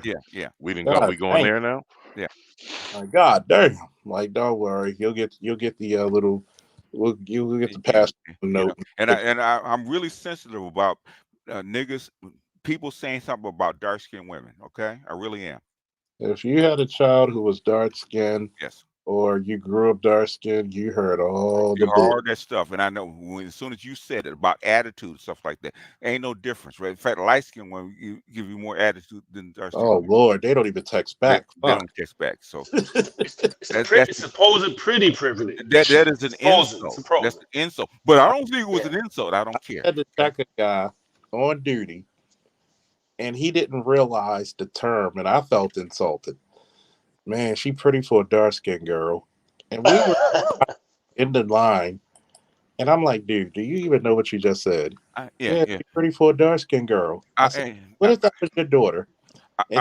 Andre, go to bed and try it again tomorrow, man, because I don't want to get upset with you. Okay, I'm really sensitive about that. So I'm sorry, Jess. You might not have taken it that way, but I did. Okay. No, it's okay. I'm listening. I didn't mean to cause any problems. No, you didn't. You didn't. The thing is that okay, he likes you, and that's the problem. Okay, and he's trying to get your attention, and that's the problem. Okay. They don't know how to express it or control it. That's the problem. Even though you pay me no attention. The last time you were on together, why are you asking all these questions? I said, okay, you like her, okay? She's a likable person, okay? She's a Scorpio, she's likable. So hey Salji, how about with the timely songs? Yeah. Anyway. The thing is, where all that stuff came from to derail the whole conversation because you want attention from her. It's okay, but dial it down. Just get an email, man, and just be cool. No. Every woman ain't for you, okay? I mean, that is true, but then again, not every guy's Charles Faulkner. It's like, I'm just joking, man. Well, hey, everybody ain't that nigga, right? Everybody ain't that nigga. Yes. Anyway, I apologize. I don't like. That's why I don't have too many women on the panel. Because yes, wait a minute. You apologize to a black woman? To a black woman. Well, I'm saying she's my guest. I don't like that stuff. I'm just fucking with you. Yeah. She's here. She's a good sport. She's feeling the question. You guys are actually going off the rails. I don't like that. Okay? Oh, come on, BGS. Turn off your Winter Soldier chip. you haven't. Don't have me turn on the Pfizer chip. But that's even worse. Okay? Like, she's full of shit. Man, go. Have some class for his chance. Go someplace where you actually argue with low weight chicks like that. Don't bring that shit here. Okay? I think that's what some guys are used to, was the low grades. She's not classy because come on, y'all. Okay, come on. She didn't raise her voice. No, she didn't. Wasn't swearing. Wasn't snippy. No. She was class. She was being classy. She was controlling her emotions. And it's a couple times. Yeah, she didn't like the answer, but she handled it right. Okay. Yeah. She was a good sport. Wow. And I actually try to warn people like 3 or 4 times, like, hey man, chill it down. Calm that down. Kind of chill out, Woo. So I heard her asking questions and not telling us, which that's the sign for me. Is like, I think she's here to learn. Because most other women will come in and just say, be like, this, and this, and y'all ain't doing this, and this. Yeah. But she's asking us for our responses. So I mean, hey. Yeah. And she has a difference of opinion, which is fine. You're supposed to have one. You're a human being, right, Jess? Yes.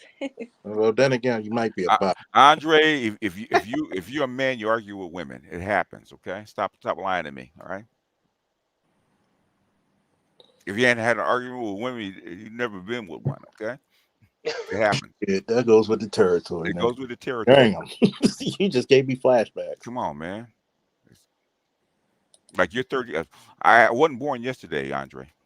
Okay, stop. I don't argue with women. My man BGS co-wrote the song "Sit Yourself Down and Talk to Me." Like when I asked you about the level of earnings, right? Ernie was actually going to say, like even before you actually said it. So I didn't mean for it to actually get out of control like this. It's like, y'all calm down. She's not raw meat. Okay. Anyway, anything else, y'all? Oh, when you got a guy who has the hots for somebody, they might be raw meat. Call them produce. But the thing is, he's 32 and won't admit that he likes her. Okay. You gotta understand the man's pride, BGS. I mean, pride go up before the fall. Would Charles Faulkner deny it at 32 that he likes a woman? Hell no, I would have been like, "Hey, just hit me in my email." Exactly. In other words, grow up, man. We gotta talk offline if you really want to learn. Grow up. I've settled in my 41-year-oldness. We're all men. We know the signs. Okay. Oh man, I was laughing my ass off when you said that. I almost spit my drink. About what? You said he likes. I was like, damn, that was obvious. We said that the first time she was on, Yeah. right?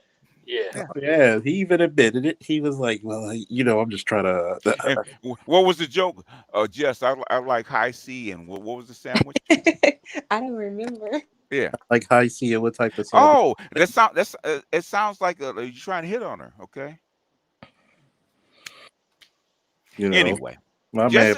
Jess is cute. She's rich and she's intelligent. Okay, she's likable.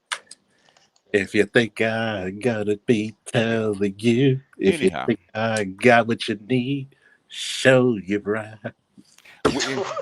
Andre, you still like her. We have to talk tomorrow, Andre. I mean, seriously, okay? You gotta grow up.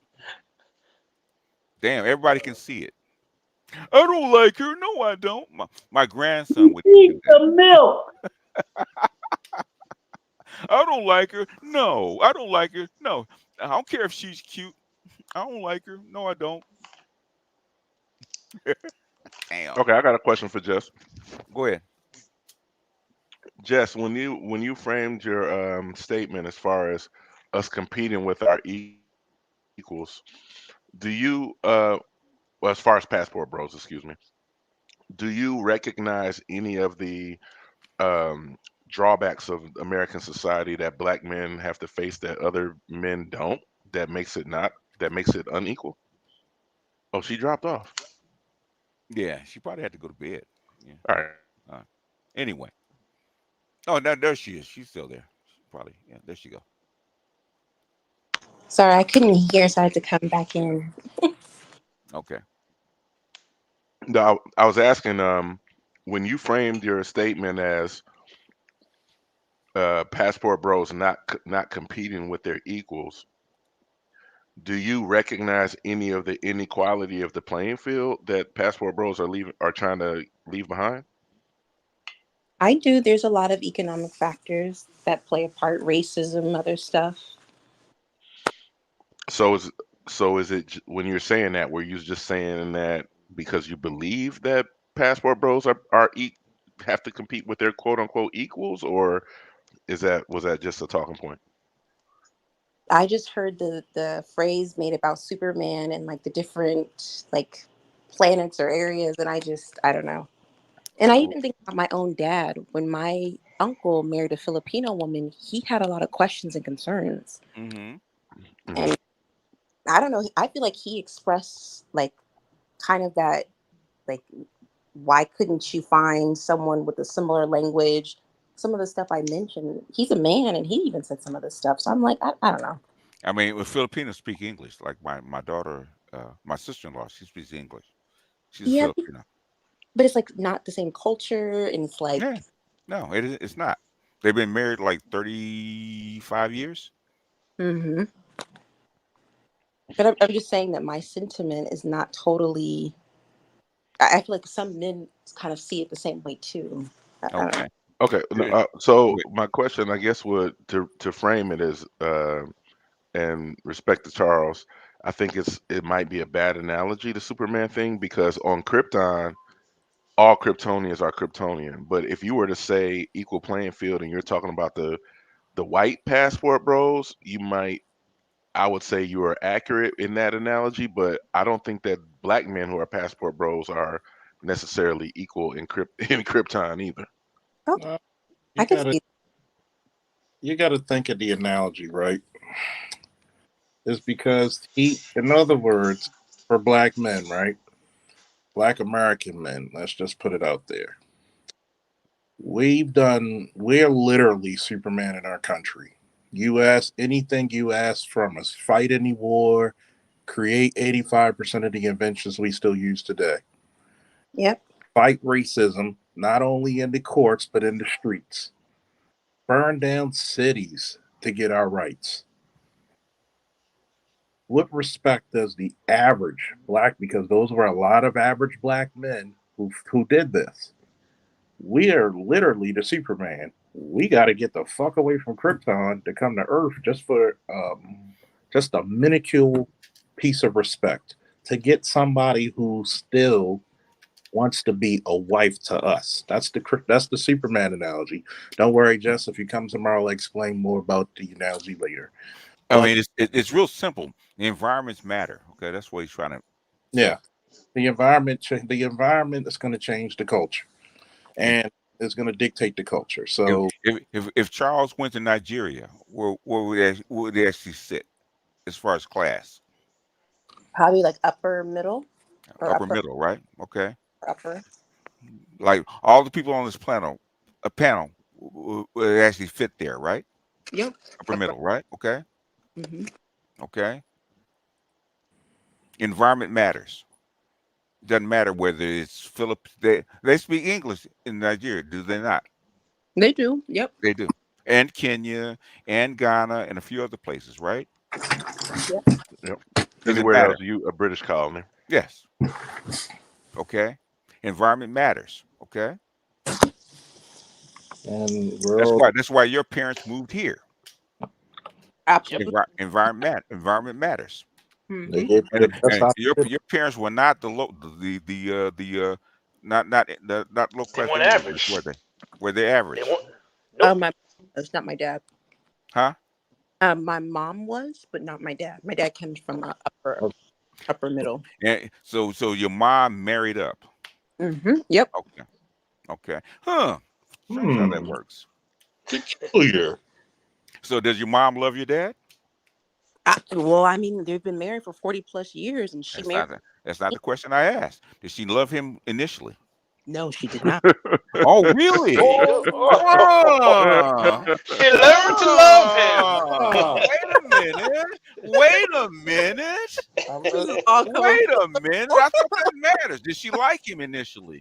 No, she hated him. Oh, well, she didn't. Oh, wait a minute. So wait a minute. I'm not a detective. So was after 40 years, is that important now? How they started? No, they're for life. So if we went over there to Nigeria with our blue passport and our income, and we married a girl from your mom was what, middle class, lower middle class? Where did she sit? Probably lower middle. Was she out in the boonies, or was she inside Lagos? Village. He was too, but he's in the more city area. She's village, or no. If we go get us a village girl, right? Okay. I'm sure she had running water at least, right? Probably now. Yeah. Okay. Damn. So we could go there and get somebody like your mom, right? Okay. Would she gravitate for us? Oh, absolutely. Okay. So would it matter that she liked us? No, for her, absolutely not. She's okay. Mm-hmm. And she produced a girl like you. Yeah. It's a success, right? Yeah. So why does it matter whether they like us or not? Was your father happy with your mother? Yeah. He was, right? Did it matter that she liked him? I guess not to him at first. You see where I'm going with this? Huh? Okay. Wow. Now that statement that you made at first. Wow. Do you actually want to amend that or what? I do. I'm seeing it. Wow. Explain it to me, Lucy. No, I'm getting it. I'm like letting it soak in. I'm thinking about my parents. But I want to be part of Jess. Go ahead, Vec. Bring it home, Vec. Bring it home. And what's funny about it is that you were born and raised in America, right? Yeah. And your mother was not. So the respect that we get comes the respect that your mother had also comes from the fact that she knows what bad looks like, right? So most American women who are here, I mean, well, not here because I'm not in the States right now, but y'all the in people the who are, chat, y'all in the chat, be nice, okay? yeah, Be nice. those who are in the States who talk the environment is already built stuff. Your mother would never say that because she knows what being down bad looks like in Nigeria. So even yourself, when you can contrast yourself with your mother's thinking, because you grew up in an American environment, I won't say you will have less respect for men, but you have less respect for the work that it takes to build the environment. And that's where a lot of passport bros get their respect when they go overseas and they go to what you alluded to earlier, someplace that doesn't have running water, right? You see where we're going with that? Yeah, I So do. yeah, that's all I wanted to say. Other way, The longer you talk. But can I add this one? She was in a life and death. I don't want to say life and death, but she was in dire straits. If Okay. she came from a more upper class, do I think she would have married my dad at 19 and he was 11, 12 years older? Maybe Well, not. no, but see, that's what we said. I don't know if you came on the panel just yet, but what we were telling the other young man, um, even though passport bros we go over there, we're never going to be top dog, No. right? So if your mom wasn't in her dire strait, she probably would have been in the market for somebody who was a top dog Nigerian, and then she wouldn't have chose. She might have chose differently. So go ahead. I'm just gonna say this, like my professor said in Colorado, in corporate security management. With all due respect, Jess, you were speaking from a place of privilege. Yes. And what happens is, I'll give you the short story. This white kid who was 25 and just got out the Marine Corps asked why in the 90s so many people in Chicago, in the black part, died of heat-related injuries. And you know what this older white guy in the 60s told him? You speak from a place of privilege. Well, I was poor white guy. And if you really understood what was going on, that either I open my door and be accosted by crime, or do I lock my windows and doors to try to be safe, even though I'm dying of heat stroke?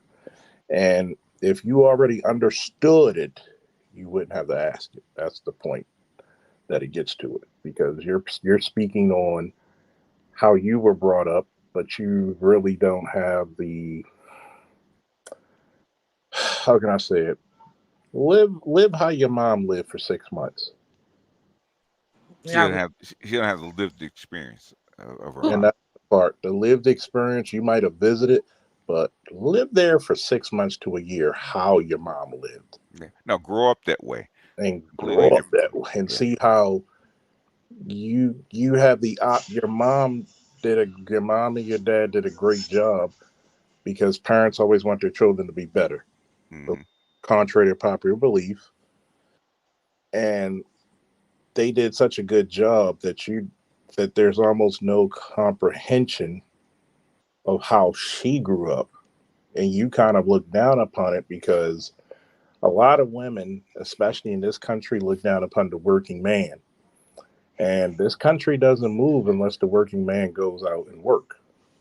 Like, even as a supervisor, as a shift commander right now, what's the point of being a shift commander without a goddamn shift? Yeah. Yep.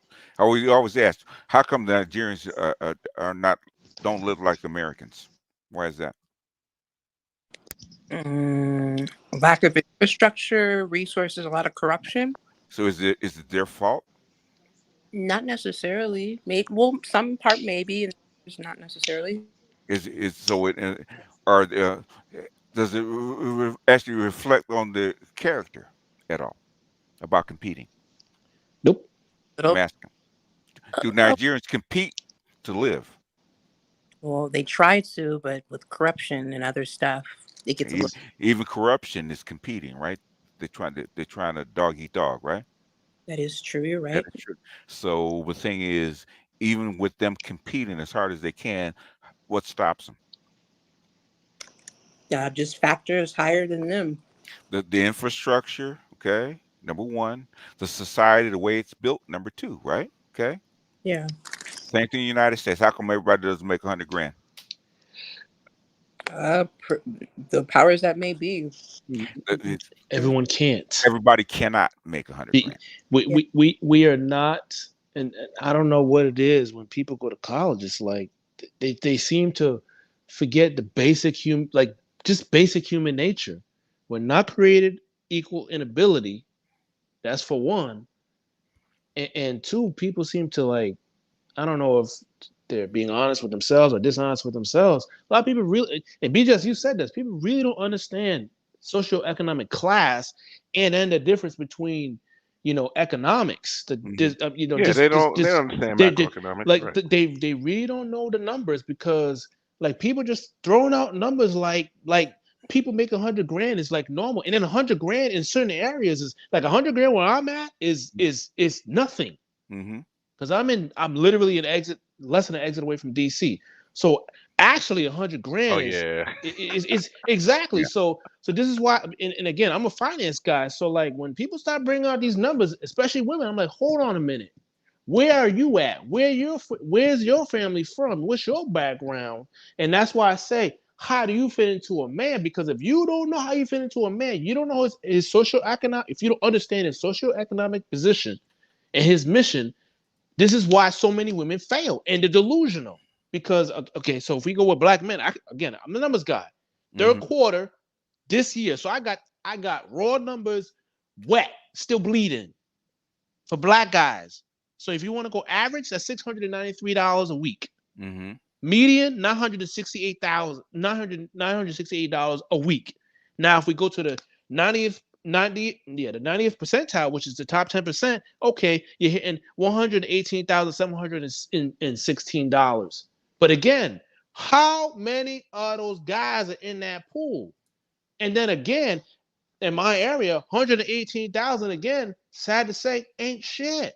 Don't mean the man ain't shit. It doesn't mean the man ain't shit. It means for you to have a family, if you want to have a comfortable family in my area, yeah, you would need to make that take home, not gross. And that doesn't include retirement and a comfortable savings. This is what most people, especially women, don't get. It's fine if they don't care, but then when they get older, they need to understand, if you really want to get that kind of guy, if you don't understand these dynamics, you're not gonna get us. It's not gonna happen. Cause we know better. I'm telling y'all, it ain't happening. But can I got a question. Oh, go ahead. Go ahead, Jess, and then I was gonna ask for an example of how a woman, because to me, I think it would be a dialogue between two people. But I'm wondering from your perspective if there's an example of how a woman would fit into. What kind of dialogue did your mom have with your dad? Well, they're like partners. I mean, obviously she defers to him for a lot of decisions, but like Did your mom call your dad a partner? No. I was about to say, no way. No, what did she call him? Honey, hubby. Husband. When she introduced to your father as her what? Her husband. Her husband. Thank you. Her husband is not a partner. Okay. You've been in Nigeria. They call saying partners rather than husband and wife. Why? It's just not the right terminology. It's just not. Why is it not the right terminology? Because this just doesn't reflect how the culture sees men and women. It's husband. Yeah. Exactly. How do they? So in other words, why husband and wife is a what? Married couple. Role, right? If you're a wife, you have wifely duties, right? Yeah, right? but it goes okay. It goes beyond, but it's not what it goes beyond. Where's the start? I think it just starts with just basic empathy, care. No. It does not. So basically, that's where your mother and father started. No, I think they started. I don't really know. I feel like it's a friendship. Well, I don't know. Honestly, I don't know how they started. You should ask. Okay, if you go to Nigeria, okay, and how long do you spend there when you go? Usually like a month. A month, right? Okay, and have you been down to the less educated people? Yeah. Okay. So what does a wife do? For the less educated people, what does she do? Most of the household stuff. Why does she do that? It's just kind of how it is. Okay. That's her role, right? Yeah. Okay. What is her husband expected to do? He's expected to work, make a lot of decisions, do some of the discipline in the family. Uh-huh. Do they discuss this ahead of time? It just kind of is natural. In other words, it's already predetermined. Okay. When we see little kids raised to do this, right? So your father was raised, as a child to do what he does, right? For the most part, for his role in the family, right? Yeah. So was your mother, right? Yes. Okay. When you were a little girl, what were you raised to do as far as kind of behave like my mom, like doing a lot of the cooking, but then also was a little bit different because like going to school and like doing activities. So if say if you married a well-off Nigerian man making 200K, because you can't do 100, right? Less than 100, 200K. Okay. What would your mom say that your duties are to him? She would say, make sure that you're like being a good like wife, cooking, being like kind and like being supportive, just being a wife. Okay, just being a wife, right? If you came in and said, introduce your husband to your parents as your partner, what would they say? They look at you funny. Don't laugh. She knows where I'm going. She knows where I'm going with this. She knows what her parents would say. You know where I'm going with this, right? Just what is this partnership? What is this? What is that? But he's my partner. I don't know what her nickname is, but they use her nickname when they said that, would they not? No, just. They'd be like, "Well," I think their ears would perk up, but then they think like, "Okay, maybe she's into this modern terminology." But they'll like, and they shake their heads, right? they would just shake their heads and be like, "Yes, we don't do the game." So is there a difference between a partner and a husband and wife, or wife? I think people use the terminology. Well, yes, there's a difference. Yeah, it's interchangeable these days. In other words, partners are supposed to be what? Interchangeable, right? Correct. That's why you have a discussion about what duties I'm going to do versus what, right? Well, but I feel like it's more than just that. Like most. I want you to think. You're in the man space. Think. What do you think? Not what you feel. What do you think? Like, I'm sorry, BJ. So what was the question? In other words, what is the difference between a partner versus a man, a husband or a wife? Partner, undefined. Undefined. Ooh, we're good. You earned that education. Well paid. Okay. Mm-hmm. Undefined, right? Okay. So you have to define the roles as you go along because they're two partners, right? Two equals, right? Or two literally equals, right? Okay. Yeah. That's the difference, right? Whereas a wife has what? A wifely duty role, right? Like your mother, right? Mm-hmm. And your father, as a husband, has a husbandly what? Role, duty that are assigned to him, right? That they didn't make up, right? It's actually given to them by their culture, right? Yeah. You know where partner came from?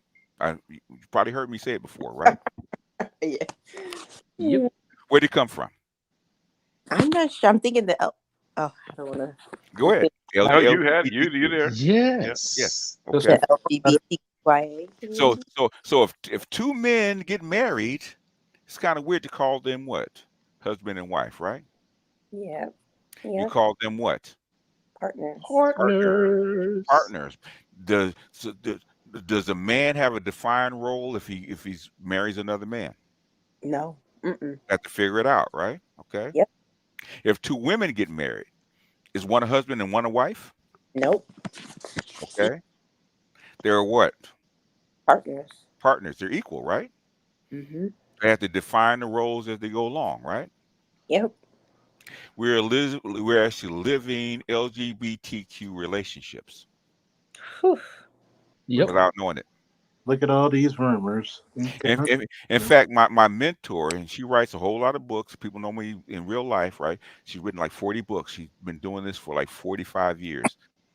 She actually has a PhD in counseling. Wow. She's actually counseling females. That's her specialty, right? Had to correct her. She's talking about sex roles. I said, that doesn't exist anymore. She said, what are they now? They're called gender roles. Because gender is what? Fluid. Sex is not. There's 31, 32 different genders. How many sexes are there? Just two. Just two. They're defined. It's changed for a reason, because they want women to be socialized to be what? Men. That's right.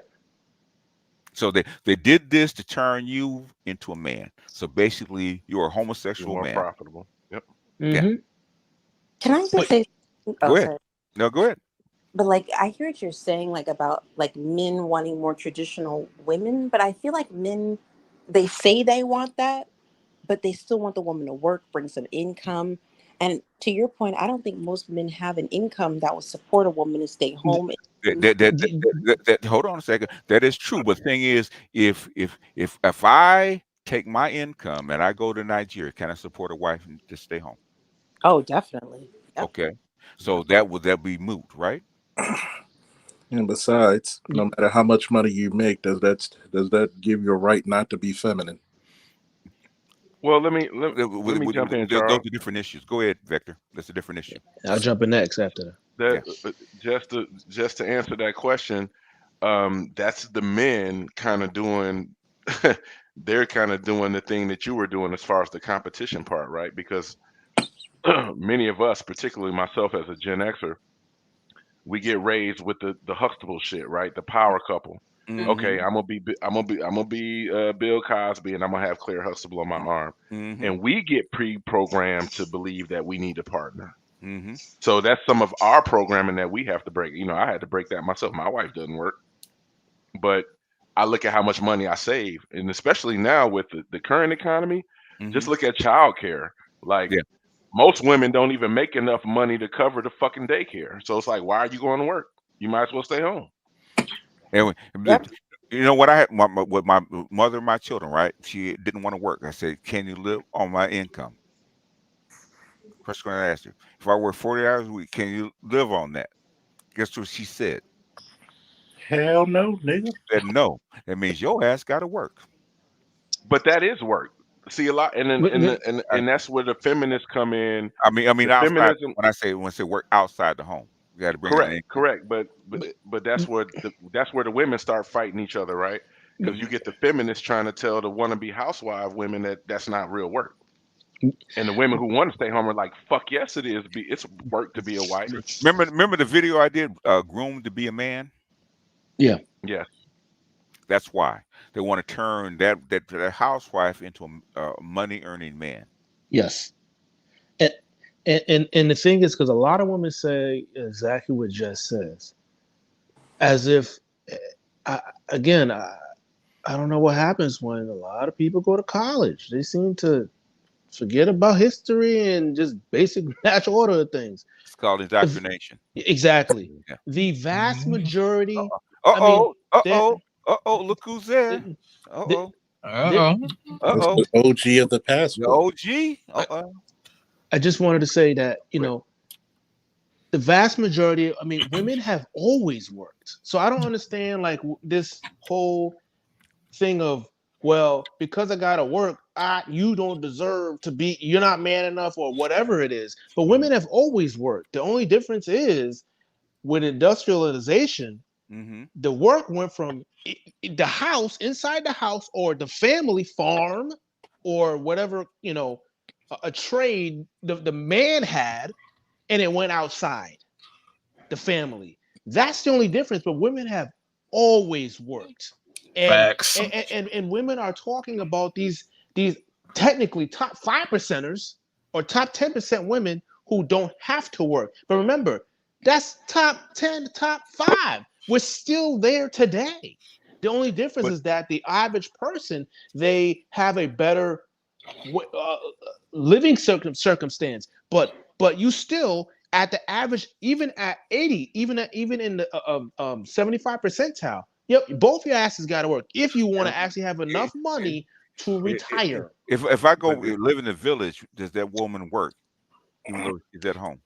Yes. Yes, she's working. Probably even harder than she would.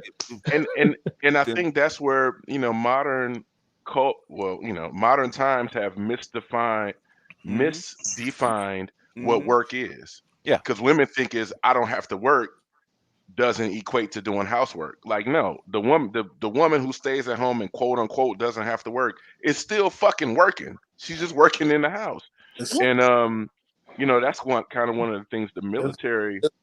Charles, you can speak to this too. If you ever sit down and talk to military recruiters, half of their pitch about people saying, well, military people don't make a lot of money. But then they start factoring in what you don't have to pay for in life, right? And what your housewife does is save your ass a whole lot of fucking money with her work. Look, she's supposed to. What you got to realize is right.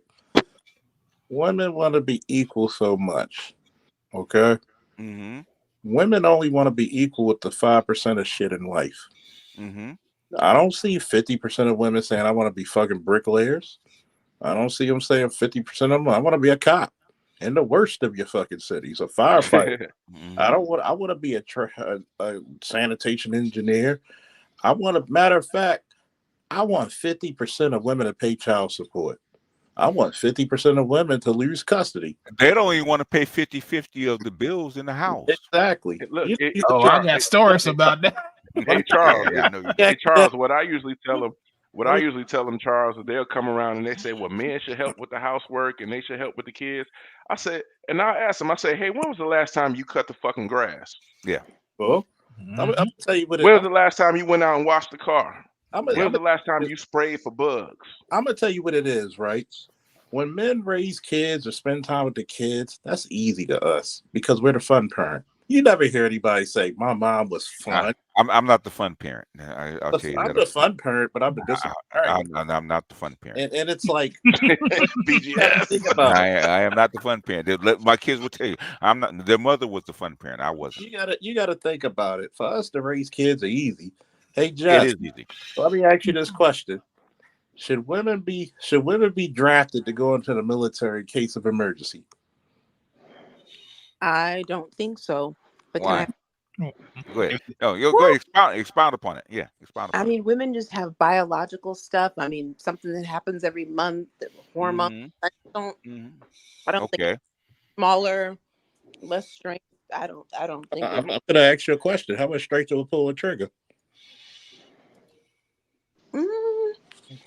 8 pounds. I'm gonna put it to you this way. You didn't watch P Valley? I'm gonna say here we go. This. The part is, you know what I'm talking about, don't you? I know what you're talking about. I saw a couple episodes. So wait a minute. Why can women not? Why do women want to be the biggest benefactors of the American society, but not be the biggest people to defend it? Because they're women.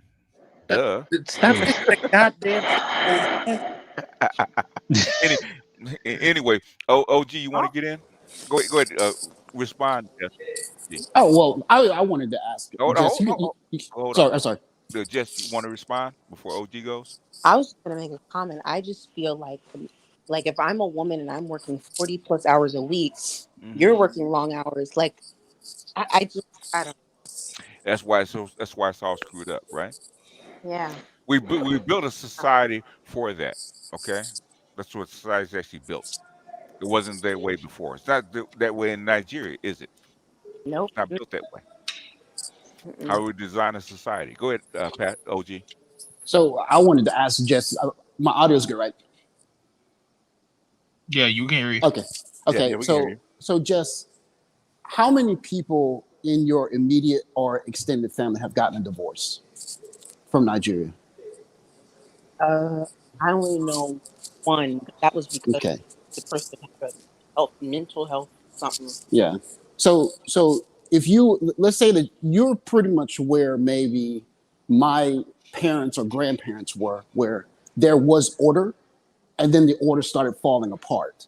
So like your grandkids may wake up one day and say, all of my uncles and aunts got divorces. Everyone I know that I went to school with got divorces. I want something different. So that's a part of the passport bro part that I don't think people really understand, is that divorce is just so common in America. It's really common. Like we all know people that are divorced. Like it's just common. Somebody wakes up one day, I'm not happy. Okay, break the family apart, give me some money. A lot of guys just don't want that. A lot of guys do not want that, especially with American laws. Don't want it. Don't want it. Don't want it. Yeah. That's a part of it. That is completely a part of it, especially when you consider you can go to other countries where the divorce laws are much more favorable. Much more. Do you guys have toilets in Japan, OG? We have toilets. We have toilets that wash you clean. Bushido Brown. You have running water by any chance? Yes. Okay. Yeah. Internet, electricity, 24/7. Yeah. Okay. Okay. You know what? With all due respect, and we love you, Passport OG. Are the women different in Japan than they are in the States? And let me tell you so how they're different. When women eat rice at lunchtime, right? Mm-hmm. You'll see women putting rice back because they don't want to get fat. Routinely. They will get their lunch, they'll put servings of rice back and eat like a quarter serving of rice to make sure they don't get fat. Yeah, and another thing with that's unfavorable, like on online, I saw a guy that was young guy was 19. He had one child and he was paying $1,500 a month for the baby. Okay. You know, and it's like, you know, that unfavorable amount of money to have to fork over for just a 19-year-old it's one of the reasons why men are scared to not only deal with women. How much Go would you ahead. make it at 19 years old to pay $1,500 a month, though? I don't know. Yeah, he has to have a hell of a job. What type of baby are you paying for? Is this motherfucker doing taxes? No, the thing is, what is he spousey at 19 years old paying that? I mean, you gotta listen to the lead attorney, man. Like it's a lot of war stories out there. Like, you know, if you go to court and you sit in these chancery meetings, I mean, these child support hearings now. You know, you said it, BGS a long time ago. Child support is the new divorce because people are not even getting married. Yes, they set it up that way. I've seen come across my desk. The worst cases were there was two. I mean, in terms of child support, one was 3,000 and some odd a month. Another one was 5,000 and some odd a month. Yeah. So that again, that tells me and I've sat in court, not for me, but for my goddaughter and what was going on between her mom and anyway. It's so one-sided, and it's not about the children. And if a man is being pragmatic, it economically does not make any sense to tie yourself to a female in this country. I don't hate women. I'm just saying, just being purely pragmatic. You work 10, 20, 30, 40 years, and this woman, because she feels like it, no facts, no nothing, she can destroy you economically, and you can never recover. We're talking about time, hard work. Forget about her feelings. Forget about anything. Forget about the exception that it could, because a lot of women say, well, it was abusive. Most of the time it's not. But a man is being destroyed on a feelings, not facts. And everybody's just lying. So if we're really talking about equality, automatically default should be 50-50 custody. End of story. They already have the stats, and I can bring it up. I don't want to bore you guys on what it typically costs to raise a child. Y'all split that shit 50-50. We're done. You don't even need to go to court for that. So that tells me it's not about the kids. They're fleecing the men in this country. And the story. So when people, and I'm not a passport bro, but it's practical. It makes sense to me. I don't see why not. You know, I'm in the passport boy preserves, you know, National Guard, 1 week in a month, 2 weeks out of the year. You know. He said National Guard.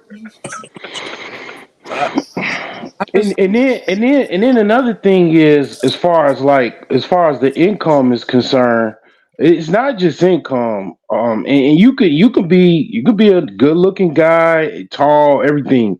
You can make 100K, you can make 95K, 75K, and the women, just I'll just say overall, are very, very spoiled in this country, and they have everything catered to them to the point, and they have social media blowing their head up with a bunch of thirsty guys. It's a white. So they It's a white gynocracy.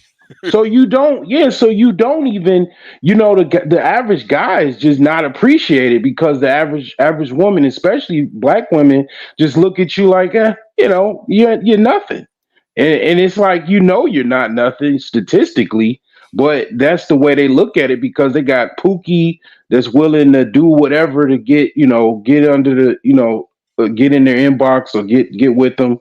They got other guys sweating them. They got women. They got men. They also got women. They got women now trying to hit them up. So it's like, it's just a bunch of just a kerfuffle, that where it's in your best interest to kind of get out of whatever area you're in.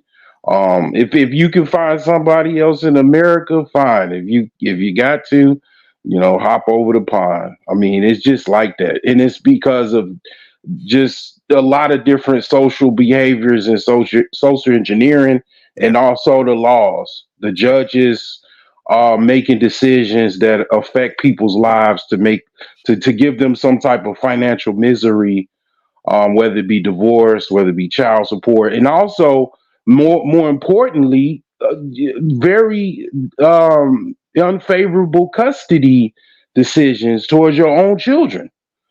So it is really, really crazy. That's just a short version. We don't have time. But Yeah. Art, jump in, Put Art. me on child support. Hold on. Take away my money. Go ahead, Art. Yeah, so I was kind of saying this a little bit on Charles' stream the other night, and it's just like, there has to be something more than just love to tie the two people together. It really has to. We found that out with Jess's parents. Yeah, so it can't be just it cannot just be love. And we got her number now. We're not gonna live this down, Jess. You're not gonna live this down, right? We got you.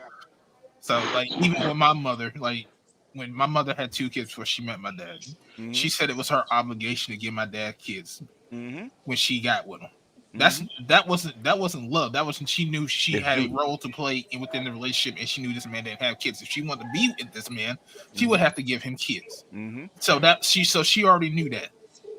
That's not it didn't come from just let's just have kids. Because there's, like I said, there's a lot of women now, what they say, I don't want to have kids. I already have my kid. I don't have kids by this guy already. When I meet you and you seem like you're a good catch, guess what? You could treat my kid like your kid. Where are your parents from? North Carolina.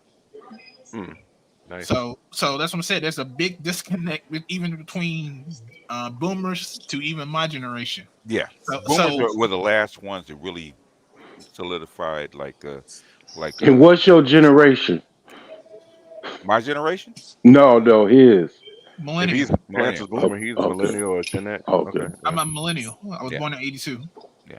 So, and like I said, like I had this conversation with my father. I was talking to him, and he said even when she met my mother, they were living together. Guess what? The social pressure that he got from his family was, you don't need to be living with that woman. You need to marry her. Yeah. We don't have that now. No. We don't have social pressure placed on us with our family about, we need to do this, we need to do that. Everything's just like wide open. I wonder. Can I ask just another question? Please do. So, Jess, I'm sure you work around women. You have to work around some women. So, if you were a guy and you took sex off the table, why should a guy date a woman, a modern woman? Well, give me 3 reasons why. Give me 3 things a guy would get out of dating a modern woman away from sex. Companionship, fun, feminine energy. I don't know. I feel like women and men have different energies, and I don't know. Those are just the 3 I can think of. So would a woman marry a guy for fun, companionship, and masculine energy? Those are part of the reason, but I No. think Marriage. Talk I about mean, marriage. marriage. I'm talking about marriage, straight up. Yeah. no, that wouldn't be Why? the solution Why? Why? because it's not enough. There's needs I to know. Well, they can get all of that from their F boys on social media. Oh, it's not enough, Jess. Say it ain't so, baby. Say it ain't so. Go ahead, OG. Go ahead, OG. No, I'm it's sorry. just I mean, if you were a guy and you got video games and you're in an era where there are no stigmas about open free sex, why marry? Why? What's the benefit? You're not getting you're not getting a virgin. You're not getting a relatively young woman. You're getting a woman that many other men have been with. Why? What? Get married for what? You can have kids and just pay child support. but Why marry? for kids to grow up in a broken household. I think the main reason I would want to get married is just for child rearing. I mean, obviously, I want a husband for companionship, but mostly it's for kids. Okay. You can have kids without getting married. Not in her culture. Not She's in her culture. Nigerian, but her parents will not go for that stuff. No. OG, let me ask you a question. Is there such thing as leftover when in Japan? Look, man. You get on what you call a Tinder over Yes. here, and you put your setting to over 40. Yes. So what's the cutoff age? I mean, it depends, but I think pretty much by mid 20s, women know if they want to be a wife or they would just want to be single. Like you don't go to weddings of two 35-year-olds get married. I haven't been to one. So in other words, you cease to become a new car after what? 20 what? I'd say I'd say now it's probably 27-ish at the latest. Oh, it's gone up at the latest. A little bit at the latest. But they take offense over here. They say there's no such thing, right? No, I mean, if a guy wants to get married, he's getting married because he wants kids. Yes. I mean that's it. All the other stuff he can do that without getting married. So that's just it. I mean, if you want to go play around, there's a place where you can go play around and pay for it. If you want to have kids, you go get a wife. You don't find a woman with 2 kids that's in her 30s that says I'm ready to settle down. That doesn't exist. Really? No. That's not gonna work. Now, Jess, in Nigeria, would that fly? No. If you're 35 with 2 kids and you want to get married, how would that fly? Well, not with the 2 kids.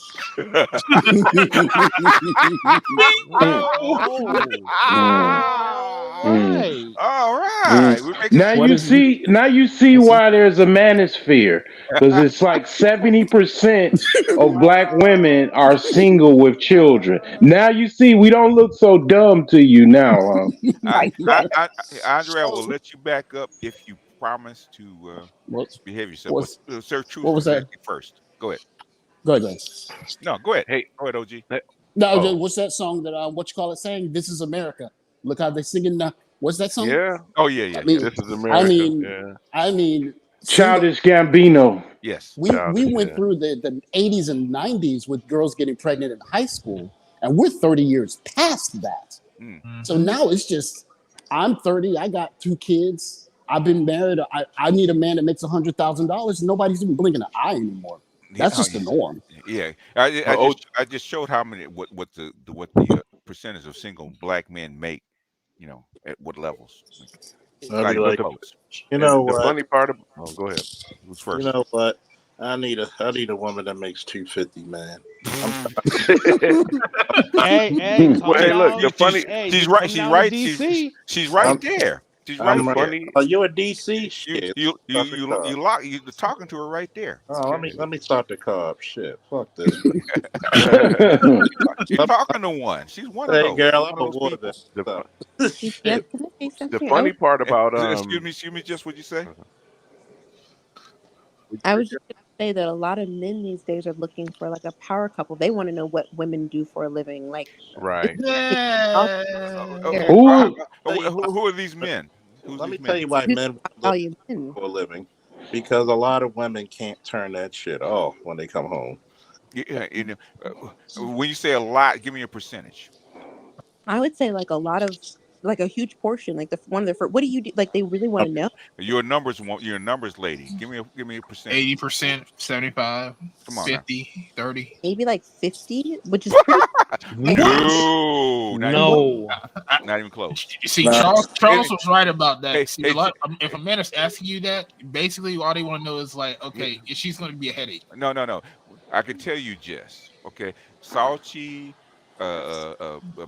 Salchi, Passport, Charles. Okay, they're all 92 octane dudes, right? Okay. Do they actually want a chick that's I am too, but I know you don't. I know you don't think it. I don't know. I don't know what you make. I have no idea what you make. Yeah, I'll gross over 100K this year. Okay. Yeah. Are you looking for a power couple chick? No. I could see myself doing that. Like somebody like kind of Mike Epps' wife. They are fixing up properties in Indiana and Gary. I think they're fixing up a lot of houses. They have like a TV show, I think, or something. I would be interested in a woman that's business oriented and that knows how to manage things, but not disrespectful. And one of the things I was going to say is that for men, I'll ask you guys, for us, respect is our love. Do you agree? Do you guys agree with that? I'd rather have respect. Do you want a power couple woman? Yeah, I would be okay with that. About OG, yeah. You? Me? Yes. Now? Yes. Why? Why? What for? No. Okay. Salchi. What for? You? Nope. Okay. Vector. You? He's already. I'm already married, so yeah. So Is she a power couple? Is she a power wife? No. Okay. But I don't need to. I mean, if I was still in the States, I probably would. Just because maybe she's right then. Okay, maybe she's right. No. I mean, and that's only because I understand the financial pitfall. Like, look, I'm not going to take the risk. Right? I need my woman to bring in money, so in case she decides to jump bad, I'm not going to get fucked over. So it has nothing to do with me needing her money. It has everything with like homeboy was saying, listening to the lead attorney and understanding how to use family courts to calculate shit. But I could. Well, let me explain why. Okay, hold on. It's equalizer first. Yeah, calm down, y'all. I could tell you right now, the numbers are. That's all I keep on saying. Things technically, human nature hasn't changed. If you are not, I was saying this before COVID. Now after COVID, I'm saying 5%. But if you are not in the top 10% of income earners, both your asses need to work. Trust and believe. You do not make enough money for one person to work and to save enough to retire. I'm telling you, I can prove it with basic math. You both got to work if you're outside the top 5% of income earners. So you don't even need a power. She doesn't even need to be. I mean, she doesn't even need to be making six figures. It just don't. Even if she's making six figures, she still has to work. That's my point. Yeah. Are you comfortable with a woman as ambitious as you? Yeah, I mean, the reason why I would say I'm okay with that is that I have businesses that I'm trying to get off the ground, and I'm an entrepreneur, and I've been that way for over almost close to 20 years. So if I can get someone that's business minded like myself, or even more business minded, I think that it'll be beneficial for the both of us. Is that what you're looking for? Kinda, but not really. No, I'm a fuck boy. I'm a fuck boy right now. Are you looking for that kind of woman? Okay. No, not really. Not seriously. Okay. No. Okay. OG. No. OG already said that. No. Salchi, are you looking for that kind of woman? No. Okay. Vector, would you look for that kind of woman in the States? I would, but I don't think they really exist anymore. They do, because in my upbringing, you're talking to one right there. No, well, no, I don't know. So this is what let me vet that. Okay. So my parents, both my parents are doctors of education, right? Okay. my mom was a retired superintendent, retired school superintendent. My dad was a high school principal when he passed. All right. Okay. I saw them make it happen, but that's because my mom was fucking smart, and she came from a different generation that understood racism, understood the history of this place. I don't think, and it's not an offense to Jess, but she doesn't know what my mom knows in order to make it happen. Like, you got to have a certain mindset. In a modern sense, okay, today, not in, No. not Okay, in no. 1960 or 1970, in 2023. No. Power couple. No. Yes. No. No. Charles. Yes. Yes. Power couple. Power female. Aggressive. As long as she could support my budding rap career. I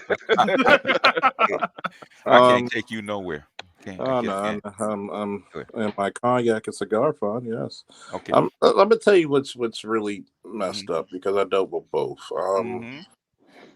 For me to deal with a woman at this point in my life, it has to be a lot of practicality, because I'm not marrying you for love, because I learned to love you, or during the path I learned to love you. We have to have she's going to have to be feminine. She's going to have to be somebody enjoyable for me to deal with somebody with that level of money, because but that power couple thing. Can she be as ambitious as a man? That would be the test, because at some point you gotta be happy where you are. What happens if some situation come upon and you just can't make it that far. It changes when you have kids. And most 92s want to be moguls at some point. They want to be moguls, but how many do we have? We don't have them. But that's where the competition comes. That's the thing about it is that most 90% of the women I've dated have masters or higher. So you constantly hear the same thing. They're busy. It's funny. The one chick, she bites about 40, 50 miles every other day. Hell, she does. That's a lot. Jesus Christ, that's a lot. Man, he read my mind, because I was gonna ask him, did he ever date a fitness instructor or like a fitness chick? I've dated all kinds of chicks into fitness. I've dated a chick who weighed 160 pounds, bench press 260, 270. I've dated chicks who can bike 100 miles easy. I mean, matter of fact, she's going to Florida to do 200 a day. Yeah, damn. I'm an athletic guy. I can't be with a woman. That's a man. That's a man. Yeah, right. So it's like, what age you gonna be a mogul, Jess? What age? I don't really want to be a mogul. I actually would prefer to just stay home with kids and have a small consulting business, maybe. A small consulting business, making how much a year? Well, Yeah. Now that's what I'm looking for. That's what I'm looking for, because basically I want someone to kind of stay at home and just kind of be like a personal assistant. The 92s are not personal assistants. I'm gonna tell you, they are not. You're gonna be respectful to leave that house like a cheat, damn it.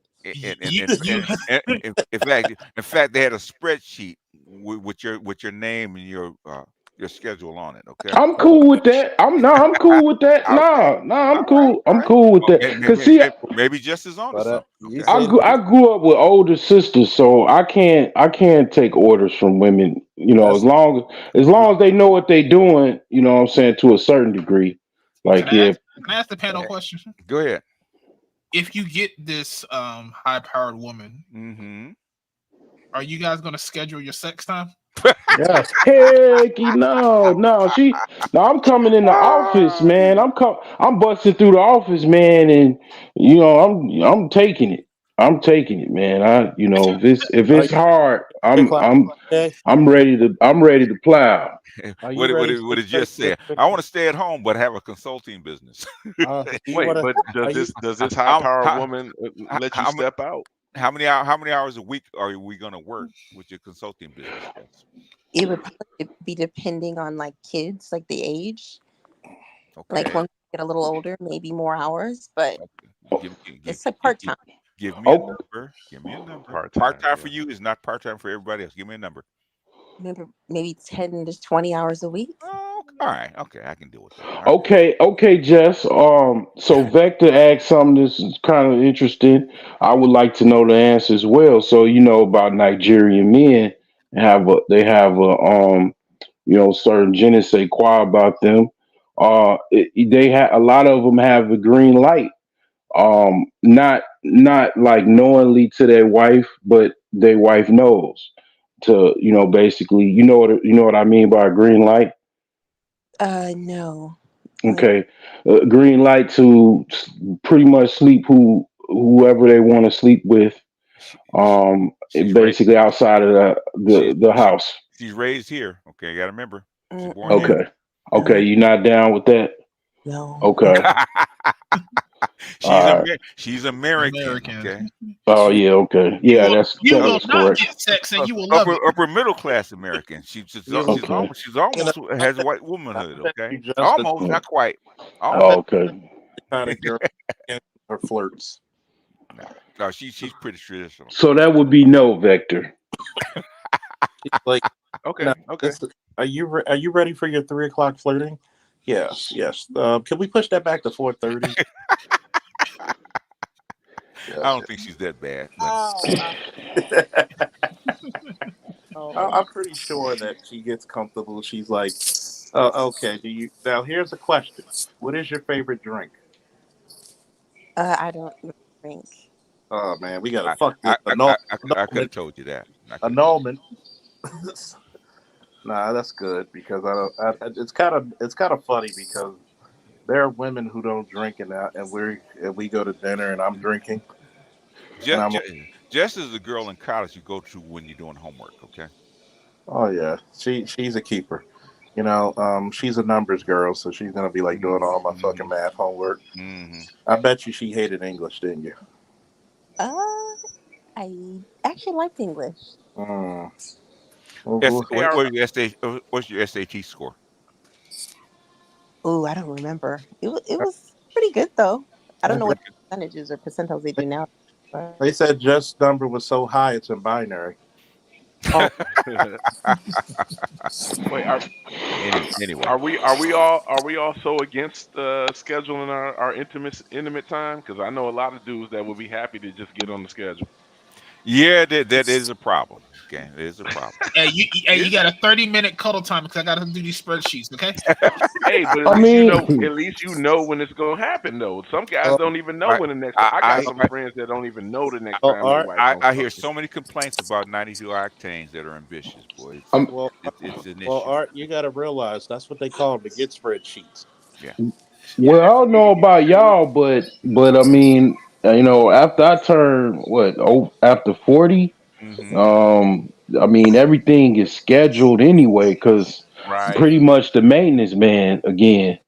After I got divorced, I was the maintenance man again, and it works out. It works great. You get called, every once a month, or maybe it might take couple more months, depends on the schedule, and then you schedule a time and date. I mean, everything is still scheduled out anyway for me. I mean, I don't have no full-time girlfriend or anything like that. But even when you're married and you have kids, I mean, now sometimes you got to schedule around the kids. Yeah. Oh yeah. Well, after they go to sleep. Yeah. 92 corporate woman is a different animal, and most guys don't realize that. Nah, I've dated 92. Yeah, I'm just joking. Yeah. But I mean, if you a guy who got himself together, sometimes it's good to have a schedule. Yeah. Like, okay, I know I'm gonna get it from her at this time, so I can plan accordingly. Well, to do other shit. But even on this subject, right now, I guess I'll say this kind of sort of to Jess. Mm-hmm. One of the things that modern women have, I think, in my opinion, forgotten is to play the love game. They're not even playing it anymore. Like, I like this guy. You're cute. I'm going to push and pull. They're just like, where's the money at? You got the money yet? If you take that romantic element away from it, and guys start looking at it logically, then okay, all right, bend over, give me what I want, and then I'm leaving. Like, and then they get mad that you don't play the romantic game. You got to play the game, and at least foreign women are still playing it. Like, they're not just like.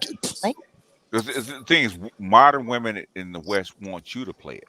Yeah, they don't want you to. They want you to assume those roles. You do all the work. You do all the work. You go ahead, Jess. But how does a woman play it? I'm not. Well, no, I mean it's not her fault. It's not her fault. It's not her fault. Jess.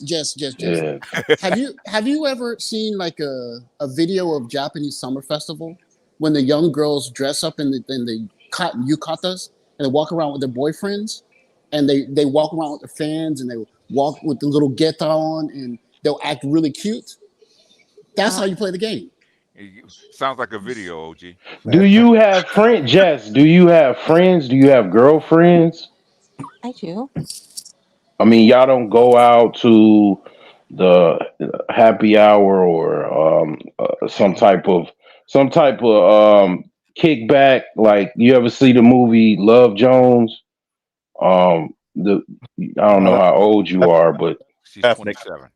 That's so she probably haven't seen that. Yeah, that's more. Are your girlfriends married, Jess? Are they black? No. Are they married? I have one or two married girlfriends, and then my sisters are all married. I'm the only unmarried one. So. Okay. Are your sisters 92s like you? Yes and no. My older sister has like a very like whimsical, crazy personality. My younger sister's very much. She's actually a little bit. Well, she's very nerdy.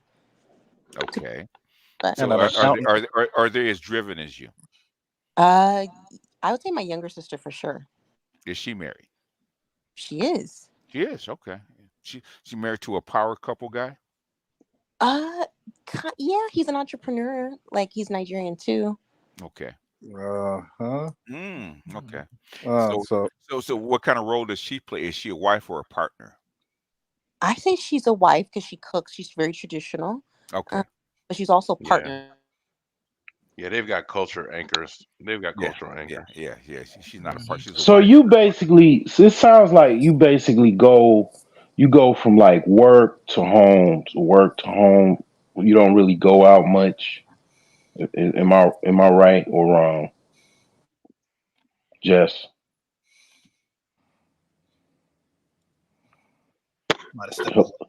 Oh, okay. Yeah, it seems like she doesn't really. She's just pretty much a career woman. Yeah, and 100% focused on her career. We could have told you that. Yeah, we could. Yeah. But she's back. Okay. I am a material girl in a material. And we're gonna go like maybe already at 5.5 hours, like maybe 30 more minutes. The old Coliseum days, man. Damn, I know. I didn't expect. Damn. Like but y'all didn't answer that question though. Do you think respect is what we're looking for more so than love from women? Yes. Okay. That's an old question. I mean, that's not a profound. We answered that before. Yes. Okay.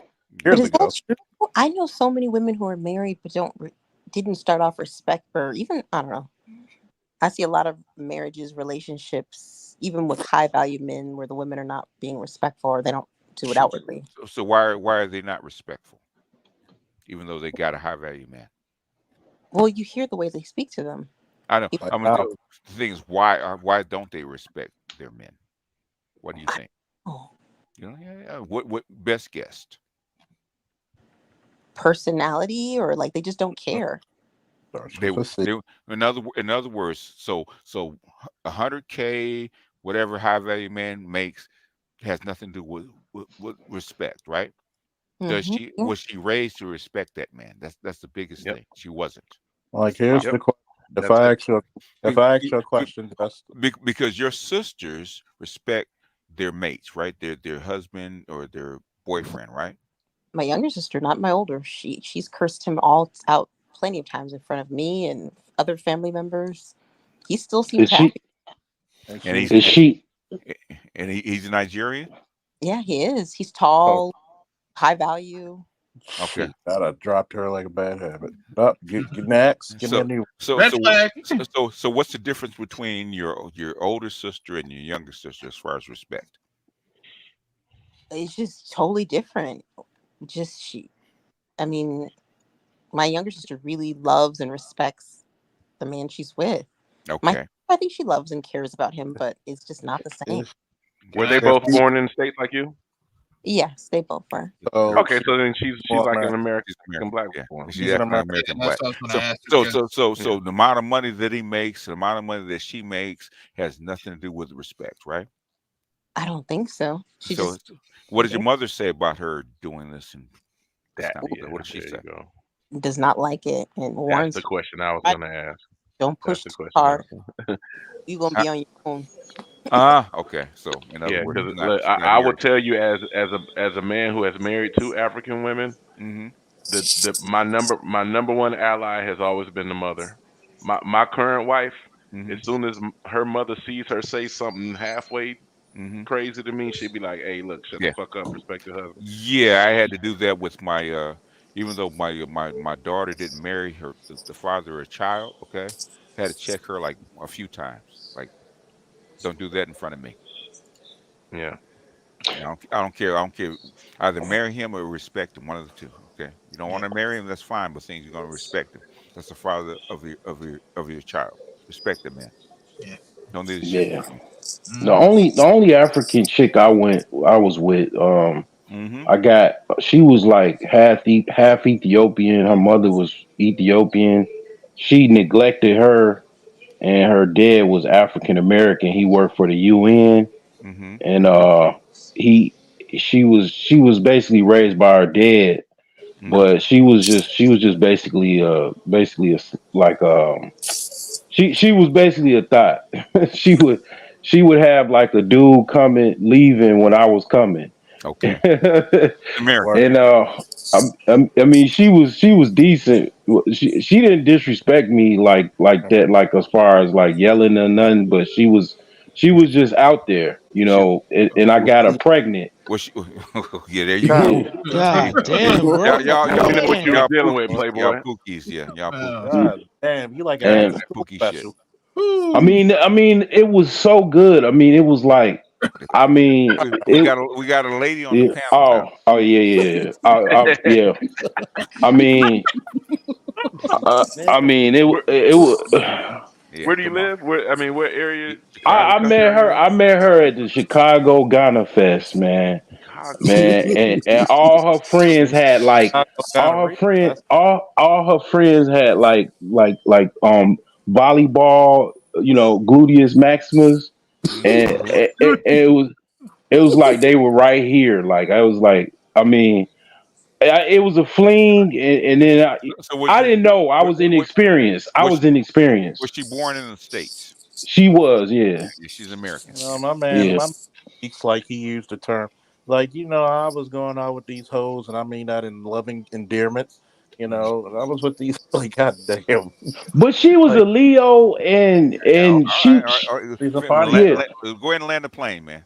Yeah, she just. I mean, I was inexperienced. She wanted to have she I didn't want to have an abortion. She was okay with it, but I was inexperienced. I was like about 27. Okay. And in my thought, I thought she was just supposed to have a baby and deal with it, because that's how I saw my sisters have a baby. All right, land a plane. And basically, to make a long story short, she wanted me to move in with her, and I didn't.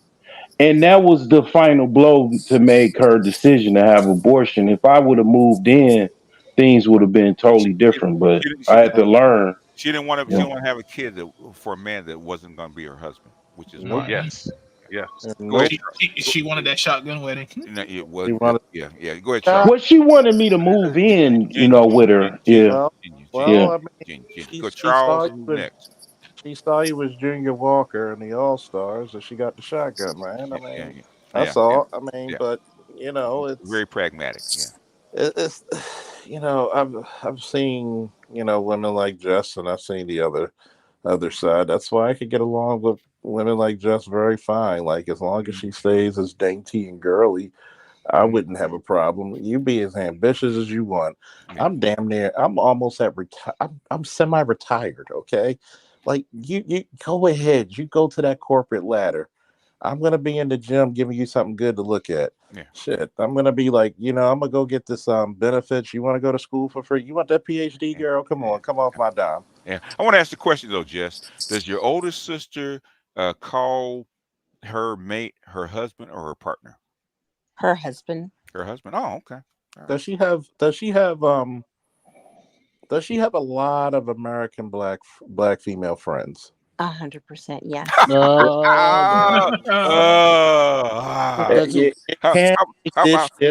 about your younger sister? No.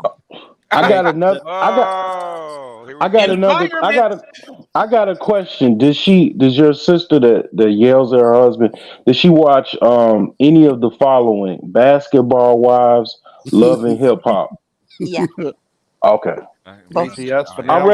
I rest my case, Your Honor. But now on BGS, my new nickname should be the Professor. That's it. Ex Professor. Okay. Well, I'll say this, Jess. You come from a place that still has some lineage of culture, so you still get to see like women retired by their husbands. Well, this is one reason why I really like listening to Salchi, is because we saw our grandmothers get retired by our grandfathers, even though they were working hard. We're going to see a lot of single women. Like no one's talking about the rest of it. What happens after all these independent women? Sorry about that. All these independent women retire, so to speak, and they don't have enough money. That's going to be ugly. And you come from a culture where you still got men trying to take care of women because it's the thing to do. And I implore you, preserve it as much as you can, because nobody has the answers for once it's broken. That's what we're seeing now, and it's going to get ugly, man.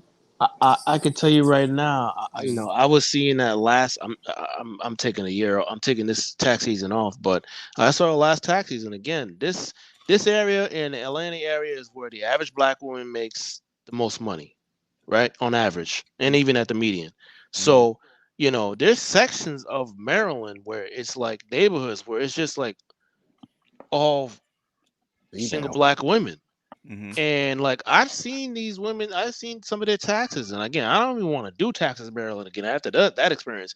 It is grim. I'm just numbers, and of course it's just this one area. But again, this is where the average black woman, even at the median, make the most money in the country. It does not look good financially. I literally had one older woman, and I could tell she was easily an 8, easy in her prime, easy into her 40s, easily. She got a divorce, right? She got a divorce. I could tell her husband he doesn't live here. He's doing just fine. She got money from the divorce, but she works at Whole Foods for what reason? For health insurance. Oh yeah, because she doesn't know shit about finances and taxes, she had to pay over $100,000. And no, she had to pay like some $30-something thousand in taxes. Do you think she had that money? Hell fucking no. She looking at me for the answers. I'm like, what, she wasn't getting it taken out of her check. Remember, she got a divorce, so she received they give you all the money. They don't take the taxes out. And even at your job, yes, legally they're supposed to take money out. You mean from the divorce settlement? Exactly. But Uncle Sam is cut. But even with your job, though, the thing with your job is they're supposed to withhold, the taxes. But guess what? Legally, it does not have to be correct. That is your responsibility as a taxpayer. And I'm quoting IRS.gov, it comes from Congress, right? Right. So I tell people these things, and people don't get it's sad, but a lot of people think this shit is a game, but I see the end. I see the end. I see a lot of these women, 6-figure women, who, even before I was making that kind of money, I had more money than them. They don't have, a lot of these women don't have money, man. Most people don't have money, but a lot of these, I'm telling you, they don't have money. I'm telling you right now, don't let the Gucci shoot, all that bullshit. Don't let the least, I stress, least Mercedes, and it ain't a fucking S-Class, least. Don't let that shit get to you and all this traveling. Most these women don't have money. Trust me. Well, Salty, you got to realize when they write a will for a lot of these single women, I bequeath thee my possessions to Mr. Snuffles. My Lexus. Don't you have kids? On the cat. My dog. Yeah. Or Mr. or Fluffies. I bequeath thee my Lexus and my collection of Michael Kors bags. And my Rose. And my Rose. And this is why Passport OG, this is why it's very important, because this is why passport bros are a threat economically, because the brains are potentially can leave permanently, but the funds, they're taking it overseas. Yeah. Well, that's why you're seeing such a high rise in lesbianism, man. Honestly, these little female hive minds are forming to protect each other. These little Amazon communities. To the individual woman, what about the state? What about the United States as economic system? Shit, a lot of your damn laws are getting reacted right now. And the under women, your noses. And the women think it's about taking their freedoms. No, you will be dead. This land will still be here. Who the fuck is going to protect you? See, women can't get beyond their feelings. And then the Roman Catholics are coming across the border. I pass a Catholic church every time I go home. I live like a block. Coming across the border from where? From different parts of Central America and all over Latin America. Oh, you're talking about the Latinos. Right? Yeah. I live like a block away. I live around a bunch of churches, and it's a Catholic church that's like a block away. Okay. Every time I come back home, or if I'm traveling past the church, I see a majority Hispanics walking to the church or walking back to their cars. Oh, welcome to California, man. Yeah, and I'm in Indiana, so I mean, remember we talked about they're importing what again? Right, and mind you, also of 90, about 80% Black population city as well. I mean, so for now, okay, yeah, right. For now. So it's like, I mean, to piggyback on what Sauchi was saying about the tax burdens and stuff, the thing is that also Jess, I know it's just not so much just her, but a lot of women, what I hear is like this laissez-faire, I don't care attitude.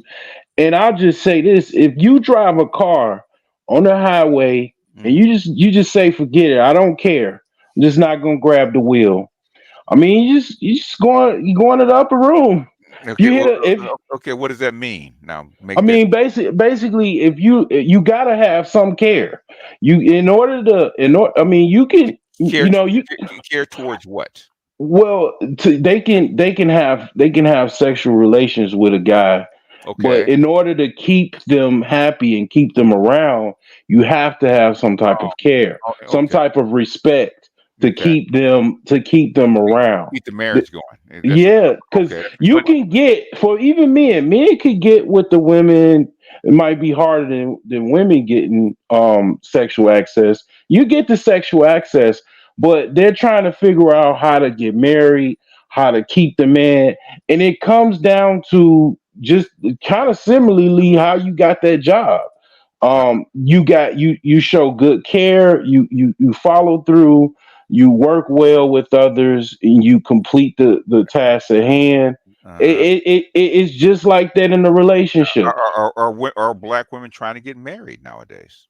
Because they don't really care. That's what my sister dad said before she died. She was like she didn't care, but it turns out she did care because I used to hear her crying in the other room about her boyfriend that she was dealing with. So but was she trying to marry her boyfriend? yeah, she wanted to get married, but they they do this double talk. They say one thing, but they really feel a certain other. They feel something different. So was she really trying to get married? She might have wanted to get married. Was she really trying? No, because they do a lot of women, a lot of these modern women, they in order to hold that basically that They don't want to be ego. picky. To hold on to that ego, they pretend in the real world. They put these jeans on and they go out in the man's world and pretend to be men, or not so much pretend to be men, but compete with men and just be independent. And that ego is I don't care. And where does I it don't. come? Where does it come from, sir? That's been taught. No. Where does it come from? I'm trying to get him to think. Where does it come from?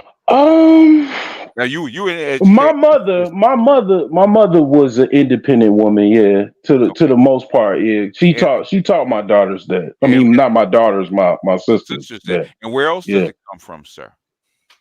Well, I can't say it. It stopped. You do know where it comes from. Okay. Well, my grandmother wasn't like that. My grandmother. It's called K through what? Oh, educational system.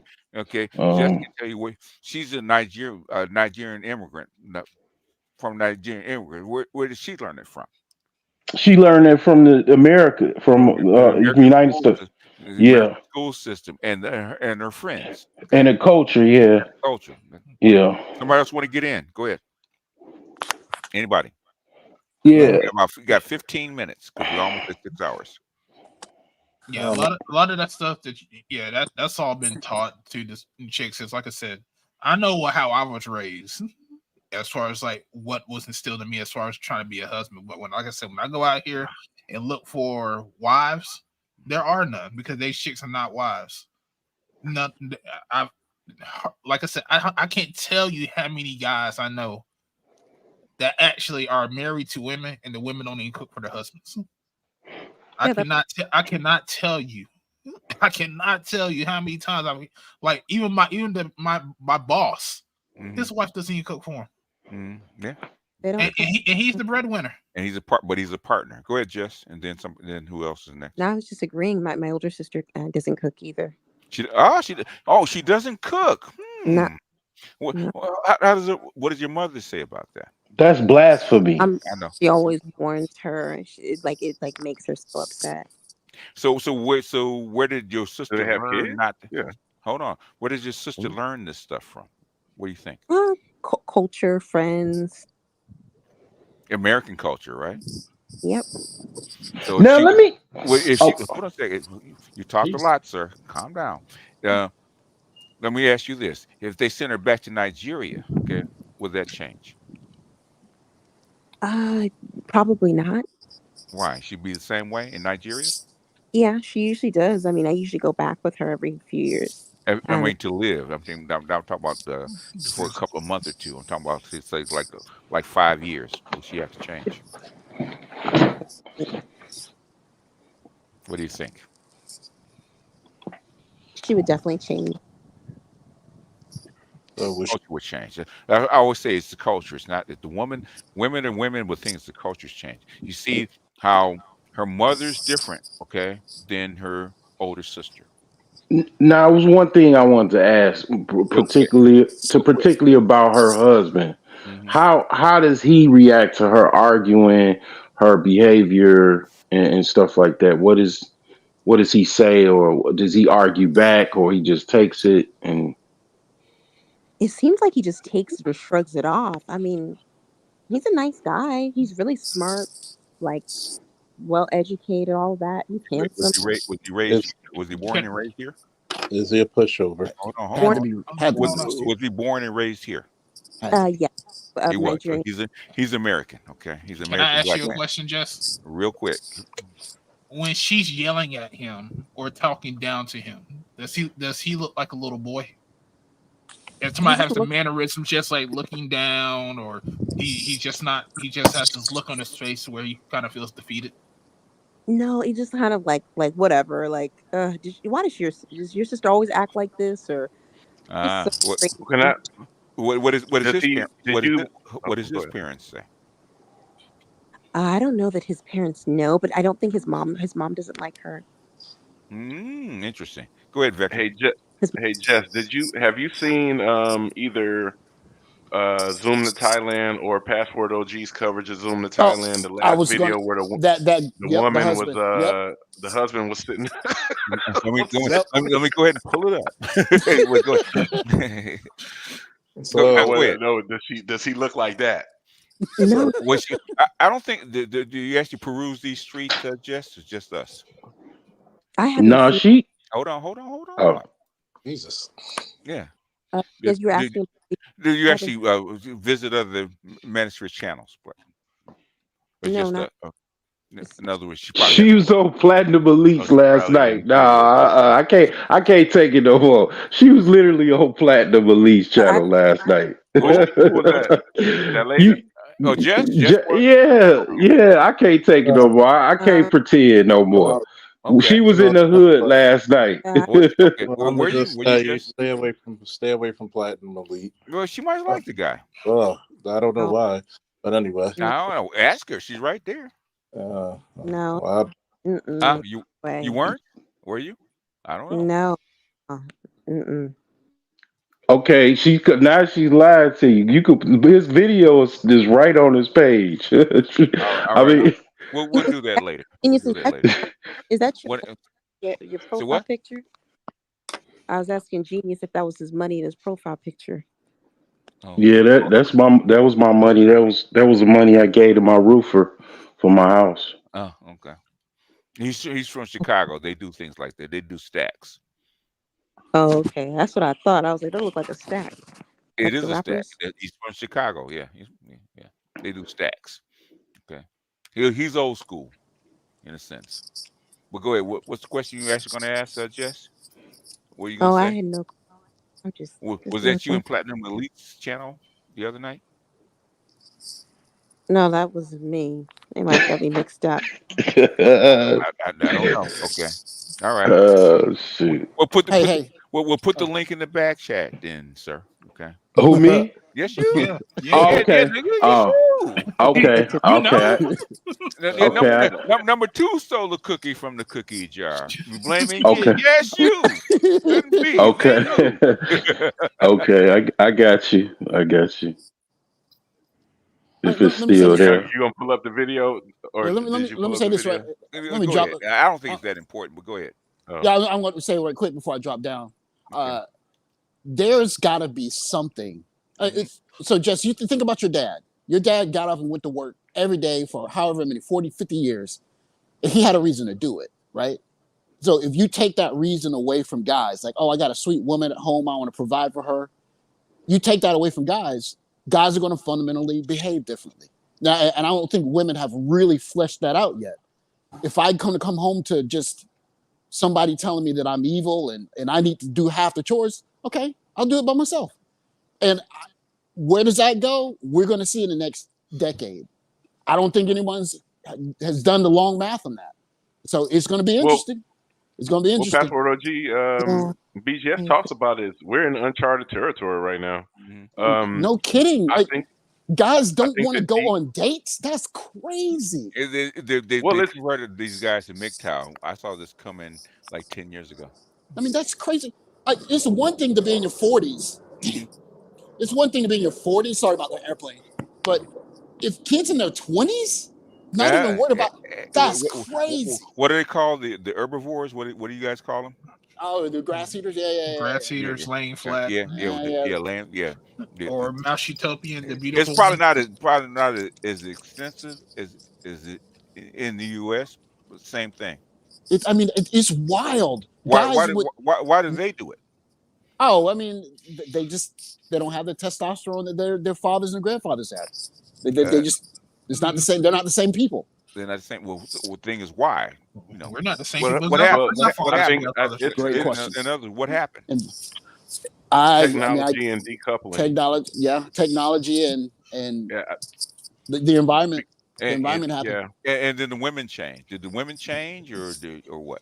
What's going on? Oh, between here now and say 50 years ago, absolutely, Okay. absolutely. So the environment changed. Absolutely. I see value in it. So I'm not.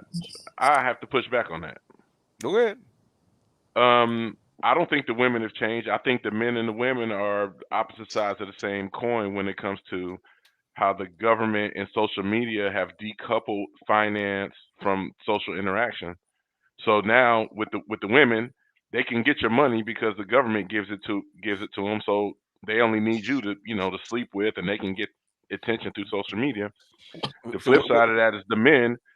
Look, we can go max city limits with it, right? We can go power trick. We can short term date. We can get our money. We can order food online. We don't need people to cook and clean for us. What causes people to change, sir? The environment. The environment. I'm saying I'll push back as far as like I don't think the women have changed. I think the environment just has allowed them to do what the fuck they want to do. So in the environment, so in other words, if they allowed them to do what they wanted to do, they have done what, sir? They have changed. They have changed. They have changed. Okay. Because now they're free to do what they want. Before there were restraints on you. Yes. Men couldn't do a lot of things they want to do because there were restraints on you. In fact, what's going on in Korea right now? Have the women changed? Oh yeah, with not wanting to have kids. Yeah, basically. And why do you think what do you think caused it, sir? I'm not really certain on that one. I can't really relate them to American women because I'm not saying American women. Okay. Compared to what they used to be, what do you think changed? Aside from technology, I'm not certain why they don't want to have children. Technology changes the what, sir? The environment. The environment. Industrial. So what is it about Korea's environment that they don't want to have kids though? Okay, what was Korea in the 1950s? It was what? Rural, right? Yes. Okay. You know how many kids they had per woman in 1960? I do not. 7. Okay. You know what the marriage rate was in 1960? Percentage. Go ahead. 98%, right? What happened in Korea over the next 60 years? War. No, not war. No, they had wars in the 50s. Modernization. They're probably one of the most outside of Japan, one of the most advanced societies on the planet, right? Technologically, right? Okay. Within 60 years, right? It went from 98% of them married, 6 kids, and to what? The biggest chip maker and technology country on the planet. And in 60 years, they're down to what? Less than 1 child per woman. I mean, if you think about how many environment kids, change. You think about how many kids that the boomer women were having, or even the greatest generation. Yeah. Women. Like when you go ahead. I'm sorry. Like my grandmother, she had like what 8. On my mom 4, sister 2. Yeah. Then my niece 1. It's like it keeps going down and down and down, man. Yeah. But American women, regardless though, they're still fighting each other over sperm from the sperm bank. Like they still want kids, they just don't want to get married. Not really, because it's they like want the experience to have kids, and then after that they're done. So how come they don't get married at 18, 19, 20 like they used to? Oh, yeah. I mean, they want to be educated and do all the bullshit. Do all the drink and because what? They don't need men to survive, right? They can do it by themselves, right? This is modern environment, right? Damn, you answered the question. And also, and we've said this, right? What happened post 2006 with the iPhone? Social media, dating apps, social media. Have the adults and the kids changed since then? Has dating changed? Oh yeah. I'm asking. What do you think? Oh yeah. No, I'm asking Vector. What do you think? Oh, Do I? Oh, has it changed since the phone? I mean, yeah, the way people the psychology of people has changed. Okay. Now Yeah. when did you leave Kenya? I mean, when did you leave? When did I leave Kenya? Yeah. I left Kenya I divorced my wife in 2021. So Okay. around So there. you were there how A couple long? years ago. How long? I was there from 17 to 21, so 4 years. For 4 years. Okay. So were you there before to see a change? Before the corridor? No. Okay. Did you notice the change in the people as the technology started to come into Kenya? I mean, when I first started going, I mean, I got there through technology. I met my wife on eHarmony, so okay, I mean, it's one way, but my ex-wife, yeah. So one. So you spent what 4 years there? Well, I was in Djibouti, but yeah, I mean, back and forth to Kenya, yeah. Yeah. Right next door. What I'm saying is you basically the corridor started being built in 2013, if I'm not mistaken. Okay, yeah, I was in 2013. I was still in Iraq. You're still in Iraq. Okay. What I'm saying is, so you're right in the middle of this transition, right? It's still going on. Have you noticed? Did you notice the change as technology came in? Jesus. No, I haven't, but again, I mean, I came in as a foreigner who was being leveraged. I mean, the technology was being leveraged for us foreigners to meet Kenyan women. So, So wait a minute. Yeah, I can't make an honest. Okay. All right. That's fair enough. Wait a minute. On a side note, he said he was in Iraq in 2013. Jesus Christ. Small world, huh? Huh? Small world, huh? No, it's just that Jesus Christ. I just realized it's been 20 years since I've been in Iraq. Oh yeah, man. It kicked off in 2003, bro. Well, guess how I know. Yeah.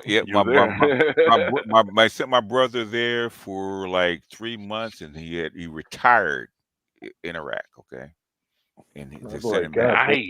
Nice. I didn't realize it was that fucking long ago.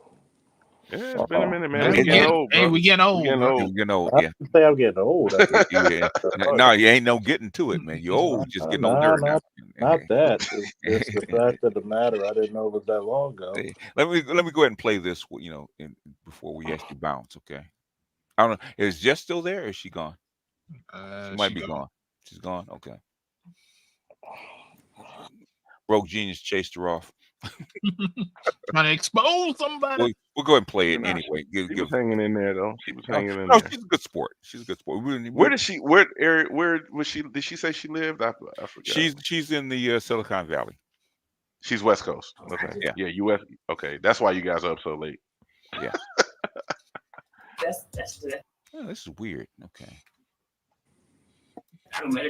First of all, I feel like you're kind of saying the same thing I said. Always have a conversation about expectations before you get into a relationship with somebody. Not only that, but you need to check in every 6 months because those things can also change. So it's not really a black or a white thing. And if I need some more support, because I know a number of black women who have been married and still single parents in their household.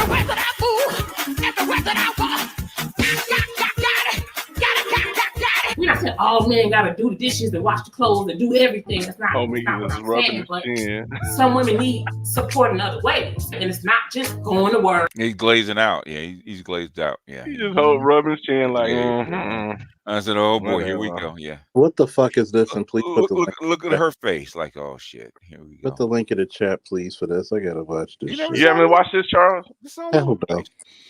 Oh yeah, it's Zoom to Thailand. It's all over the place. What are you talking about? You hear one loudmouth chick, you hear them all.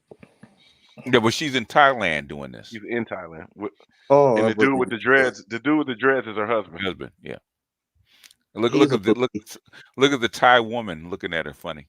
He must be a pookie. Come home, laying up, looking at TV and doing it all over again. Sometimes, some women are okay with that, and that's fine. If that is the life that you want to live, if that's your non-negotiable, and if you got to go to Thailand to find a girl that's going to do that, more power to you. But what's happening is now a lot of black women are just more willing to be single than deal with some shit that's on their non-negotiable list. Here's the lesson here, and I'm going to just cut to the end real quick. Being strong and independent means that you're uncovered. Let me say that again to all you lovely ladies out there listening. Being strong and independent means that you're uncovered. See, that independent shit will get you, ladies. What this young woman needs is some good family around her. But it seems like she's not ready because she hadn't humbled herself. Shout out to Dennis Sperling. As I was editing this episode, I was listening to Dennis stream in the background, and what he said lined up with what this episode is about. So to be clear, Dennis is not referring to this lovely lady in our interview.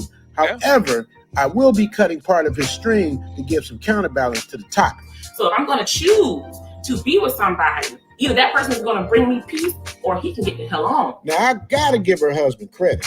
He's a way better man than me. I couldn't have just sat there and let my wife talk like I wasn't even there and remain cool, calm, and collected like he did. He took it like a champ. Gentlemen, if you want to stay married to a matrix-minded woman, this is probably your best option. Let your woman talk her emotions out and let it go through one ear and out the other. Now, do I agree with that? Hell no. I don't know if you guys are paying attention or not, but if you watch the Thai woman, she looks a bit bewildered. I'm not sure if it's because she couldn't understand everything that was being said or if she was just trying to process. But this must have been like culture shock to her. Women in Thailand don't usually think like this. The I don't need no man like my grandma did talking points. Most Thais think the opposite. They understand the importance of family and traditional structure. The younger ones, maybe not so much, but Thai women 30 and up seem to enjoy traditional roles. This is why I love Thailand. This is why men travel here and never want to leave. I'm going to ask the lovely Thai lady some questions as well in a minute, but I didn't want to interrupt this person because she was on a roll.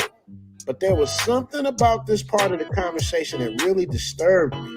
I got to thinking, we're in Thailand having the same exact conversation they're having in the Matrix.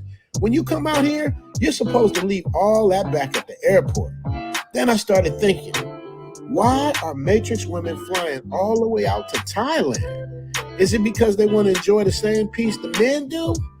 Or is it to poison the minds of Thai women so they'll start thinking like Matrix-minded women out here and create division between the men and the women? Now, I'm not saying that she's doing that intentionally, but Americans have a huge influence around the world. The way we walk, the way we talk, the way we dress, the way we dance, the way we sing and rap.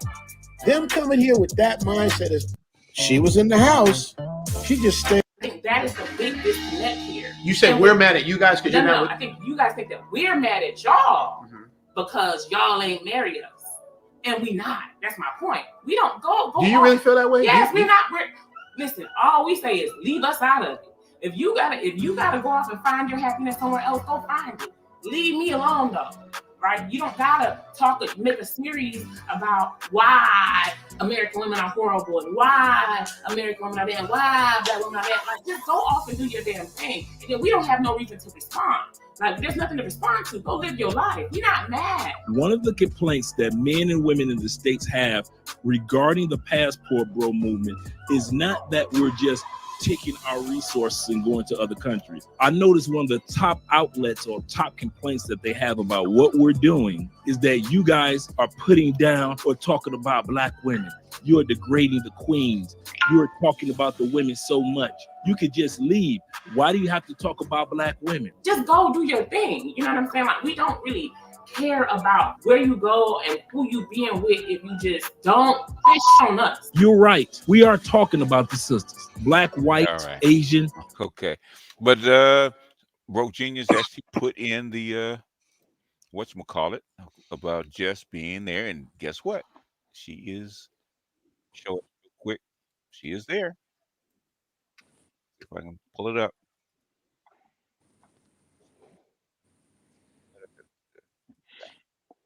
BJS, you done brought in somebody that's doing a report on us. Who's that? She collecting data. Just collecting data on the manosphere. Hey, you know what? I didn't even think about that angle. You know, one of my jobs, the job I wanted when I was in the Navy was a spy. And I'm like, man, I was like, you really gonna you gonna go with that? Like, you really? I don't know. That's why I asked. I said, pull it up. So there she is. Won't get you a relationship because you also don't care. See, you gotta care. See, that's a big word. Care.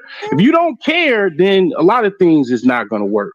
You're just gonna start. You just gonna start turning into a crackhead if you don't care. You're not gonna care about your appearance. You're not gonna care about nothing. That words are powerful. God damn. No, shut the fuck up. God damn. All right. Platinum Elite. I ain't never heard of that joint. Yeah, that's the what do they call that sphere, Genius? What do you? The I don't know. The Macosphere. I don't know. Yeah, yeah, Macosphere. Yeah, Macosphere. Yeah. What is it, like a bunch of pimps over there? Well, you got to go and talk to him. I ain't trying to, dime him out or nothing, but she's there. That's her. So I mean, you can't. Oh, I didn't know if it was like can't call yourself the Mac if all you do was like. So what was the conversation over there with her? Well, she was basically she's dual personality. So over here, she's giving you the corporate talk and corporate speak. Over there, Platinum is from Memphis. I mean, you know about Bob Cherry. Yeah. So that's the hood over there. That's what I call it. So I mean, that'll be interesting. So how is she over there? No, just play it. Play it. You said play it? Yeah, because you gonna hear a different side of her. Like I was saying it in the chat. Y'all didn't believe me or something. I wasn't looking at it. No, well, basically we don't know. Yeah, I'm not gonna lie to you. I've been knowing y'all for like 7 years. That's why I said pull up the link. Yeah, I got you. Yeah, you just played a few seconds. Like that, she was actually talking and cussing people out, calling people pick-me's, and was she cussing people out? Really? Okay, all right. Yeah. So, no, maybe she has more story. I don't know. Hey, at least she's respectful here. But what was the timestamp on that, BGS? I got it pulled timestamp up over now. here. It was on this one. 6 No, hours. that's a 9-hour video that you just put in the. Yeah, 6 hours. I mean, where is she at? She is. Oh, she's about the 5-hour point. Okay, I got it. I don't know, but I know this. I mean, she lied to you. I can say that. I don't know how you look at that or whatever. We don't. That's why I asked for proof. I don't know. That's why I asked. I asked you straight up. Were you over there? Did she say no or what? She said no, and it's on the playback. Yeah. Well, that's why she left, I guess, because I said pull it up and see. And it does kind of beg, like, why? I don't think she's a spy. I think she just was embarrassed that she was over there, and she got a hidden side that she don't want y'all to know about. I was surprised to see her. I was surprised to see her over there, and yeah. Yeah. Not like we trying to marry this shit. She over there trying to get chose. We don't care. I don't think. I mean, yeah. You think so? Yeah. Here's the question. This does what? I don't know. Right. Nothing. I mean, but well, it is something because you know as a police officer, Charles. Somebody, the person, as soon as. Nope. I'm gonna stop you before you do it. Okay, it's not a crime. To lie? In other words, it's not a crime. We can't to lie. Arrest people. Well, cops lie. No. Do you know what the term reasonable subterfuge is? What does that mean? What does subterfuge mean? I don't know. Hide. Yeah. Reasonable means I can reasonably lie to you. Okay. It does not mean there's no indictment. Hey, guess what? This is the funniest part. If she's respectful here, I'm going to take that shit. Yeah. Most motherfuckers, see, this is the problem. What happens when you have a female on any panel? Motherfuckers be ready to just jump on them like a dog. But guess what? Yeah. But here's the crazy part. As soon as they go off these panels and in their real life, women will say something and they won't bust a grape. Okay. Yeah. So anyway, where should I start, Genius?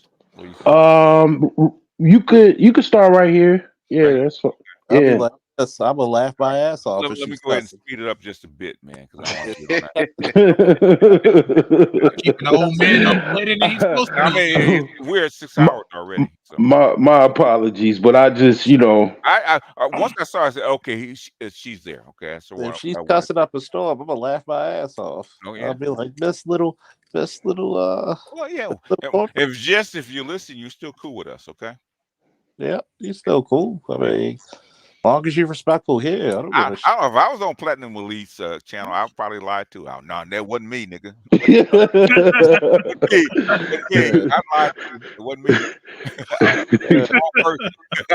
nigga. Ain't nobody trying to go to the porta potty spin. No. As a man wants to get picked. We do a lot of things to get picked. Wouldn't that be something that you? Can y'all hear it? Yes, sir. Yeah, we want to do is to get picked. No, listen, shut up. Let them two Shut women. up. Shut up. It's like You go set up. Go make some spam. Go make a spam sandwich and get out my face. Well, anyway, can you let the women? Why won't you let the women speak? Hold up. Go ahead, Jess. I don't have anything to say. I'm on mute. I'm just listening. Yes. What? Yes. So the man who proposes to you, right? How should that be? Help me with that. Like any man proposes to women. You've seen proposals on I YouTube. have seen it. Okay, you've seen. Okay, so what do you expect? A man wants to marry you. What does he have to do? Like his white friends, or how do you expect it to be? Sir, so men, as you know, as a man, men propose to women in various ways. Go on YouTube. Look at how other men. That's how you want it, like YouTube videos. Got to be trolling, bro. There's no way. No, she's not trolling. I promise you, she's not trolling. No. I'm just wondering, how would you want a proposal, Jess? Sir, I don't know. So you don't even know what you want. She wants the American dream. She wants the white woman American dream, the picket fence, the 4.5 car, 4 bedroom, 2 bathroom house. Yeah, that's my dream. Hold up, I really want to hear this. Hold up, I really want to hear this. Just please, and take your time, Jess. Not trying to trick questions. I really want to hear. Why is it so important that the way white women are treated? Sir, I'm not. I don't care. I'm not responding. I'm going to be on mute. I'll listen. Oh, you ain't gonna respond to that. Why is it so important that you be treated like white women? Because in her world, she's dealing. Yeah, she basically is in the white world. She's in the corporate America world. Women speak. She wants to be. You see how it is when everybody talks over each other? Mm-hmm. It's that attacking. Okay. It's that attacking system, and it's like, dude, like everybody wants to. It's a woman. This is that. Yeah, you do the same thing, Charles. I don't. I'm just like. Jasmine is talking, dude. She wants to be treated fairly, and she wants to be treated the best. And we So all that's how know white women are treated. a lot of times, like you said, Platt, other races of women, they don't have to propose to their men because in your mind, you said they're deserving. She's saying, Jess is saying she is deserving too of everything that the other races of women. Okay, hold on. So, where is her evidence and proof that she's deserving? From my observation, if that was her picture that down there from YouTube, she's a beautiful woman. I do think she. Okay, why don't you marry her? No, I haven't even got to finish. She's a beautiful woman, but from my observation, she's too uptight and she doesn't have so much of a sense of humor. If she will work on those two things, that girl could easily be married because it is odd that she's 33 and has never gotten a proposal. And I do believe it's because she's so uptight in her. And so she's 33 here? Okay. Is that how old she said she was? No, she said she was 27 or 20. Here. What was she there? She said 33 there. Okay. All right. Sense of humor, and that can be from school, that could be from her culture. So you saying she's a femcel? Can you? No, I'm not saying that. I'm not saying she's a femcel. I'm saying she has the beauty to attract, but she's uptight. And her sense of humor is kind of not there. It's bland. She takes things too seriously. And men, they kind of take that into account when they're dealing with a woman for long term. She has some flaws, but she's a beautiful girl. That was her picture that I saw with the chocolate lady with the braids. She's gorgeous. It's not her. It's not her looks that's stopping her from getting that white picket fence in the big house. It's not. What women you be listening? Jess, what women you be listening to for advice on YouTube? I'll wait. I don't. You don't? Okay. You said she over there with BGS. Yeah, but you know she can get a man over there though. Yeah, but now that they telling her that her dark skin is keeping her dark. No, that's not. They not saying that. They ain't saying that shit. Oh, I've never heard I thought you were saying that's what she was. She emphasized her complexion several times. I Go- do believe people don't they- are probably saying those type of things, and she probably does need to get therapy for that because y'all do often say. Why I always get this bad right? Like I'm giving people bad advice. Okay. I don't know, but it sounds like this is like being filmed in a juke joint. And we just, and to be honest with you, we just protected dark-skinned women over here just a few minutes ago. So, oh wow, why do I get this bad rap? That's Bomb Cherry. That's Bomb Cherry, man. She ain't rap too tight. You gotta excuse her. Old hoes die hard, man. You want to talk about the old? nah, that's sour cherry. The milk's gone bad. Moldy cherry. You talk about the world's oldest OnlyFans model? Yeah. With grandma bomb. Yeah. Grandma mama. Mama duck. Mama duck. Oh man, that's spoiled rotten, baby. Yeah. Say that. You got the creams though, right? You got creams. Oh, what? You talking about light skin? You talking about light skin dudes? No, you can cream yourself and oh no, cream yourself. Come on now, that's now he's sending you off. Now he's trying to send you off. Okay. Anyway, genius. Yeah. You see? Yeah. I know that slick shit they be doing. That's why I came up. Yeah, they be trying to send people. They think it's a joke, you know. But anyway, you gotta these cats they want to see how weak you are. If you're just gonna go for the okie doke. But anyway, they got Kevin Samuels. They got Kevin Samuels groups. Well, I'm not gonna go into people's dark souls and all of that shit. Now I ain't got time for all that. But they got Kevin Samuels. Kevin Samuels got they still got a group on Facebook, I think, for professional singles. I don't know who manages it or runs it. Maybe you can look into somebody that still does that. You probably, I don't know how much money you got. You might need to get a matchmaker. Look into matchmaking. How would you consider that since you're a divorcee? Because from information as far as other people like Kevin Samuels, that was what he recommended a lot of the women that contacted his show to get a matchmaker. Yeah, because he wanted their money. He was the matchmaker. I don't know. I mean, he helped a lot of people get married. I mean, no, he did not. Yes, he did. Yes, he did. That was a lie. Yes, he did. No, it wasn't. Listen, it was people that you came to YouTube, but I've been on here for 7 years. Yeah. Bomb. He was Bomb. Look, Bomb. I get it. What you get? He was a very successful guy. Okay, he was successful, but he didn't get. Bomb. Let's hold that. Let's just hold that position. Okay, it's something how everybody else can. I was here, Bomb. I've been here. And then when I finally get it out, y'all end up. No, we got you, but I mean, who knows? Okay. Listen, Jess. Mm-hmm. Jess is a beautiful young. I don't think you're serious. I don't think you seriously want to be a married woman. And as far as the white women treatment, you gotta take all of the things in perspective. We're in America. We're black. We had to overcome slavery, Jim Crow, lynching, segregation. In the 1980s, they had to do all kind of shit, man. Excuse my language. With the mortgage, they wouldn't give people mortgage. Just today, the Navy Credit Union is basically probably going to have to pay a fine because they were giving white families that made only $60,000 a year mortgages and disqualifying black. Is that why she brought up the Navy Credit Union? Because of this? No. I was just talking about how she got the. She brought it up here in our chat. Oh, I didn't hear that. Yeah. Anyway, families that made $120,000 a year, $140,000 a year. So it's a lot of complexities. You got white wealth sitting at over $20 trillion. Black wealth is only $1 trillion. It's a lot of ghettos in America, a lot of poverty, a lot of unemployment, a lot of crime, violence. I mean, just say she hasn't said very much. You want equal treatment to white women. You might as well say you want to be a princess. Yeah, but why can't our men treat us the way? Because we got to deal with a lot of shit. Is all of that stuff that I just mentioned? Is that a cupcake fairy tale? That's reality. Bomb. I think you're wrong because I think if you want to get treated why would a black man want you? I no, sir. No. Whatever criteria you have for a worthy black man, why would that black man want you? Sir, you have to ask them. I don't know. I can't tell you. I'm not a man. Okay, well, you're right. You're not a man, but you're over 30. I can't help you. I don't have that answer. I'm not a man. Okay, so sorry. So you accept that you'll be single for a long time, then, right?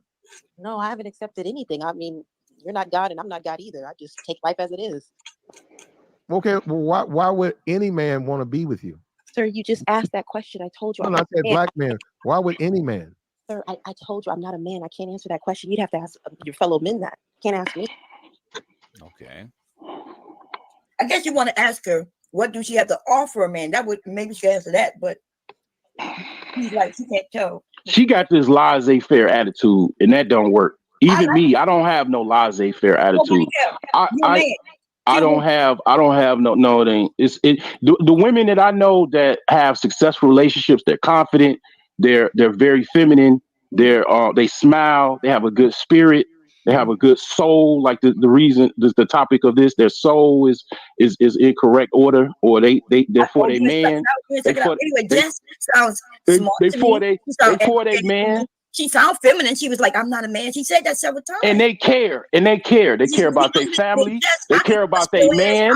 And just damn, y'all talking more about her than she's talking. I know to her. she ain't saying nothing. We gonna play with a little bit more, man, because she's not really saying very much. So I don't know what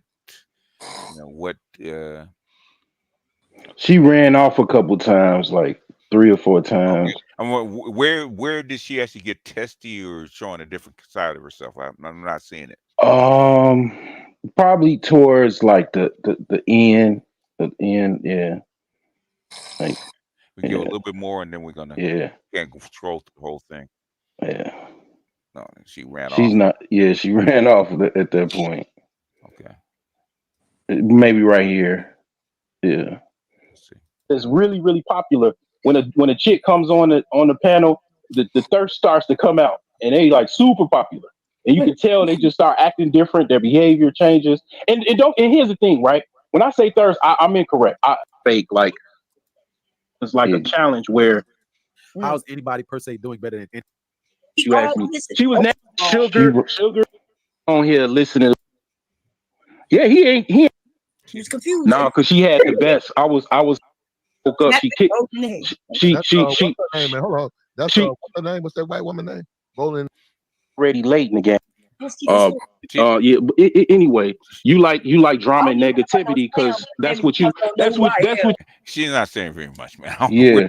You would have to find and you have to do some you have to put some time in and kind of scour through because she was cussing and doing all kind of stuff. Her behavior was just different. I mean, she's still cool. I don't know. I don't know why she kind of saying one thing on one side and the other thing. Like I didn't know she said a different age.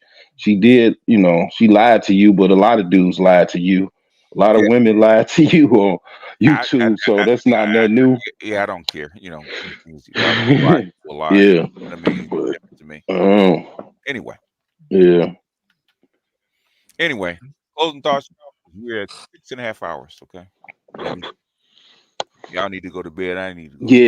Yeah. I appreciate this is a pretty good stream, though.